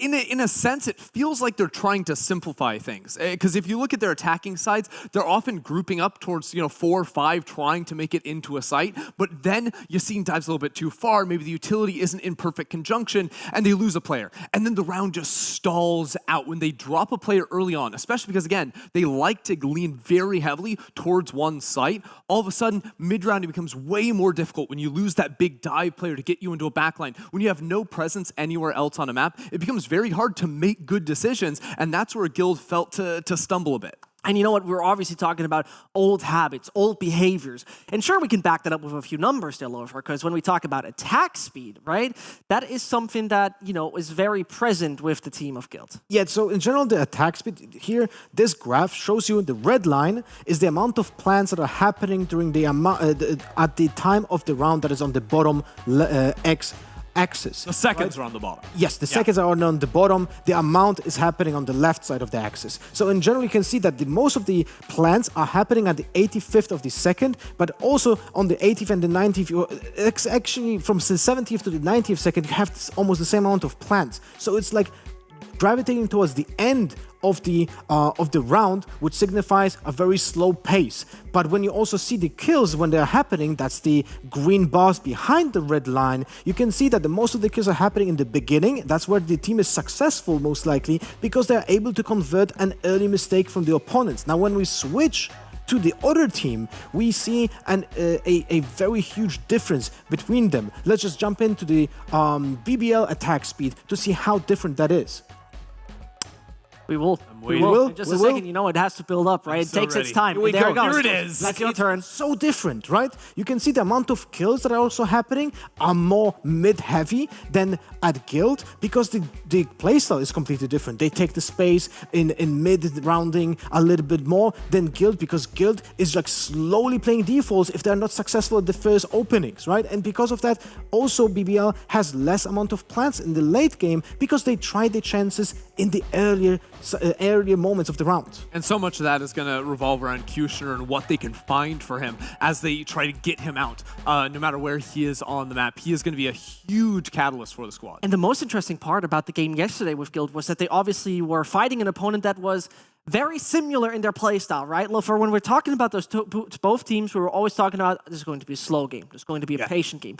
And for me, BBL is going to be a little bit different because it's not going to be, with a certain likelihood, the same kind of patience of, okay, we're both waiting till like 30 seconds left, and then one of the teams is attacking, right? That's going to be probably a big difference. So I think that's something that Guild didn't do against Na'Vi. Like, the way you want to play against a team like Guild, a team like Na'Vi, when you're on the defender's side, you don't want to move against them. You want to sit tight on your side, you want to plant your feet, you want everyone to be an anchor and just wait for the opposing team to attack you. The question will be if BBL has the discipline to play like that on defense against the team that wants to exploit mistakes by over-pushing, by the defensive team over-pushing, because yesterday Guild was doing those mistakes against Na'Vi, and Na'Vi find punishment really easily. Yeah, and you can find that with good gunplay, good anchor play on site, great timing of utility as well. If you can try and like catch them, stall out the hit, divide Yassine away from the rest of the team, all of a sudden, those problems you could see with spacing could become way bigger as he's isolated on a site. And you know what? We can directly dive into the map veto and figure out where we're actually going to end up, as that is most likely very determining. And as we see where we started yesterday, we will start today, at least in regards of Guild. So Guild actually didn't ban Split this time, but went for the Breeze ban.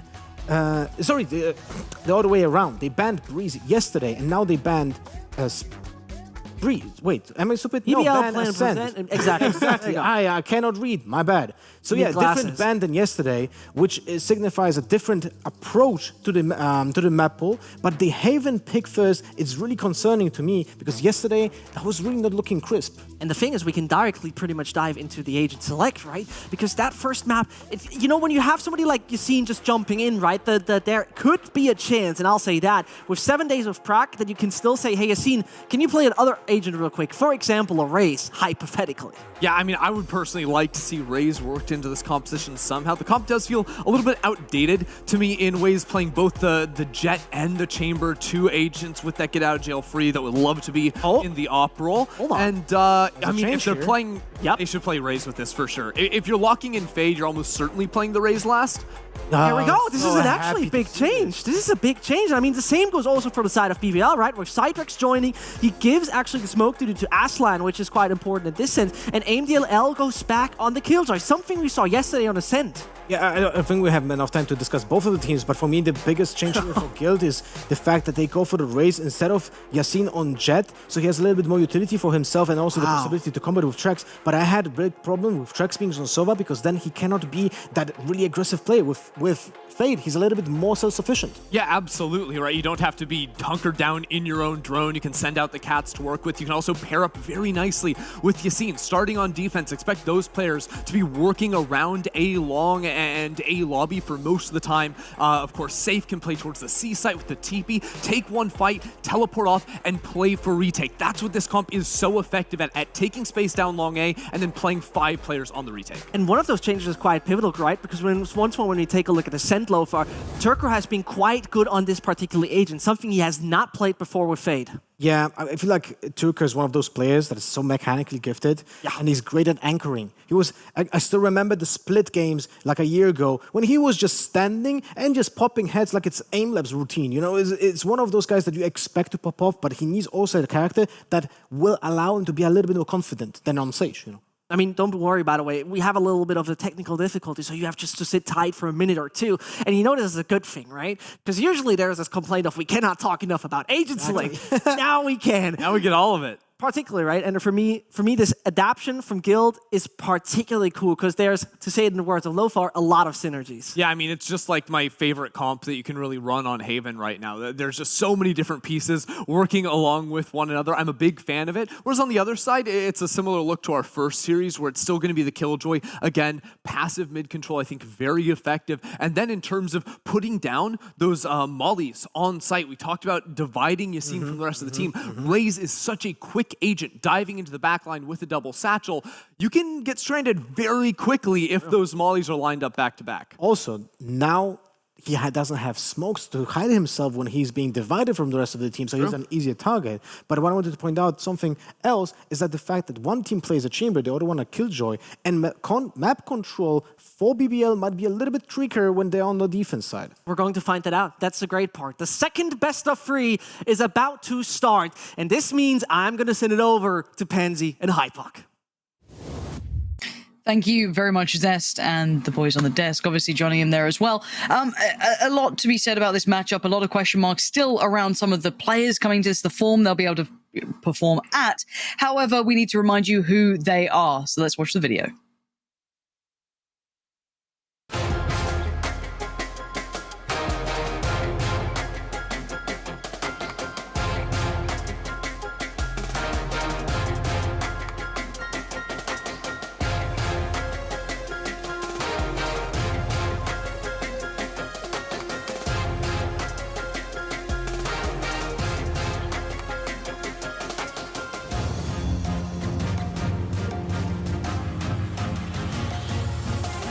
Okay, well, let's start where we normally do. At the compositions here, Mike, what's standing out to you? I mean, this for me is actually a real positive to see Guild actually put Yassine back in a comfort zone, right? He had a dreadful start to the series the other day versus Na'Vi. On Haven in particular, I mean, got absolutely dismantled in terms of opening duels. So this is actually a real positive. And to see Trex actually slotting over onto the Fade, it's actually an attempt to really support him in this change. So it goes without saying, we need to see more from Yassine, but I'm hoping here that Guild have actually formulated some plans around getting him online. Yeah, obviously there was some more discussion as to, you know, the intentions to the roster, the time that Guild actually had now with Yassine. But I think you're right. Sometimes you may not be able to, you know, do the long-term planning, but you have to try and deal with, you know, the cards you're dealt. So it does seem as though they are trying to support that, which I quite like. But of course, their opponents, BBL, tempo-based team, want to see what they achieve here as well. And it's going to be safe. Actually, not just safe. You've got 3 players on long. They are all in the right place here. Bait him in as well. The Prowler checked sewer. I mean, oh, and he still gets the headshot. Kushner goes down, and they had no idea there'd be more waiting. Leo waits patiently. That man is just gifted at this. And now 3 left with no support plan here. They're looking fairly all in. No flank coming through either, so BBL aren't going to be rewarded for their patience in that regard. Have to try and counter this now as 3 players committed to this A-site hold. Leo and Yassine, actually Leo going to be back on that fault line fairly shortly. Safe, happy to stand his ground once again. Actually does have the TP back online as well. Okay, still good damage, man. Leo as of late has been pretty impressive. Now they're being quite respectful about this. They're not trying to over-challenge. They're going to allow the plant to come down. Planted. And sit them in a post plant. 24 seconds still before that haunt comes back around. You kind of want to pick here. Maybe hoping you can nutmeg someone through that smoke, but the Prowler's having none of what you're trying to sell. So Turco has to fall away. This put all the pressure into Aslan's hands, but Turco actually comes out of that alive. But it is Aslan to get first, and actually the shutdown in the post is huge. Safe for the 1v1. The timing for it's a one-shot either side. Oh my god, this is so tense. Who finds who first? Aslan dipping away. My god! Oh, the shot goes astray. Another shot at life here, and Aslan's got him dead to right. Safe had one opportunity, and it slips. How did they just flip that back? On a 3v5. They come back through, and like you said, there's one opportunity there. Aslan just slips the net. Able to retreat back. What a pistol round from BBL. It's an absolute disastrous start. I mean, Safe here. It's the perfect bait for Leo. Also, as well, just talking about Yassine back on this comfort pick. Brilliantly complements this kind of double down on the long hold, but it just overstays his welcome a little, playing close contact here, and BBL get away with absolute murder. Very surprised that worked out. But again, you even throw in the fact that your Trek's got that great Prowler to come through as well, force him off that aggressive angle that Turco was trying to play with. Like, it was looking so diligent in the end, but this is leading all towards C. Eyes towards safe again. The guy's good. How good can he be here? Can't have the initial impact he'd want. Has to relinquish control on the site. Kushner actually going to open things up, though. Safe will fall. Plan should come through. Completely unopposed to this holding connector. And Turco just lines them up. Still left to find, and it will actually be the flawless here for BBL in round 2. So a fantastic opportunity. Bringing a Phantom and 4 Spectres into the bonus round. See if Guild can stop this spiraling out of control so early on.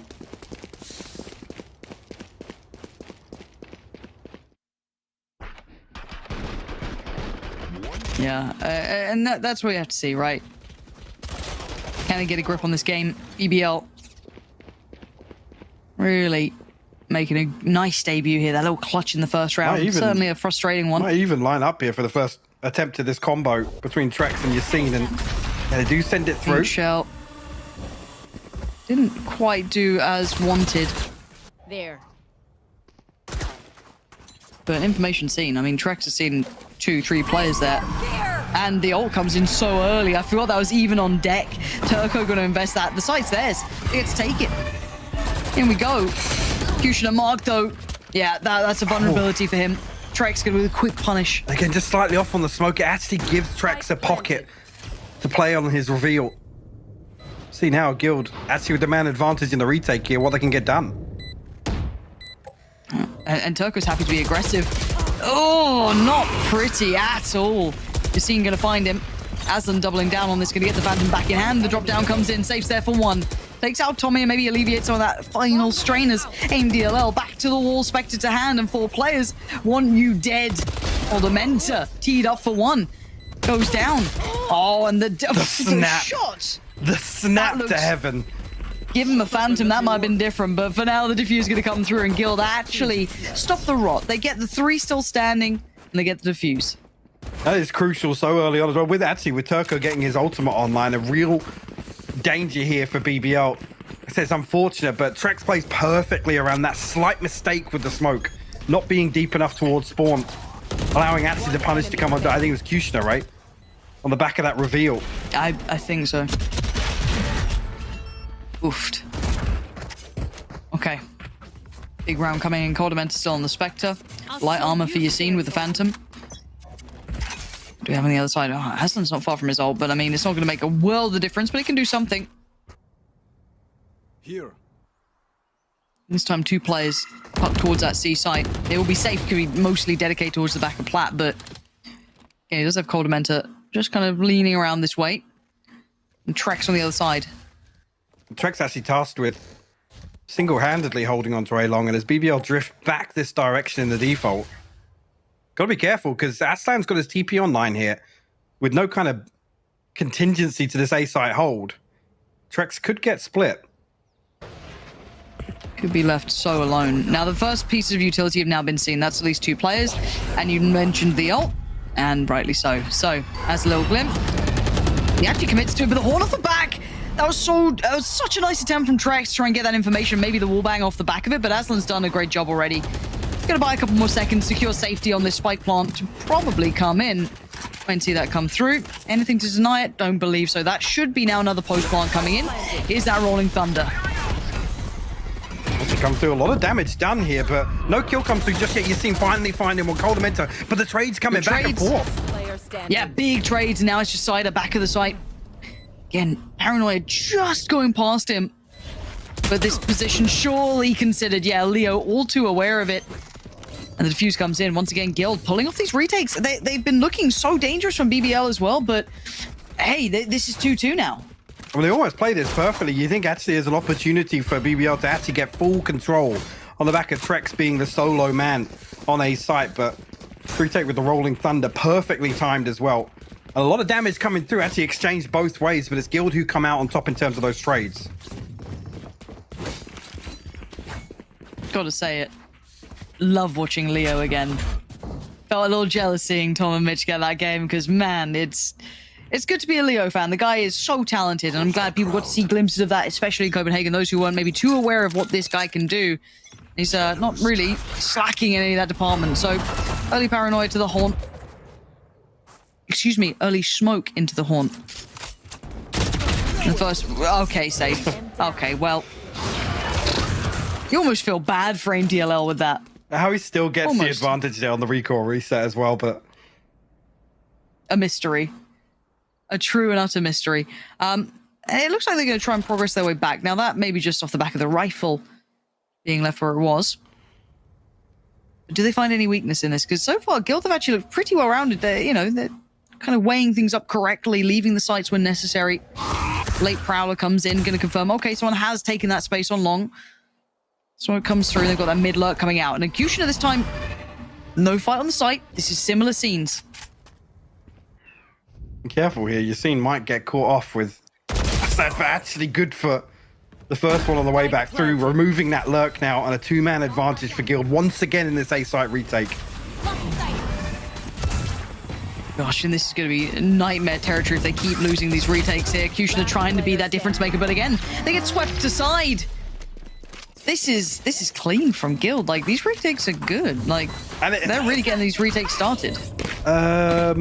Flawless. Yeah, interesting use of the showstopper there. Just for cinematic effect, I guess.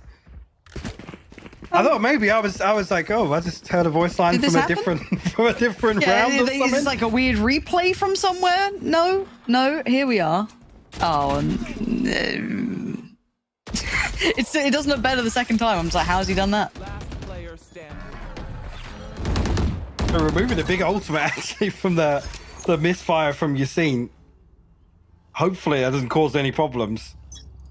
They do have the Tour de Force tracks back on his ultimate as well. Let's look at the BBL, Kushner and DLL both one off. They do have the Rolling Thunder available here. Not an awful lot left in the tank after this purchase. Not that they do want to invest into those, but see site wide open here. Xilv a little bit of an adjustment here, giving up the other site for full retake. There we go, aim DLL. Oh, double swing, so hard to handle. Turco a little isolated from it and swept aside. Again, they put themselves in the perfect position to be such a problem to play back in on these sites.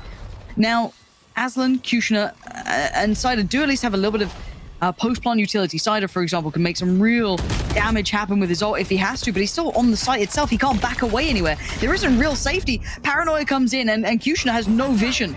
Yassine going to work his way forward. Horn's huge, finds so much information, and Aslan, last one alive, spotted on long, spammed away. Once again, effective trades, great utility usage, perfect timing, and these retakes are flawless. They are, and you see initially the intention from Xilv, as soon as they give that up, as soon as they feel a little bit of pressure, actually Coldamento well within range to hear the audio cues, it's a triple man walking back through mid, one through garage, two outside B. It's perfect timing to create that pressure. At that point, it's so far ahead of the spike being planted as well. There's just so much time for Xilv to work with. So much time.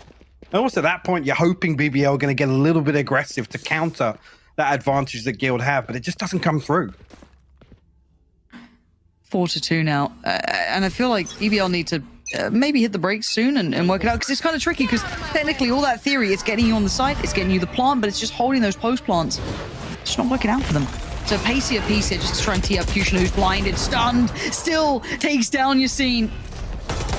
And it's Aslan up long. Coldamento good for it. Trying to slow the roll. Quick paranoia out towards garage. See if he can slow anyone trying to come through. But it's actually just Aslan on an island. Now the lockdown's going to come in and the fight comes out. Sage stands the ground and oh, he's delivering with Leo. None of this is working out well for BBL. All of that investment and all of these ults coming in. Cool.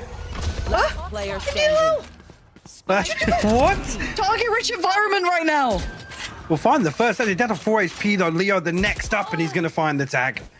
Xilv rolling through some of these rounds now. Surely there's a timeout. There has to be. There has to be. 5 rounds unanswered now. And it's one of those questions that is quite hard though, because again, I remember many moons ago, back back in my day, the Counter-Strike theory was always, the strats, the concepts, the tactical abilities get you on the site. It's the kind of, the crossfires, the kind of post-plant setups, any little pocket pieces really convert you the round. So it's pretty tricky because BBL, I mean, they're getting on the site, they're getting the plants, they're not necessarily even trading in effectively. They're going, okay, they've maybe had like a one player disadvantage once in a while, but I mean, what do you adjust from this? Like, how do you kind of play this out? Is there a better way to keep your utility? Do you need to be proactive elsewhere? Like, this is... I mean, it's tough because BBO are finding the space that Guild are giving up, right? I mean, a couple of times they're pressured towards A when that hold has been a little weaker, but it's the intention behind some of Guild's approach, these effects, and they're not getting overzealous. It's not as if they're giving up C and massively over-committing to forcing their way through A lobby or through mid. No. It's the timing that's absolutely perfect for Guild. Got to credit Golden Mentor in that regard, in some of this mid-rounding of where they're countering the space they are giving up. There should be a little bit of adjustment here. Safe potential to go a little aggressive here with the operator. See where he decides to set the TP up for. They will. He's just going to be the solo anchor towards C. Guild have rolled the dice. They've struck lucky here. Massive stack on both sides, and actually the fault line going to deny any early progress towards lobby. But it's four members of Guild for this. And Guild have been backing from these sides generally if they've been feeling that pressure come in. But look at the pressure now. They're actually committing off the back. It's madness. Pandemonium down on A long, and it's perfect. They get 2, and now they can fall away if they fancy it, and they are. Oh, this is nightmare territory for BBL. They've been conditioned into this kind of passive hold, maybe a little fight initially, and then they'd fall away from the sides. Not the case this time. They doubled down on it, Mike. Beautifully executed. This is the round where Guild do look to get a little overzealous, a little proactive, dig a little deeper for this. Back of a timeout. It's the perfect time for it to come. BBL now faced with a 3v5. Lots of time eating up here, and Leo back on that fault line already. Counters out as the Prowler comes through. Oh. BBL just being herded back into spawn. This is rough. Okay, a little bit of contact seen. You've seen deciding to dip away a little bit. Doesn't overstep the mark. I like that. Good composure. 30 seconds left. Flash again. Look at this time being purchased. And just information noted. Smoke in towards long now. You're going to walk through that? You might just have to save these weapons at this point. Yeah. Absolutely nothing to work on. Wow. 10 seconds. He was showing more versatility, which was part of the success really on a lot of these games previously, where they are able to just string together some of these set pieces on defense. You're seeing that's insult to injury here, finding another kill on Dame DDL. We actually removing another weapon. Not going to be able to scrape together something, yes, but there'll be light shields and utility lacking if they do decide to force it. Oh, the paint show's perfect. Oh, it's so good, and there's no escaping it. No escaping it. It's the first time we really see them commit to that fight as well. There. We go back in, and all they have are those 2 rifles, Mike. You're not wrong. Prowler's gonna miss the timing. Oh no, it doesn't. Okay, if Trex shows that he's really good on fade, like I'm all aboard the Trex train. Like, he's already looking pretty diligent, I'm not gonna lie, so show me more of that. If you get the specialist between, Leo, as he is on this map, always just damn good. We get Trex joining him. I mean, I've got to say it as well. First 9 rounds here, we're talking about Yassine's return to a comfort pick. It's looking way better. Way better. Oh, much better.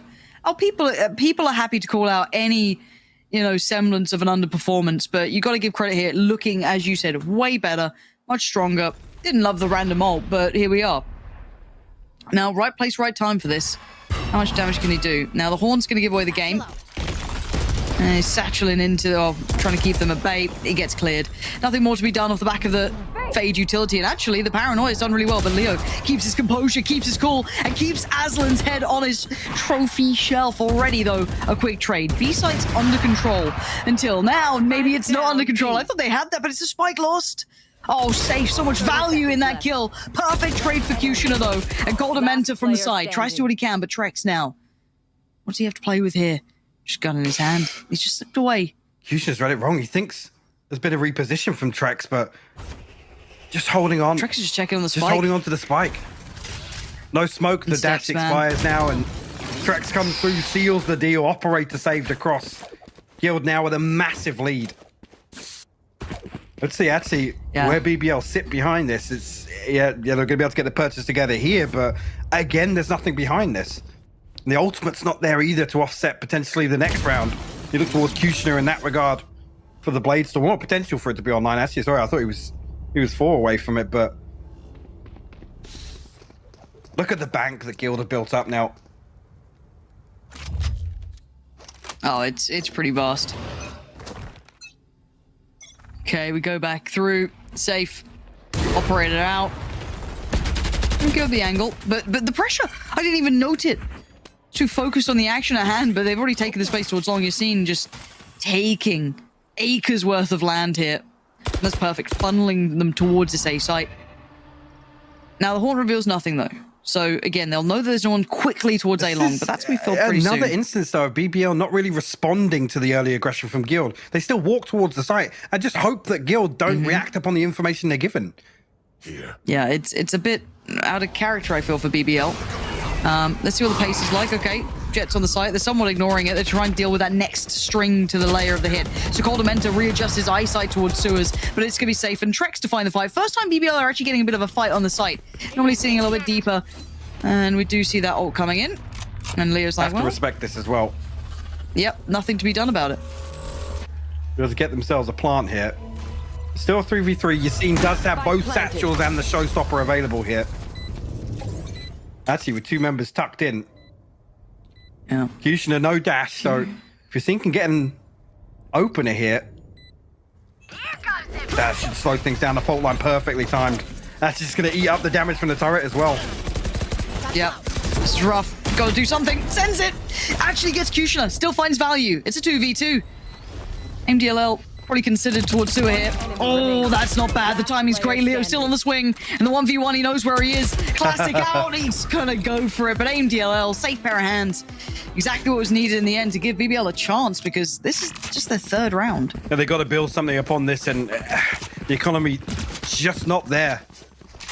Blaze Storm available, so Kushner can cycle out a weapon if they are struggling, but it's looking like Turco will settle for just the Spectre in favor of this utility. Beautiful work here between the fault line and obviously the Nano Swarm.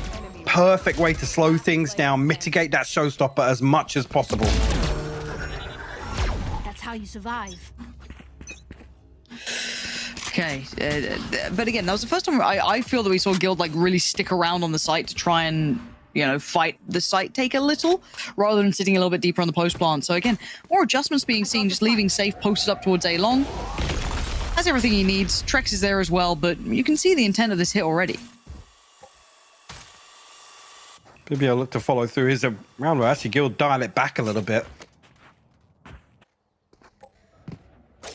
This is the one where BBL are desperate to kind of receive this aggression, but it's just carbon copy once again. They're going to drift back towards A lobby. This time around, it's safe tucked in with an operator. Comfortable position to TP away to as well. Now, I want to see that Haunt come in. It's actually the Prowler in the meantime. Safe still holding it. They weren't used to it. First time we've really seen him posted on that operator out. And you're right, the TP super safe. So he's got nothing to worry about, and Trex can kind of pick up where he left off. Still has his Haunt as well. So if he feels he's got the timing, because they're already down to 35 seconds, basically. This is really late in the day, so not necessarily a misread, but it is going to be a lot on how much Trex can find of value. And this is going to be tricky. Yeah, so Horn goes in, doesn't get him much. Does buy him time to at least get out of the stun and gets to swing back around. I thought he could have some more there. Seas comes out, he tries to throw it down. Safe even got Aslan as well. It's really only AIM-DLL keeping this round together in this 2v3. Plant finally comes through. Fault line here, and actually Cider going to be forced out from behind Depot. Can you see isolate this kill? Oh, it was must be with the satchel. The satchel and the pain shell in combination. That's the Yassine we were waiting to see. This has got to be good for him after being, you know, really criticized and kind of drawn. I mean, he was the easy target the other day. Of course he was. Of course he was. This is the Yassine who can have impact, right? Like, Is this going to be what they want to be bringing in long term? Who knows, right? Because clearly you saw the player they were considering to bring onto the roster. Didn't happen in the end. But again, to see him finding value for it being converted into round wins, this is what you want to be seeing. Look at that. Oh. Bonk, bonk, bonk. Beautifully timed. Oh, love that. Beautifully timed in util. Actually, look at this purchase coming in for BBO as well. A Spectre, a Bucky. Well, actually, 3 Spectres and a Bucky. Obviously, the Blade Storm going to complement that Bucky just a little bit, but Trex, a much steeper hold towards A side. Looks like the intention once again for this retake. And he's rewarded. He finds AIM-DLL through the smoke. And AIM-DLL's been the big boy, right? He's been the one changing some of these outcomes of these rounds. He found so much impact even in the last, and it still wasn't converted. Looks like the Nightfall is ready to go here.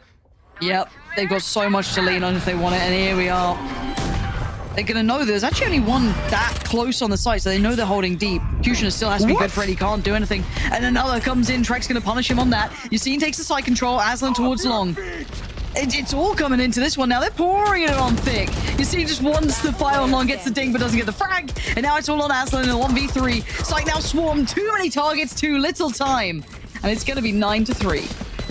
What a commanding half from Guild. Huge. They're playing with such confidence as well, building around Yassine, who, again, can't mention it enough, just how much of a poor start he had on that Jet in particular, but he has been the cornerstone of some of this defensive aggression, and it's looked so good for Guild. Yeah, and even complimenting that, got to highlight someone like Trex as well. Absolutely. Love the impact with the utility work, the time buying, the amount of times that BBL have gone for this this A take, and he's been a nuisance. He's been a problem. He's got the information at the perfect timing. It's been really nice to watch. Safe is always good at this game. I don't think we need to say that. Leo's great. Like, everyone's doing really well. Condamentor's quiet, but he's the one orchestrating this. He doesn't need to be the one to be like, top of the board or any of that. He's doing everything that is needed. BBL, I mean, need to get on the board here. Yeah. A massive, massive gap after the first half, and as you see what you're seeing now can deliver on the attack here for Guild. Real progress on the back of presence shown towards A lobby, at least with utility. Guild will revert back just outside garage. No damage exchange just yet. Actually, Kushner looking to get aggressive with this dash. He's going to set it up. Coldamenta ducks underneath it. Finds the second as well. Okay. I mean, we were like, I was just saying, Coldamenta doesn't need to be fragging out. He's, he's leading the gang, doesn't need to do too much. Okay. Yeah, just pops off with that, gives them 2. Leaves AIM-DLL, Aslan, and Turco in quite the predicament. Turco's going to hear all this. Flashed up. Tucked to the corner now, calls for support, calls for something, and actually takes down one. The second as well. He got Leo on that. It's just Aslan now, a mile away, over towards CT. Does still have the paranoia, but with 3 members to find, it's going to be difficult for him to really find an awful lot of value off this. Have one of the smokes back up, but could have such a deep hold on this. Doesn't catch anything here. Condamentor is safe tagged up. There's an opportunity to do some damage at least. The reveal actually going to show that nobody on this just yet. Just playing with him now. Condamentor finally shows his hand. Wow. 4 on the round for him. Guild find their 10th. Look at to run away with this in the second half already. Okay. This was Guild's map choice, so we can kind of put that in context. They're quite good at this map, clearly. Clearly adjusted after what we saw before. Much different. There's still individual danger with BBL. I think that's pretty reasonable. Obviously got firepower for days, but right now just being a little outclassed.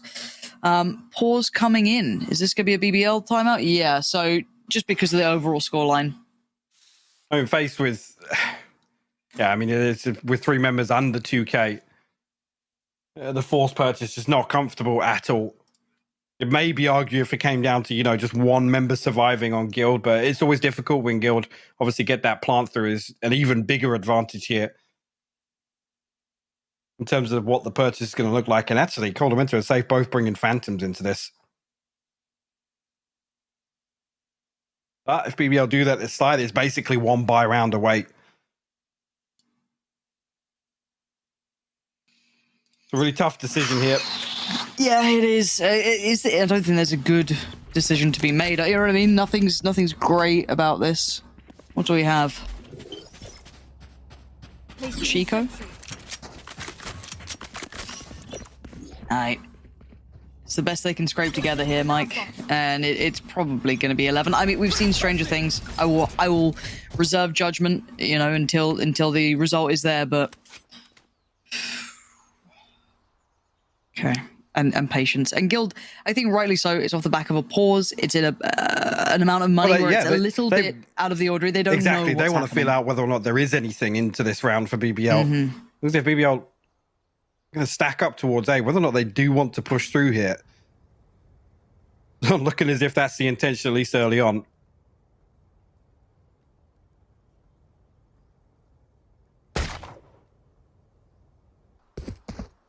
I'm curious as well how Guild can really get a feel on any sort of indication of A, towards this stack, I have the spike. B, towards any sort of space available on the map right now. So they might actually drift back towards A lobby. I don't like leaving it this late. Okay, that's not bad, because when you leave it this late, things can go wrong and you don't have time to recover. So if they had just, you know, let's say flipped the coin and gone, right, A hit it is, might have been nervous, but with no information off the back of the Prowlers and all the other pieces, you can see that they've actually lent in the correct way for themselves. Maybe they gamble stacked. It's completely fine. It's the best chance at this. You're not going to get, you know, a fair fight in this round, so you have to try and find a way to do it.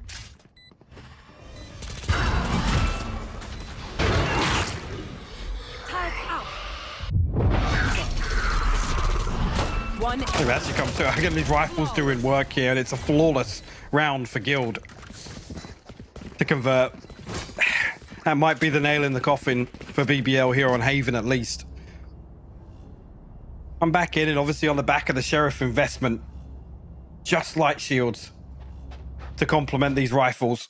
No real early progress towards any ultimates either. Safe actually finding the 2-for-1.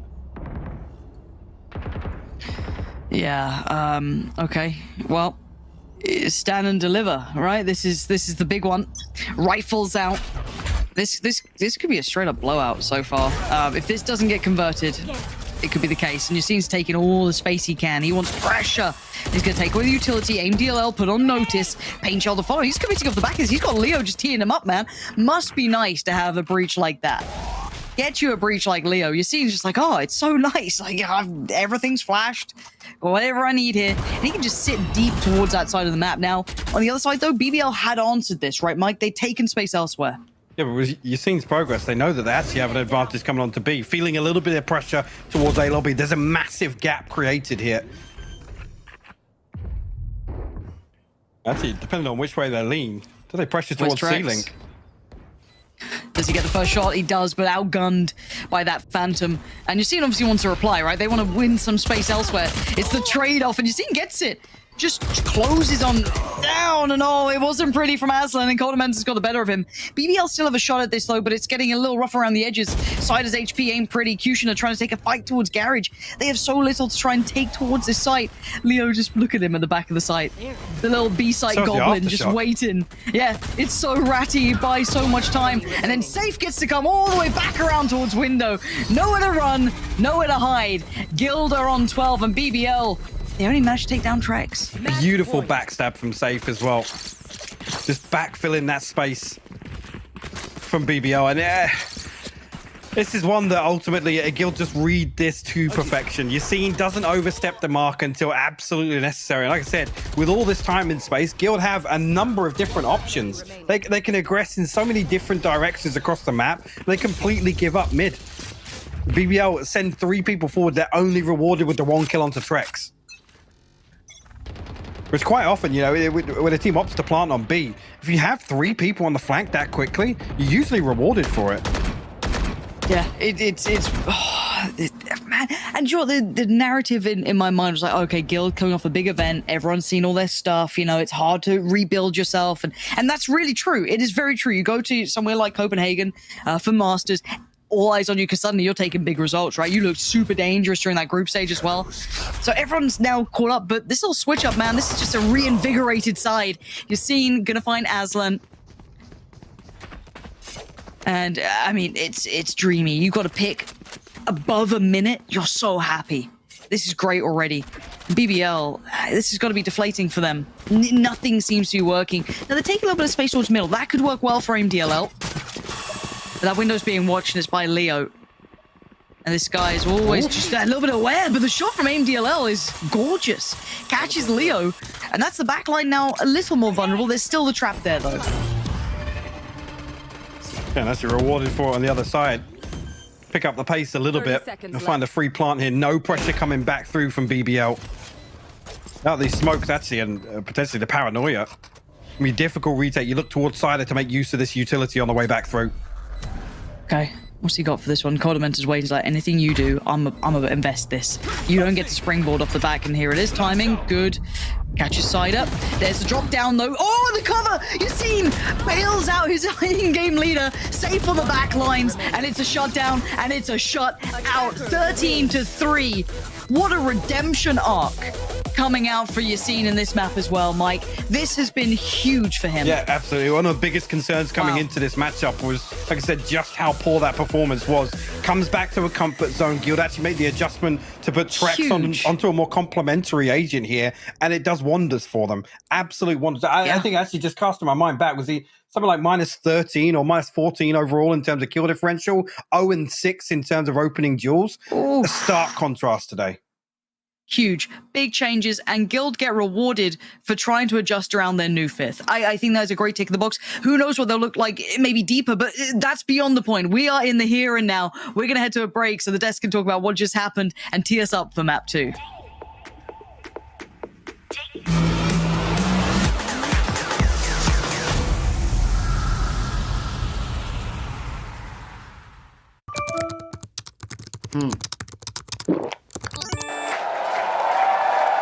Red Bull gives you wings.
feels like the cleanest guild we have seen in a while. It is 13-free, it is Haven, and it is not even their map pick where they succeed on. And let's be honest, it looked wonderful. It all looked like a bit of the good old guild days, Ender, as a compositional change, and everyone awake made it look so easy for them. Yeah, everyone awake, me too. Going on 48 hours now. We are powering through, and so we're guild. I mean, only dropping one rifle round across this entire map. Incredible play coming through from them, and it's with this change. You've seen going over to the Raze, working the fade into the composition as well. And while we didn't see a ton of early round trap plays like you're normally used to seeing with a comp like this, what we did see was really effective util usage on the retakes. They were getting tons of kills when they were jumping back onto that A side.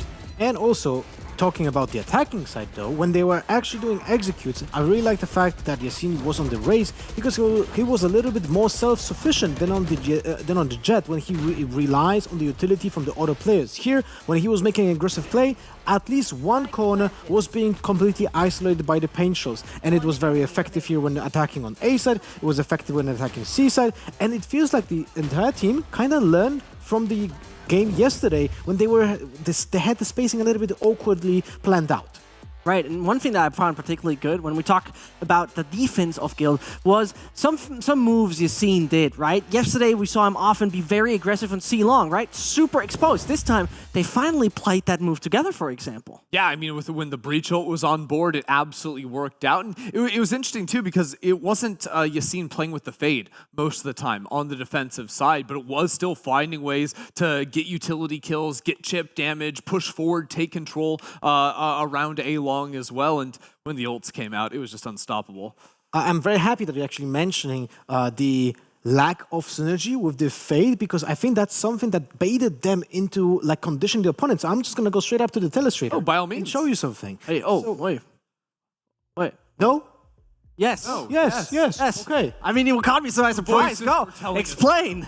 Okay, so I wanted to just show you something in the telestrator because this is actually very important. Like the lack of conditioning that they had with that fade and raise utility is because they wanted to bait people into doing something here in the A lobby. You can see that the smokes are indicating a push through short. The stun from the breach that was happening as well here was important to indicate that this is a push through short, through long to take control alongside this haunt here. But the thing is, this was all a bait, all a ruse to make sure that the opponents are going into the A main and are baited into the ult from the breach. And after a second, you're gonna see how this is being done with the slow-mo replay here.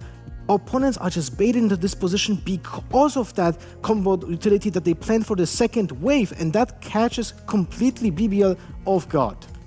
Yeah, that's about it. Yeah, I mean, it was one of the most surprising Lothar telestrators I've ever seen, but you know what? I'm absolutely in for it because it also went quite fast when we take a look at the things of the game. And when we particularly take a look at the things, one phase returned yesterday and looked dire, absolutely lackluster on Haven, but someone turned out to be excellent. It is Yasin versus Yasin, but it is the version of yesterday versus the version of today. I mean, much higher impact here, obviously. Again, on the Jet, it's all about gunplay. It's all about, teammates setting up to dive into the site here, especially starting on defense. I think that is absolutely a place for Yasin to be able to shine, and I wish we could tally up all of the utility kills he was able to get because he was stacking them up. I remember at least one satchel kill during a retake. Yep. That's true. It was at the same time as a paint shell kill. Yeah, and that was a different angle as well. So he separated like different angles with the utility that he had, showstopper kills as well as happening. So he had actually a lot, and he was always fearless. That's something that we know Yasin for. When he is pressing W, nothing else matters. Like he just hopes that someone will be behind him and will push with him because he is never backing out.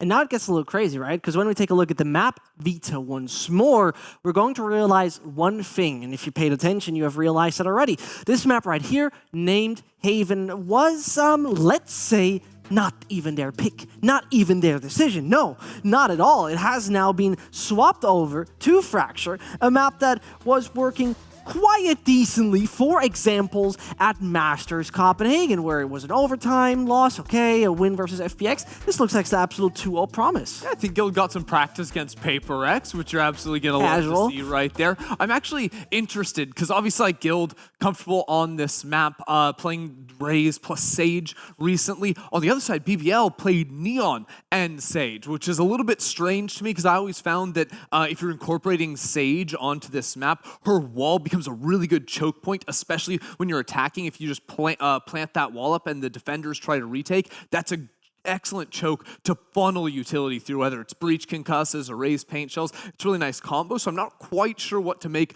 of a Neon mixed into that comp as well for BBL. And it's even weirder when you consider the defense, because when you have a Sage, that's one of the players that will just plant the wall on Arcade, maybe on A main, just to disable the potential push from one of those angles for 35 seconds. But then after that, she's kind of like lackluster, and the slows, they are always the slow orbs are always slower in execution than potential Neon push. So there's no combo there with the stun from the Neon as well. So it's a little bit disjointed, and I would like to see a change when it comes to that composition. Yeah, I will say that from some of the Sage that I've seen played out in North America, a lot of the slow orbs end up getting like saved to post plants on the attacking side, just throwing them down once the wall gets broken to again just turn that into a really tight funnel. But also we don't like the Sage walls that just cheat you onto site very quickly, like stairs.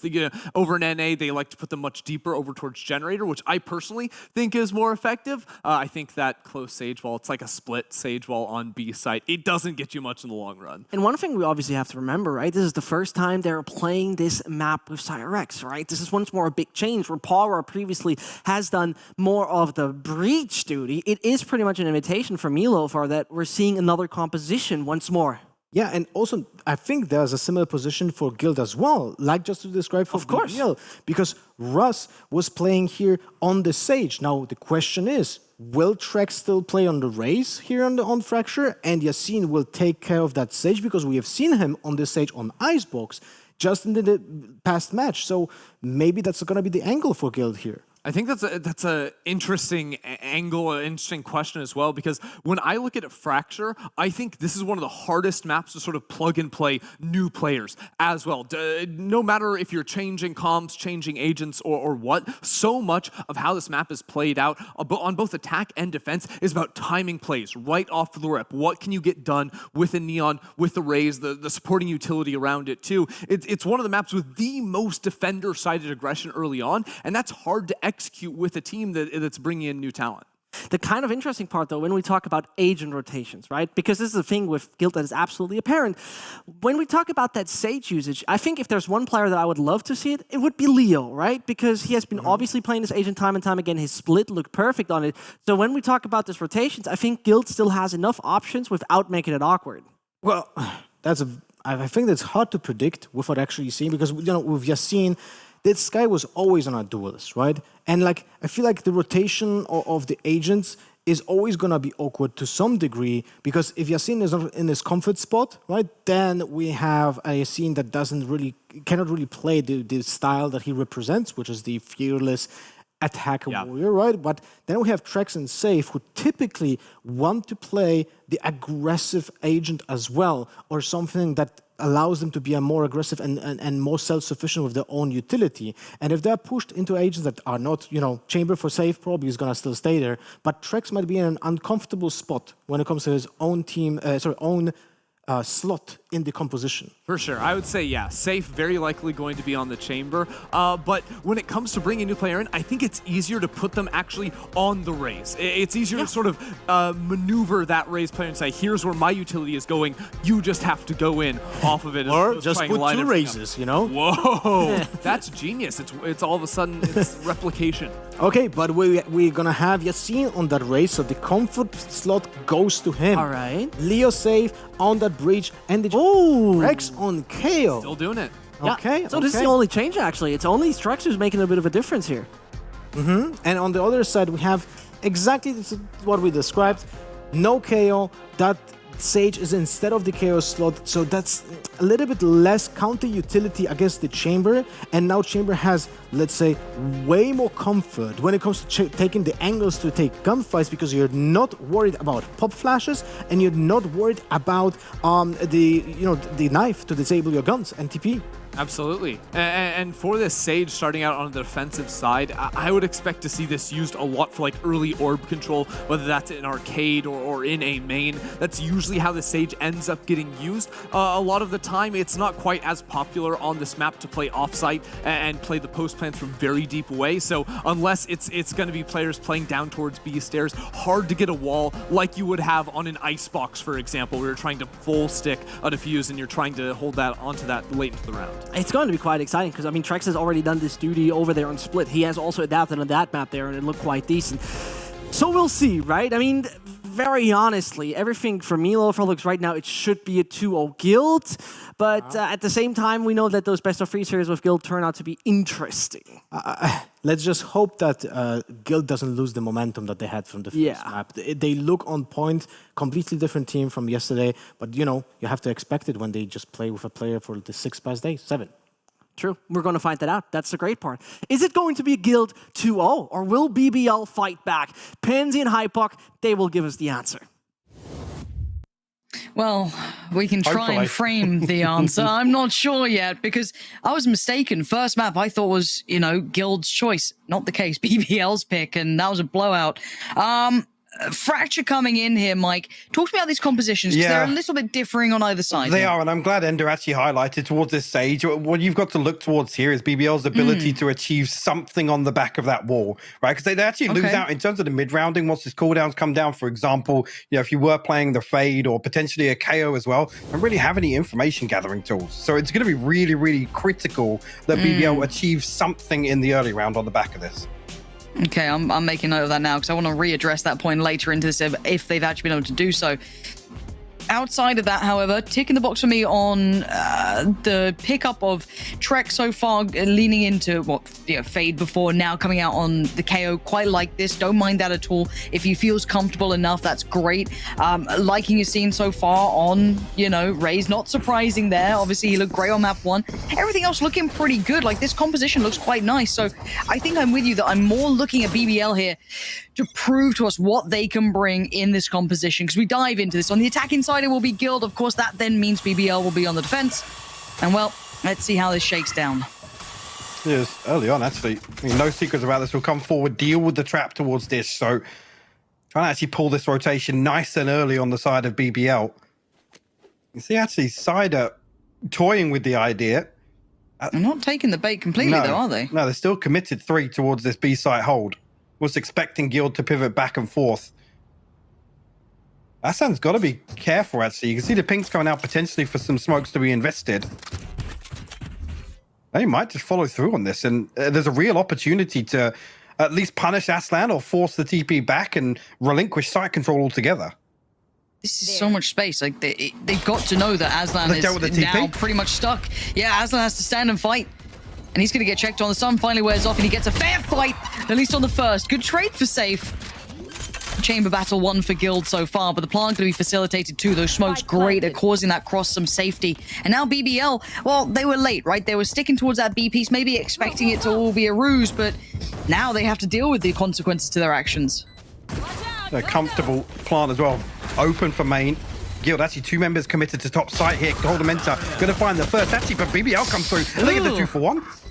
It wasn't clean on these shots, and the smoke's going to keep Safe away for now. Goldamenta needs to play his life, play the clock, see if he can do any more damage. He's got a couple more seconds, but this is tricky for Safe.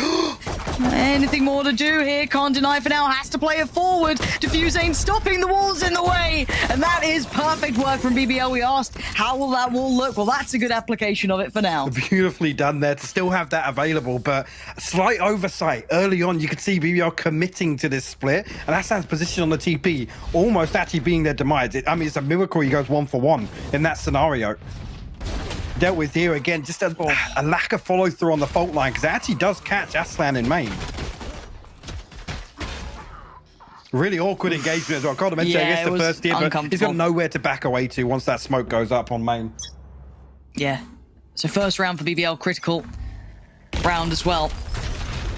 Caught a little by that.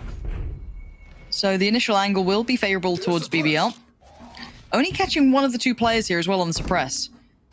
Kushner unnoted. And they're closing in on this, so good little paint shot for Yassine.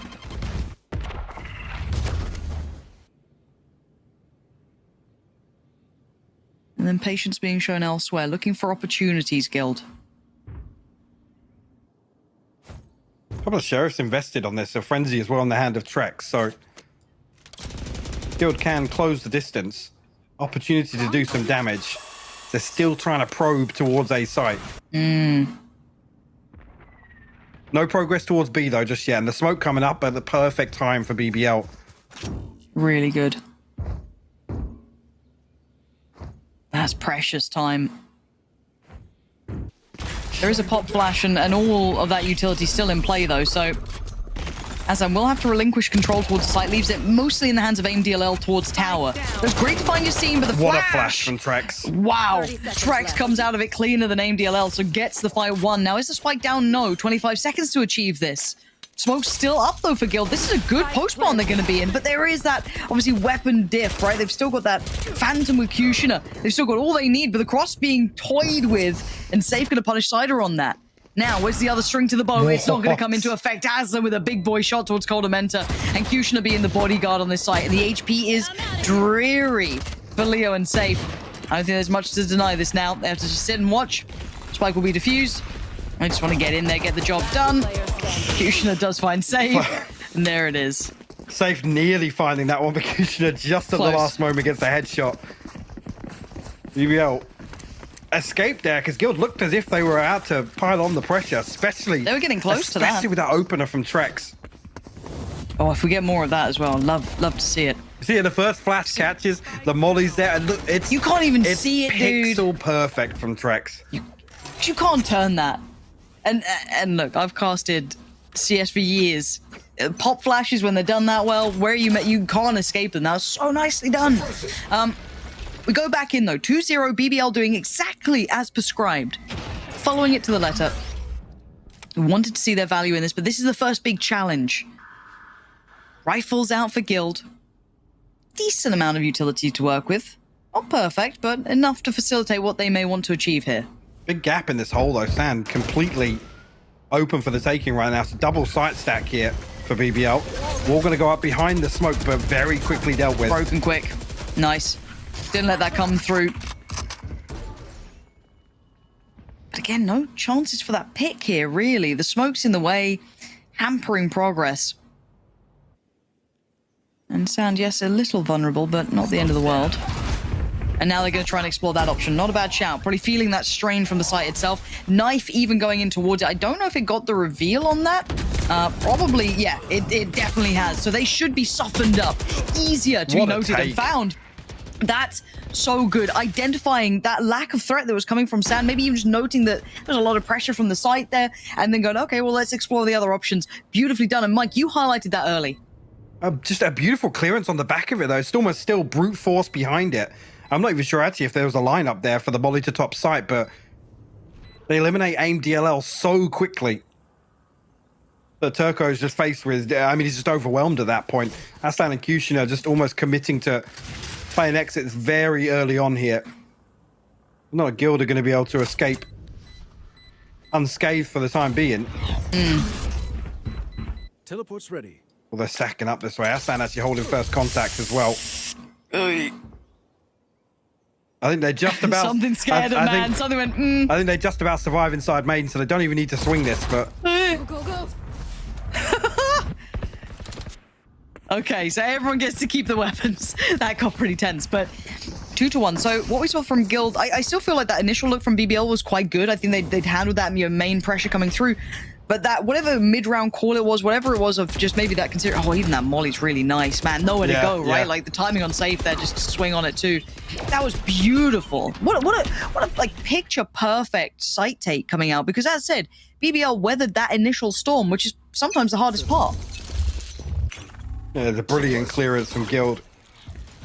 She come into this with, I mean, one away for some key ultimates, the orbital strike, the null command, Safe one off the tour de force as well. So an opportunity here to at least swing back into this very early on in round 4, especially if they can close this out.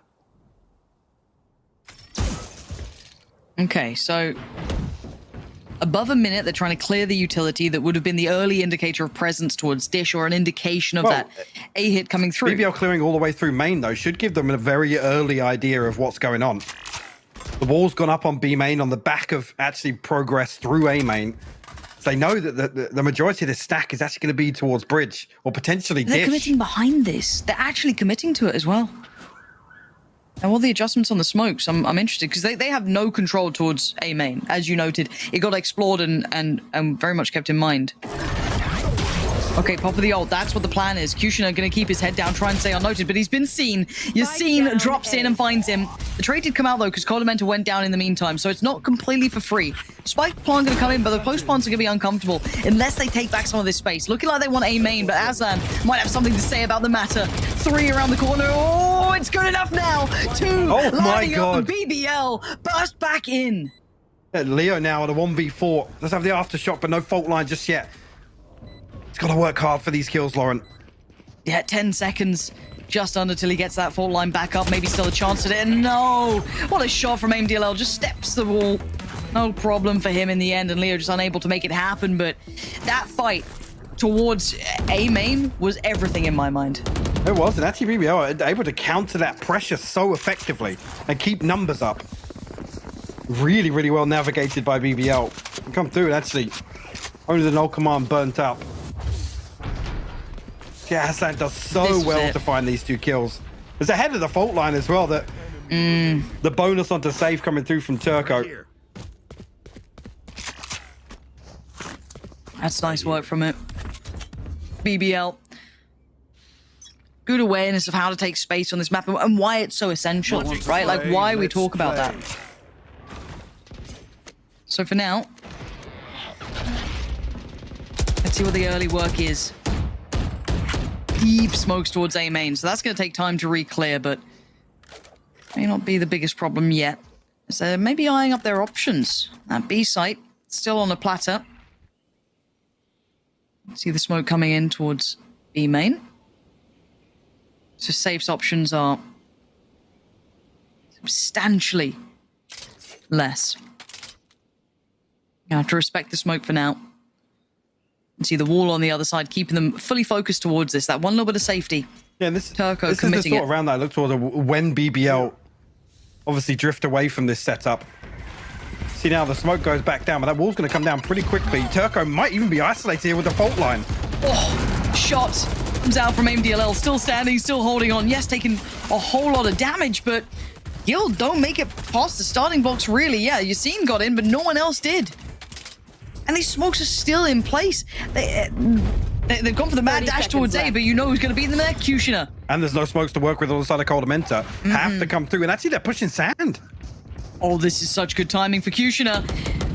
Could be living up to his name. Takes one down. They had no say in the matter. No chance for a trade. Now he's going to tuck himself in the corner. Wall goes up so he can get out of danger. 10 seconds until... Oh, they just about make it across. This is so precarious. Spike going down, but the ult comes in. This should deny it. The spike's still planted. There's been space for this. And on the other side again. Aslan, do you get to keep your life? No, you are put to bed now. It's all unsafe in a 1v2. He needs one of these, and he needs it fast. Ain't going to get it. AIM-DLL. Sharp once again to close things out. BBL actually find their 4th. Guild really struggling to achieve anything. We were talking about actually the massive advantage in terms of the mid-rounding, in terms of the audibles. BBL actually winning out on that. You almost expected, I mean, at some point here, Guild need to reassess the situation, because I don't know if they think they're forcing out rotations, they have the benefit in that regard, but it's just not happening. No, they are not the conductors in this at all. BBL are fully aware of everything. The rotations have been sharp. And this one is the accumulation of these losses. Look at that purchase. It's real messy. Just heard the ult pop from Aslan too. And he's in the right place for this if he wants to stick around. Thought he might have a shot ahead of it, but no. Forced away. So, okay, so early work achieved towards Arcade. Now, where's the rest of this look, right? Because they haven't held a default. Again, they've left A main completely open. Oh. Oh. Well. You don't normally see it going down that way. You really don't. That's AMDL's 5 yeah. HP. Forced off this angle as well. The Pansy are nearly actually catching. Timing on this pinch could be super good, but do they overcook the pot a little here? They're thinking about A, aren't they?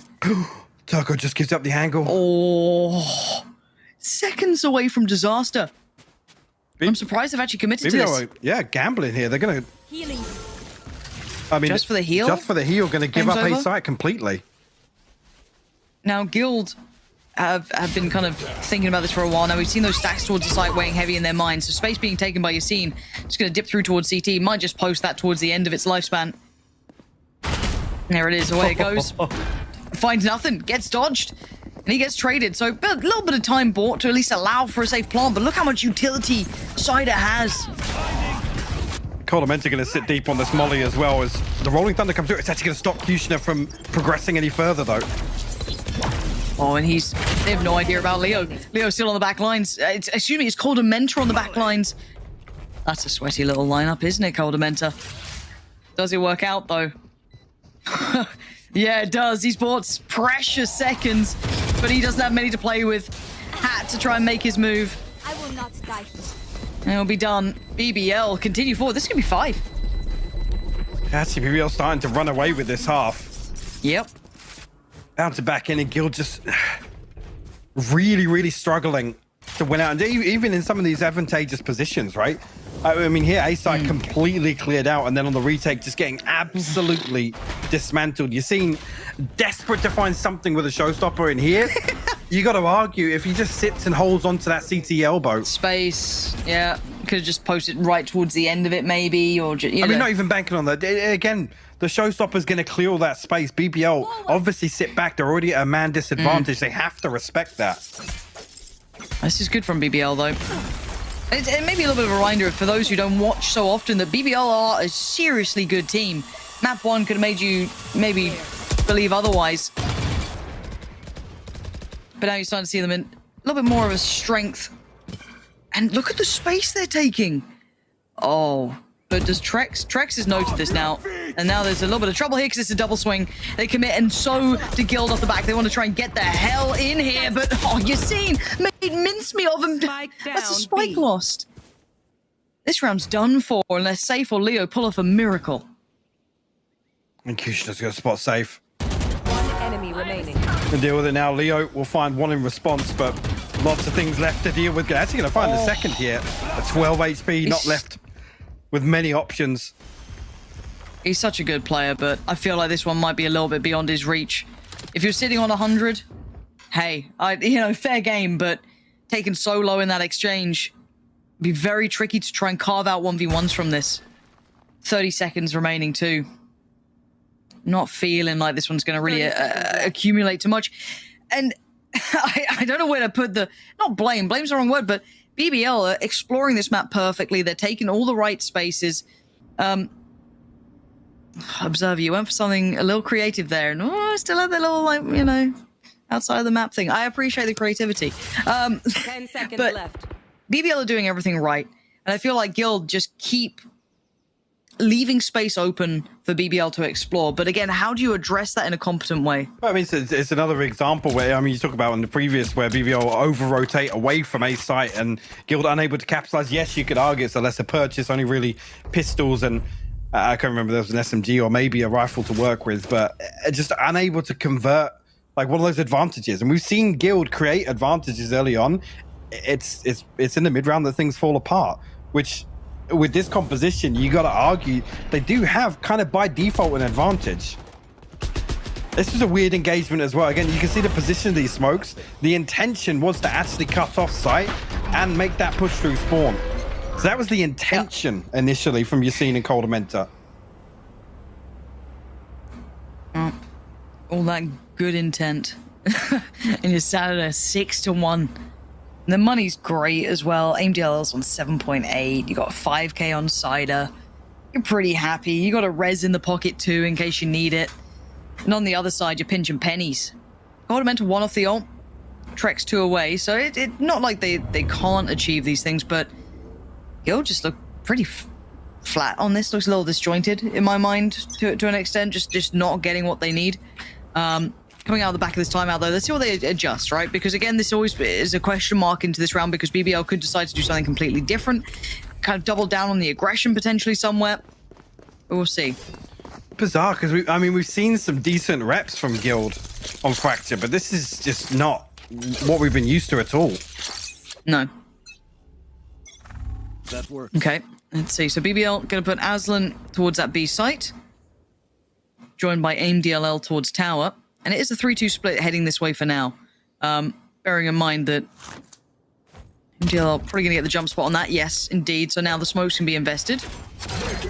There's the knife going to come down now, but the smokes are there, so it's still going to be a tricky one for your team to get on side with. Yeah, AIM DLL, unfazed by it, somehow comes through it unscathed. Puts all this work back right towards Guild, saying, okay, come at me again. I don't care. I'm holding down the tower. The king of it at the top. As Leo and Coldamenta, nothing to say in this matter. And another smoke comes in going, well, have fun, boys. See you in 30 seconds. What a brilliant hold from MDLL. And the first one almost fortunate to find that final tag, but to follow up as well and completely dismantle this execution. Like you said, Leo and Coldamenta just barely even having a say in the matter. 35 seconds left. Look as if Coldamenta might try and find something, but as if Leo's almost leaning away from this to try and hold on to the weapon. That's tough. It'll be the 7th on the board for BBL. A bigger gap. We'll have to see just how the ultimates lie. The Guild coming back through this. Turco's still sitting on that res as well, so still opportunities even on the back of that. Fault line. Actually, Coldamenta catches one. Yeah, but time. Just not enough of it. There's nothing more here. It's a formality to this round, and BBL, what a response, man. Like, map 1 must have been so disheartening, and Leo's just aim training, which is great for him. Gonna feel warmed up. Doesn't need it. Doesn't change the scoreline. Yeah, it makes no odds. And again, no one from Guild really even having individual impact either. It's been all of them struggling to make that work for themselves here. No one's breaking 7 kills. No, to be honest, it's an all-round team effort on the side of BBL. Yep, but this man's got to be a standout. Oh, for sure. A beautiful work to find those 3 kills.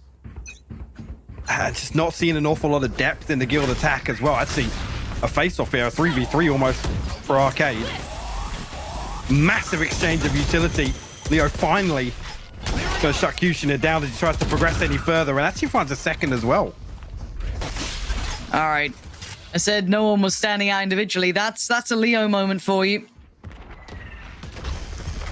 But there's still 3 more to find. Removing AIM DLL is, though, a big boon to this side, but side is still on the site. Could swing as well towards B main, but doesn't do it well enough. Trek's going to get the frag and now get themselves into a nice post plant here. The last 2 players. Ooh, not a bad idea, but I think Leo's all too aware of it. Ah, Aslan outdoes him. Now, is that res coming in? Yeah, it is. Okay, here we go. And bye-bye. Nobody guarding it. As I said, they both swing back to the other side, and Safe actually finds 2 kills from underpass. You can see how scared they were. Tried to bait it out, but nobody in a position to even trade Coldamenta. Guild finally answer back. Get their 2nd on the board, sorry. Oh, he's got a balloon. Oh, I didn't notice that. There you go. It's because you called out the Observer earlier for the cinematic work. I didn't call him out. All right, I think you did. Look at the balloon. Oh, that's great. Oh, it's really made me happy. Okay, look, relax, observers. You know I love you. You know I do. I feel mean now, but I saw a balloon bear balloon. So I'm happy enough. Aslan needs to just sidestep apparently, and he's fine. Poor old Boombot. But where did Guild take this? Because I still feel like that round was just kind of propelled into effect by Leo finding 2 really good entries. Like, you know, it worked out nicely for themselves. Look how loose this hold on A site is once again, though. Even here, Turco considering the rotation, or at least the double stack towards rope. It's a really, really peculiar hold. And they're not really achieving anything on the other side of the map either. Yeah, I don't know what this as a defensive side, what this is about. Like, what's the plan? Do they have ults so they can they've bring looked in? fantastic. I guess They've looked ABLLs. fantastic on the A site retake, though. That's true. Maybe they're just going to put faith in that. You're seeing going to just unleash, right? Take so much space, and he's just locked him out. Yeah, the ult can come in from MDLL, but that's about it. That's the only thing that can do damage on the site if they want it. Now, the plant's going to come in. Quite abstract, too, to try and probably deny that. And Leo, overwhelmed. Q-Shooter's got him. First step achieved, and the retake begins, right? There's the ult to clear the site. Trex, though, does well to find Q-Shooter. Trade comes out. What? How has he just gotten 2? How did Condimenta just get 2? How did Trex get 2 with the fragment? I don't know. There's so many question marks. I feel like sometimes I just don't see half of this game because it's just like those ridiculous things come out. Side now left in a 1v3. And this angle should be enough to seal it. There it is. Safe's got it. Clean. But where did the fragment find 2 players? How did the ult come back through and find 2 players? Did they cover all of sand with the orbital strike and the fragment? Was the fragment off to like the top side of it? Do we have a replay? So there was tags coming through. As that door opens, there's tags, there's damage coming through. It was absolutely ridiculous. If we don't, so be it. I'll go back and watch that VOD. But yeah, that was... I genuinely don't know how that kind of came down that way. Forgive me for missing it, but yeah, that really caught me. That so much damage was achieved off the back of it. Trex obviously probably grinning ear to ear.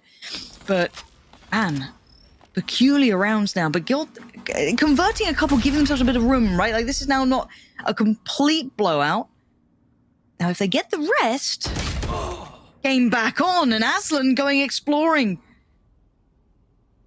Gets put back in Narnia as Turco. Yassine is watching this, but has to back away.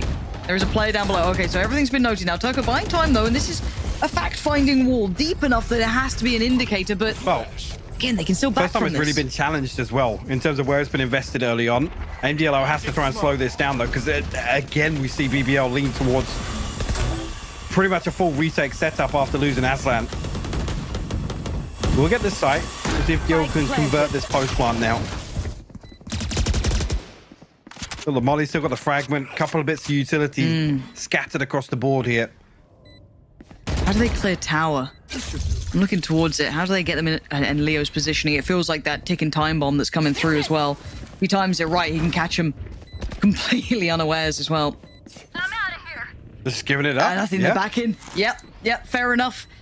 If they're given nothing, probably the right call to try and keep hold of these weapons. Hitting that Jame time button. Save what they can going forward because Guild have found some value here. They found a little bit of something. All right, finding more kills apparently.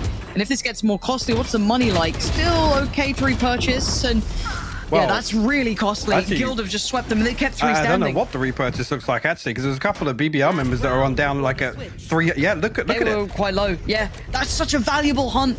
I was curious to see if Guild had enough to be fully chasing, and they did. Oh, here's that replay. Oh, this is the nade. Yeah, look at it. The fragment invested deep. There's nowhere to go. The floor's lava. There's nowhere to go. The floor is lava.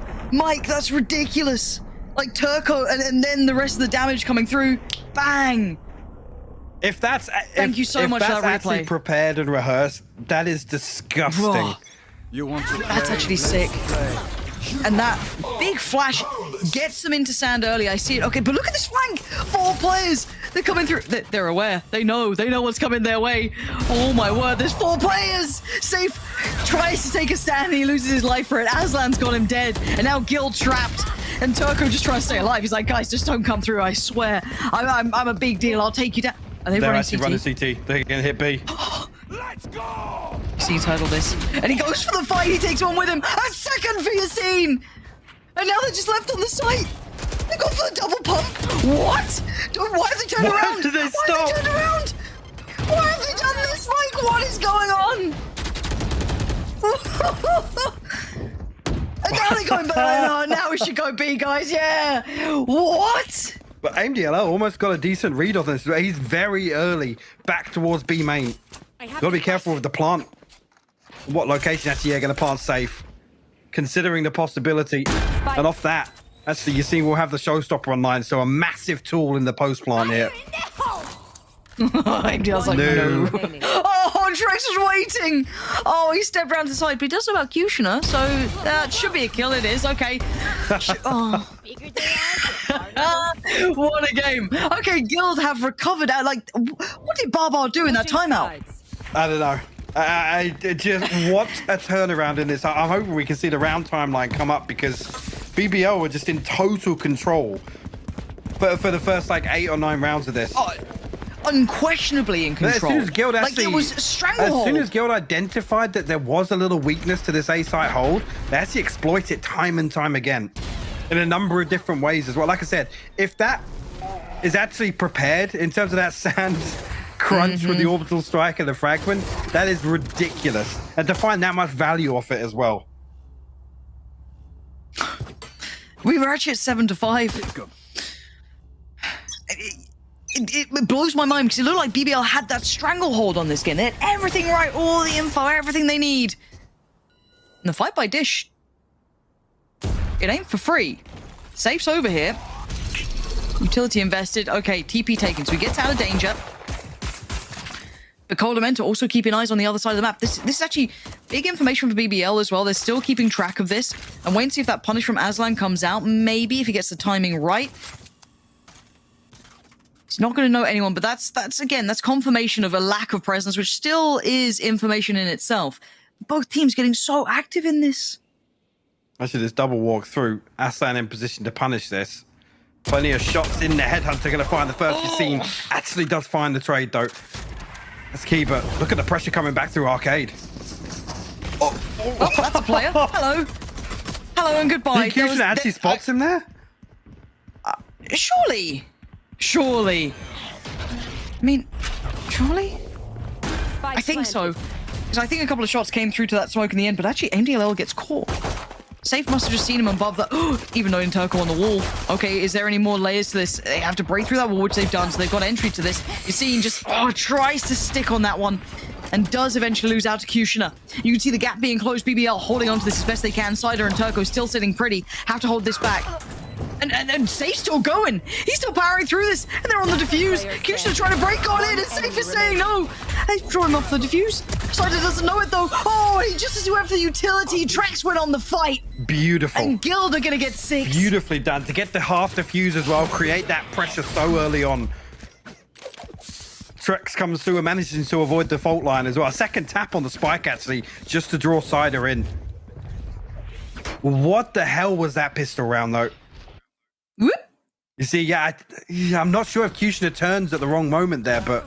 Yeah, maybe, but... I was curious, it looked like he just threw the jump in. Whilst there was a little bit of spam coming through, I'm not sure if the confirmation's there or not. Yeah.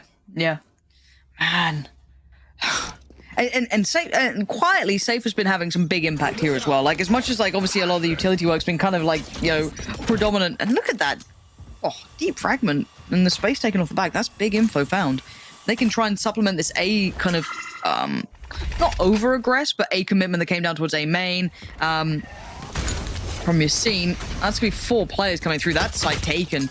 A little bit of chip damage, quite a lot of chip damage, and the spray into the smoke. Look at what it's done to the rest of BBL, but are still standing. As long as they're standing, they can still do damage. Safe is the danger man with that rifle, though. Can Trex find a way in? Okay, there is a gap in that wall, and he wants through. Spots out Turco, who's still the only one sitting pretty. 3 players on the site, Mike. That molly's going to send them scattering. The molly's huge. Actually, Safe finds the wallbang on the back of it. Okay, it's still game on here. Turco tucked in the corner. Frenzy to hand. Spots 1. Oh, it's not clean enough. Aslan bails him out by finding 2, and Trex left the last one alive. He could do some serious work here, but how does he get into this predicament? Flash over the wall. He wants to fight towards drop, but he doesn't win it. Cider stays alive, and somehow, in the scraps of that purchase, with the minuscule amount of HP they had, they get the round. BBL convert it. To come back through here and convert this, beautiful word. Kushner actually just dipped straight out of that as well. The reposition key in that regard. Yes, Aslan finds the 2, but great contingency there for him to get off site. Safe one off the tour de force. Now, if they can retrieve an orb or even get a kill early on here, I mean, there's an opportunity to do so. They will do just that. We'll get it online nice and early as well. Go, go, go!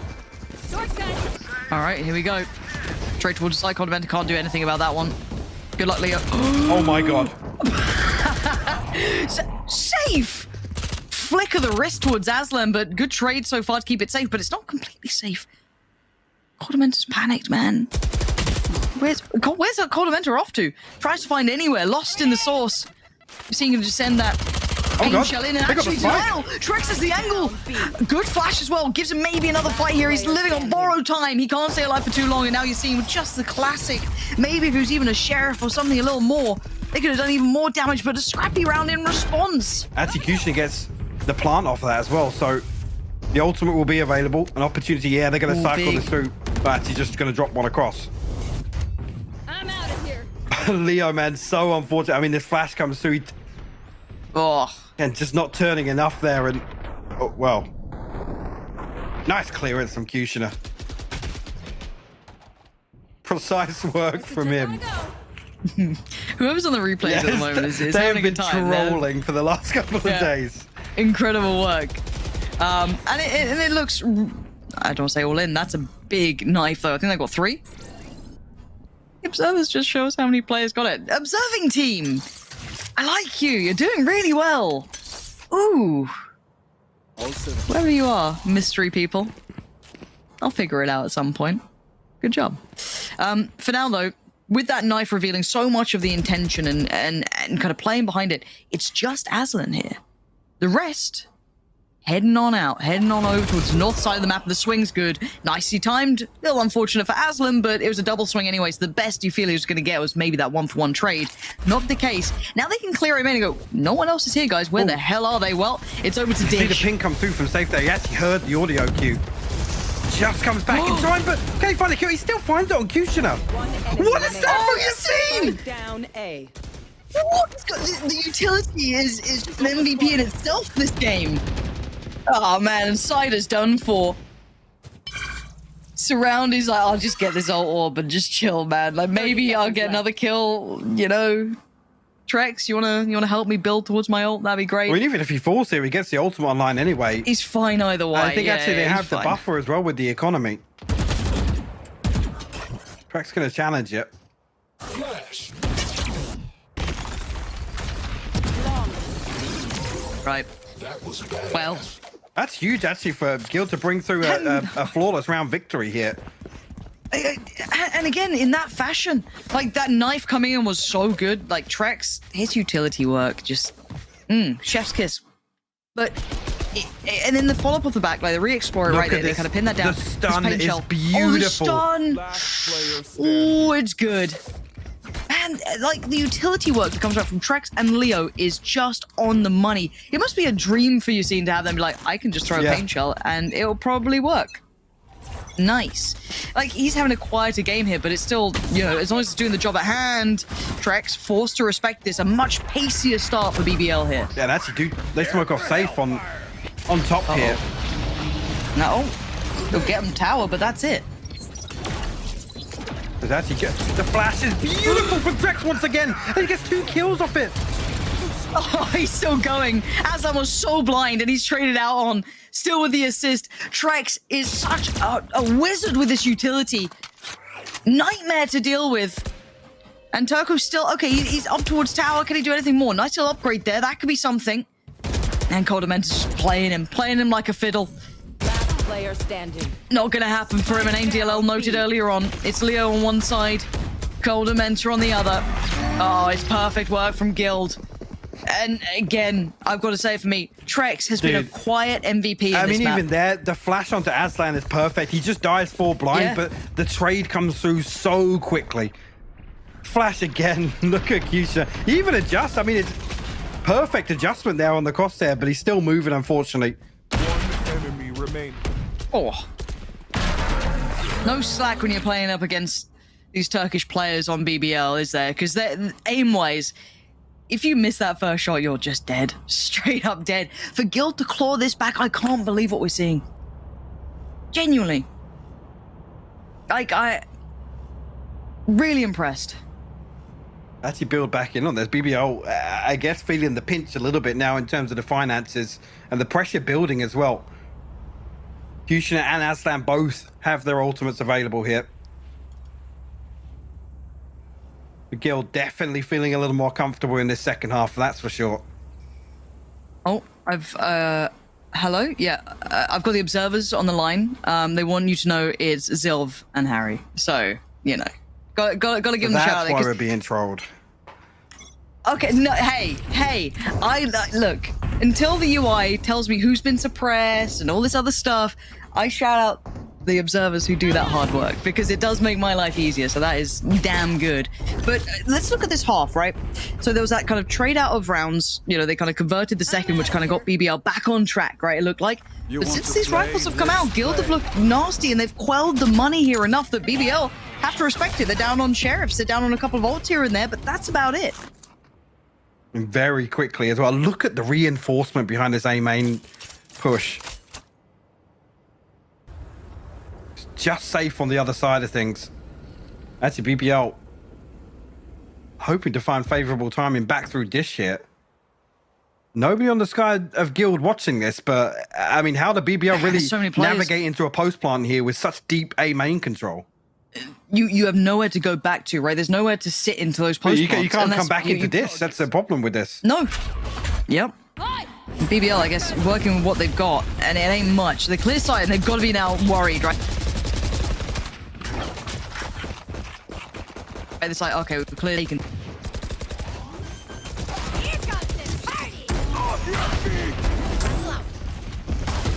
They're coming back through it. Guild just picking this apart, though. You've seen and Leo both trying to kill. A brilliant flash from Trex once again. Just one left to find, and he seals the deal. Guild tied things up here, 9-9.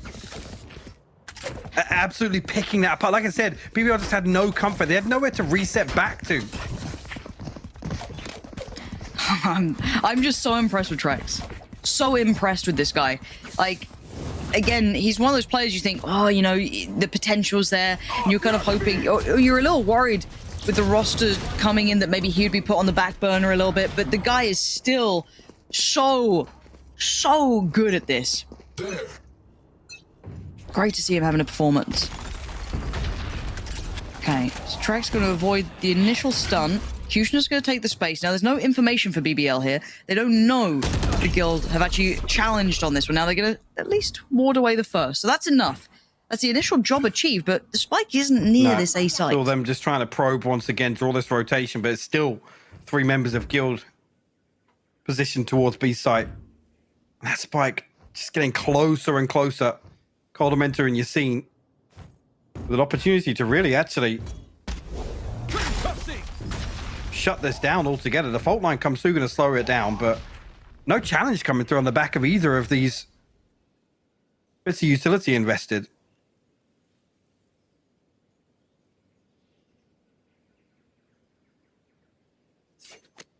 So what the next step of the plan is for BBL as the spike makes its way back across bridge now. Coldamenta just tucked up. I think that's actually a shorty in his hands there. The Trek's playing underneath drop. You can see he's just fixated on this one angle. Gonna let the first one pass. Actually backstabs Kushner. Oh, I can't become a bigger fan of this guy. I can't. It's ridiculous to watch him work. And again, there's layers to it. Still gets the assist on that too. He's ever present in this. And Cider, well, you got 10 seconds, so chilling. 10 seconds left. You got to just watch the clock run away from you. That's it. Amateur. Takes Coldamenta with him. 2 away from ult. Could have been nice. Trex doesn't care. Trex does not care. I'm so happy that Trex joined this roster. Like, that's all I can say. It's like, do you know when we saw like Leo being really good, right? We were like, oh, you know, Leo great with utility, also got the firepower. You've got another Leo in a whole different font. You've got Trex. He's so influential in some of these rounds as well. Just the positioning here and the way he plays this engagement with Kushner as well. The perfect time to backstab, and then even actually using the wall, the fast lane back against the rest of BBL. Another little set piece here from Guild. And look at this setup! That is beautiful. Yeah. It's so good! Nearly actually catching Kushner. I mean, we'll be able to catch the heal on the back of this, but BBL so paranoid of further aggression coming through. Oh, MDLL, nice shot. Coldamenta gone. BBL needs someone to heat up here. Be it AIM-DLL, who cares who it is? It's got to be someone. Trex, though, still going to try and wait this out. Safe, AIM waiting. Safe's pushing this. And he's been cleared. Trex finds Kushner, unleashing Safe into the equation. And now the fight back in. And they're working on such scrappy buys. It's so little anyway. It feels almost unfair. But AIM-DLL is doing everything he can for the side. But how much can one man do? Not enough. Side has fallen. Yassine is there, and it's 11 for Guild.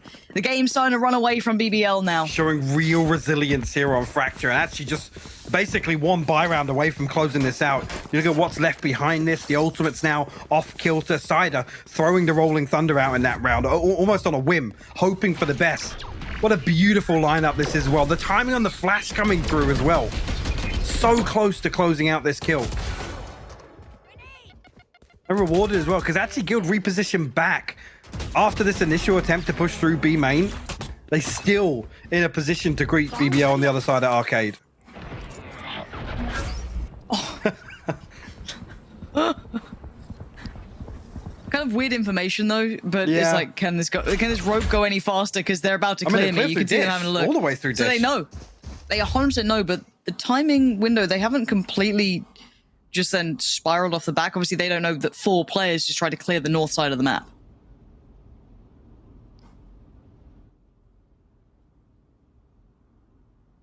And Coldamenta does have the orbital strike as well to create real problems for BBL if they do force their way onto A side, which is looking like that's the intention. Ooh. There. A little bit of leg goes a long way. You've seen trying for the taking. Kushner's got him.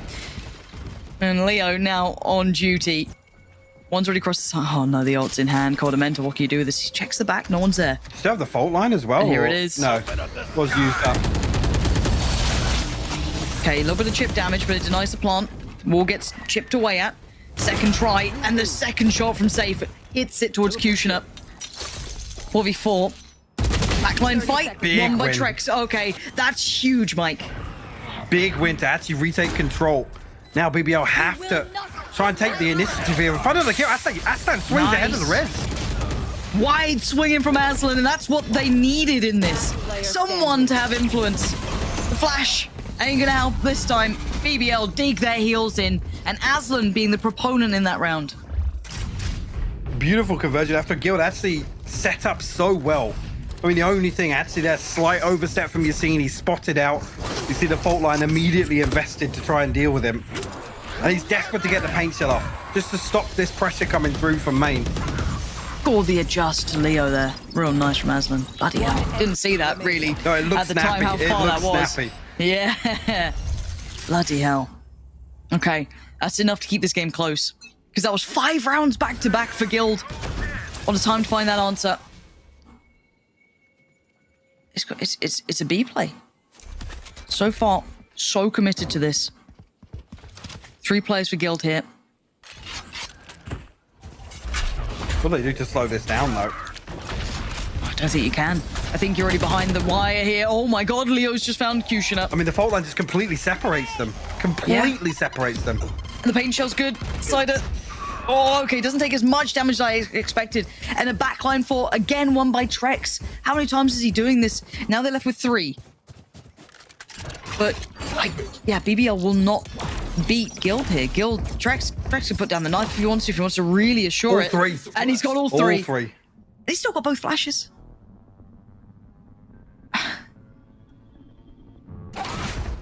Okay, BBL looking for an option. Someone overpeak, someone overface this. And Yassine's considering it. He's like, oh, fancy a peek. But no one's there this time. They've readdressed towards main. Got one towards the side, that being Trex. One kind of more focused towards sand, that Coldamenta. Just the audio cue baits him enough, and Trex holds his nerve. The wall goes up. Do they check on this? They don't check in time, and Trex has got 2. And now this should be a formality unless Cider can pull off a miracle. He's working towards it. A tap on the spike. He tries to maybe catch another player. Once a clear 1v1, he's not going to get it, is he? He's second-guessing himself. Leo's toying with him, as is Yassine. The time now is being purchased. 5 seconds. He has to plan. There's nothing left to do. Yassine's going to fly on in, and Leo just needs to stay alive. It's 12 for Guild. after what looked like BBL were untouchable on this map. I said just the resilience on display here from Xilv to actually claw their way back into this. Almost played out of that first half, but somehow coming away with an opportunity. And they capitalized massively. Trex has been huge in this second half. Single-handedly winning some of these out for Xilv. Beautiful as well, the pressure coming through from Yassine, like you said. Yep. All Leo had to do was back away, played the time perfectly. A tech pause to close things out. Right. Well, I don't know what BBL can do. At the moment, it feels like between Safe and Trex, so much impact there, so much. A couple of close rounds here and there. They do have the ult ready for Aslan if he wants to run it. Kushner not there on the ult yet. Cider one away. The other side, they don't have ults to play with, but they have 2 rounds in the pocket, right? So 2 chances to convert this game and win it here and now. Or BBL claw it back with 2 rounds of their own. Mike, which way are you going on this? I mean, I feel like Xilv have just been in total control the second half. BBL have lost out massively when they're scrambling for these audible calls. It's not really suited them. Kushner hasn't found an awful lot of value in terms of actually entering onto sites and creating space that BBL are able to capitalize on. For me, I feel like Xilv are just about to close this out. Yeah, and a heads up in case you're wondering what the issue is, have been informed that it is an issue of one of Yassine's peripherals. So hopefully he's got a spare, or it just you unplug it, plug it back in. There. Nice. As it stands though, it's crunch time for BBL. Only managing 3 rounds in this half. It's not been particularly pretty. Scrappy a little, but it does feel like in the thick of things, BBL have been better set. Trex has really stretched his legs here in the second half. 24 and 14 now. Yeah, he's come alive, and it looks like we're gonna have a scrap to potentially define this. It's all towards Dish. What on earth? Safe dips out, but Yassine stays around. He wants to frag. Oh, it's so just obscene. MDLL's got him, but no one could barely see each other. That? I don't know. What a weird and wacky start to the round. 4 still alive for Xilv, and 5 for BBL. Actually, the heal comes through as we're going to get MDLL back up to 71 HP, so definitely doable here. Xilv already with a good read, though. They've sent an extra body back towards B site. The BBL, actually, a preemptive smoke as well comes up. Okay. This is interesting, though, because look where Safe's positioned. Doesn't have his TP available just yet. But it's just Safe. They're starting to explore B. They're starting to look towards B as well. They're walking B. Oh my god, another fight, another battle, and it's going to be Leo to find Aslan. Here's the trade. Safe on the back lines, but he sees nothing, so he's calling out to Leo and Trex, get ready. They are coming your way. The sun comes in 30 seconds. They have to commit on this. They have to go. They can't wait any longer. Utility invested, but Trex denies Kushner. He's holding them back, and it feels like the inevitable death is here. It's Safe. The back line is his. Takes out 2, and Cider is pushed aside. Xilv make it to 13 first, and I can't believe this is a 2-0. Because it felt like a 3-mapper from the word go on Fracture. I mean, what was that? Such an insane performance from Xilv as well to actually claw their way back into this. You got to credit Safe having a fantastic performance as well in their second half, but Trex, man, individually in some of these rounds, are just bailing Xilv out, honestly, single-handedly as well, where you almost thought BBR with a massive advantage. It was just such an insane second map. And he looks real good on that KO. Real damn good. Like, that's one for me I want to see more of. And something we want to see more of is obviously the MVP. Get your thoughts through to us. Let us know who stood out to you the most. We're going to throw those up on the screen now. Trex ain't in there. Guys? Well, my vote's for Trex, honestly. Same. I'll double down on that. So, have fun. But you get a good choice there. A couple of the other players had been pretty influential throughout the previous map as well. You've seen certainly stepping up. But Mike, what a great series. But I just can't believe that BBL actually fell out of favor in that map still. It's blowing my mind. Did. I mean, it was a tall order to bounce back after that map 1 performance, to be honest. But like I said, actually, even with the upper hand, they're not able to drag this one across the line. You got to credit, once again, Xilv's resilience in that regard. Really, really dialing up the pressure. Yeah, absolutely. I think that's a perfect way to kind of leave this one where it is and leave the desk to talk through everything else. Who'll be joining you in a moment's time.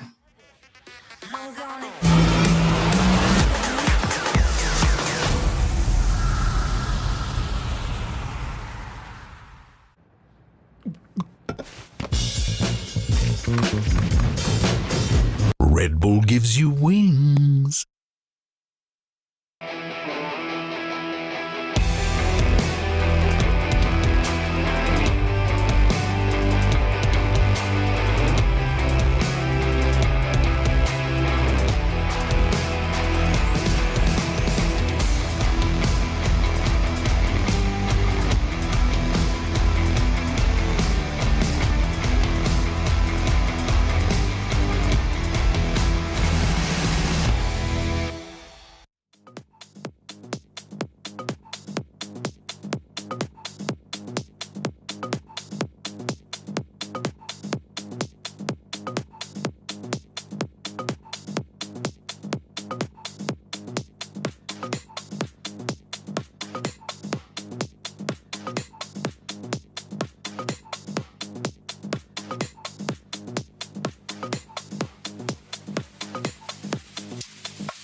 And we end the evening with a 2-0 as Xilv take it home over the Iron Fracture. It was, let's say, a very exhausting series for both parties, but there's definitely one who's successfully taken it home and survives another bit of the last chance qualifier. But you know what is the good part about it?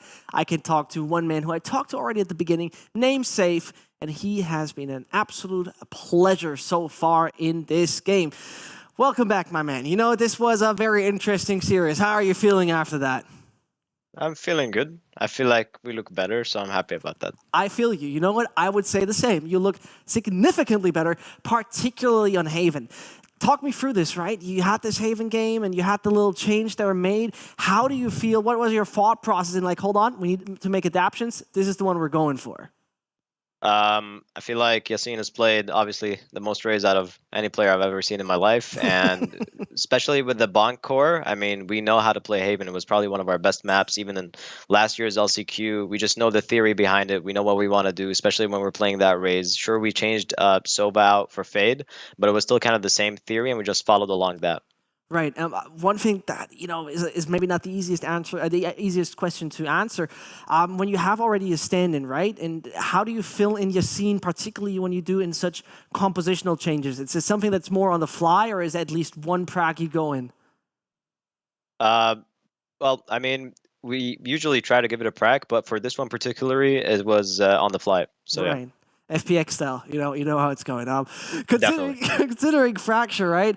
It didn't look too good for a good long time right there, but you've done a slight adjustment and then the defending side was looking good. How was the mental when you suddenly were down 7-1 in that series?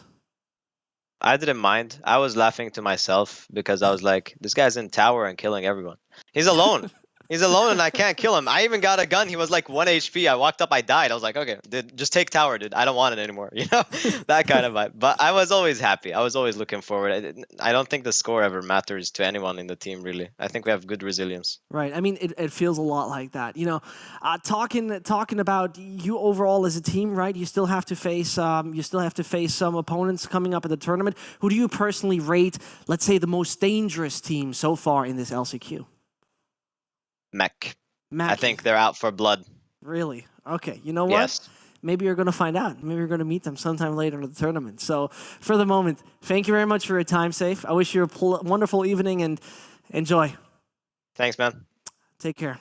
Well, always good time to talk to Safe, but you know, he was big time chilling. He was Lothar. Didn't let me talk to him. That was mean. How was that mean? I wanted a chance. You said it was always a great time to talk to Safe, and then we're just standing here. Listen, no one lets us talk to We do this like this here.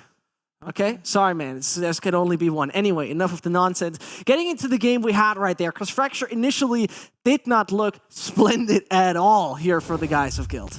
Yeah, you know, got off to a little bit of a bumpy start, but I think you have to remember, especially like at the start of a half, right, they lose the second round to a force a little bit later on. Like early halves, it's not the end of the world. Like 7 rounds, that's what? You lose 2-3 rifles in all of that. So definitely looks a little bit worse than it becomes. Of course, when you switch to the defensive side as well, that's definitely where Guild, we're starting to thrive a whole lot more here up against BBL. Yeah, when you consider the design of the map, it's also pretty tough on the attack to have good rotations because the defenders always have a better rotational route through the spawn. They're always faster. We were talking about that in the green room, where the teams are always kind of like, well, we rotate now, yes, but the player in spawn literally hears you rotating, so they know when to start rotating before you even do like the first steps. And in general, I feel like also they love those zip lines, man.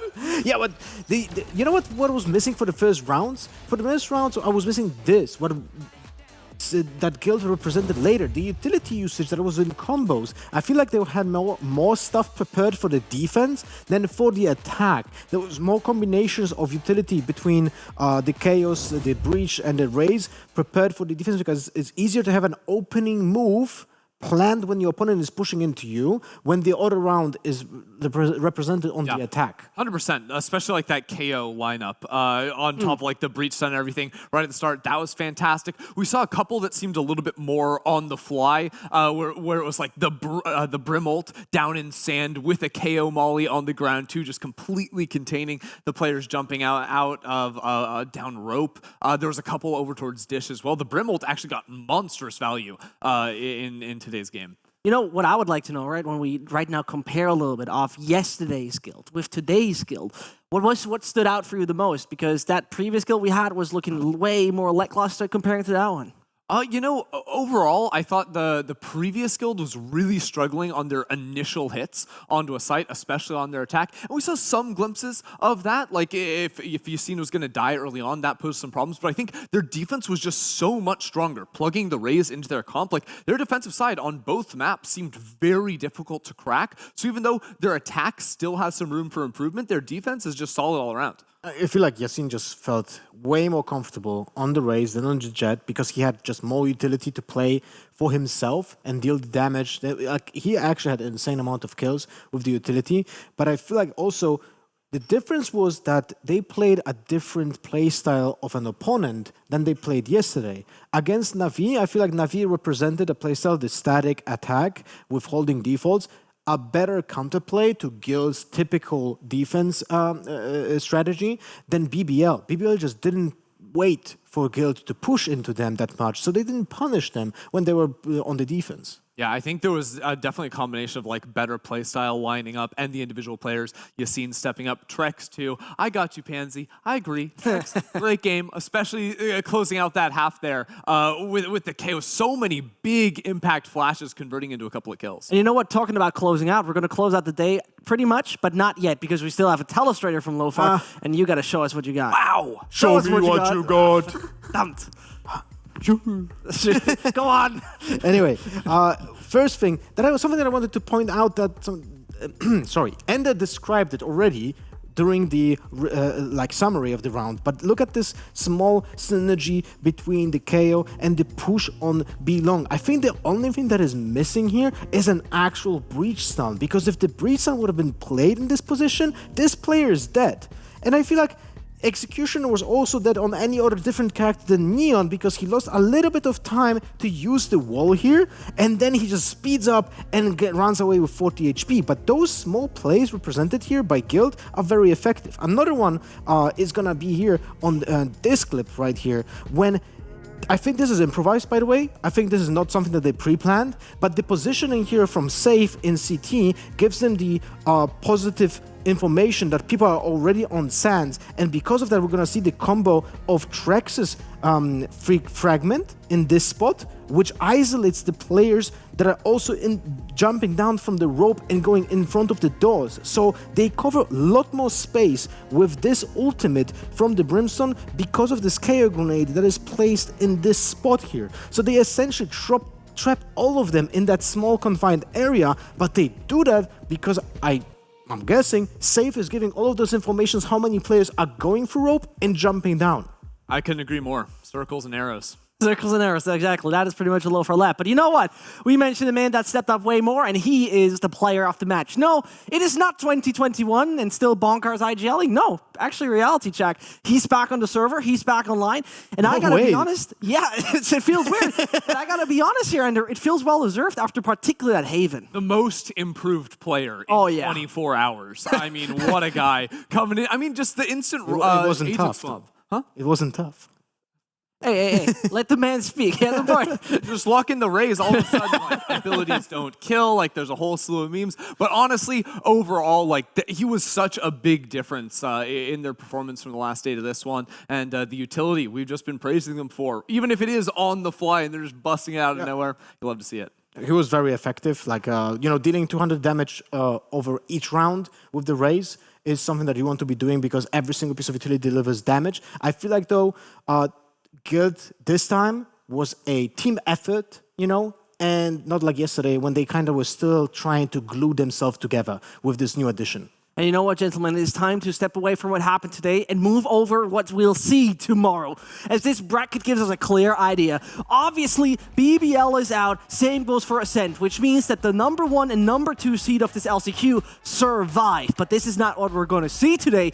OG London United versus MAC. That is the one we are starting with, and Liquid versus Navi's coming up next. Ender, which one is your favorite in that one? Ooh, I think with OG coming up hot against G2, I'm definitely looking forward to the top matchup. Mech was also one of my favorite teams from watching some VODs in preparation. Really high opinion of this team, and I was glad to hear that shared with some of the players here too. Look at the guy bragging that he's watching VODs. What can I say? Watching VODs in NA, EMEA, League of Legends. I'm a mess, man. Go on. But for me, though, yeah, I'm really in anticipation of this first match. OG, I didn't think they will get me excited for this LCQ, but after seeing the first match, it turned the tide for me. What did I say? What did I say? I said it. Big Clan was like the best team in EMEA. Or that was at the beginning of the year. This is absolutely wrong. I feel gobsmacked. Hey, settle down, okay? You know what? If you missed a little bit of action, if you want to see more of the action, we obviously got you covered. ValorantEsports.com/VODs. This is where you can see nothing else than the finest, wonderful bit of action considering Valorant. I mean, listen, after today, I would love to see even more Valorant than that. And you know what? It seems like it's the end of the day. It seems like we're going to see each other tomorrow again. It's going to be amazing. So you better be there at 3:30 to see more of the last chance qualifier of EMEA. Till then. Smile and wave.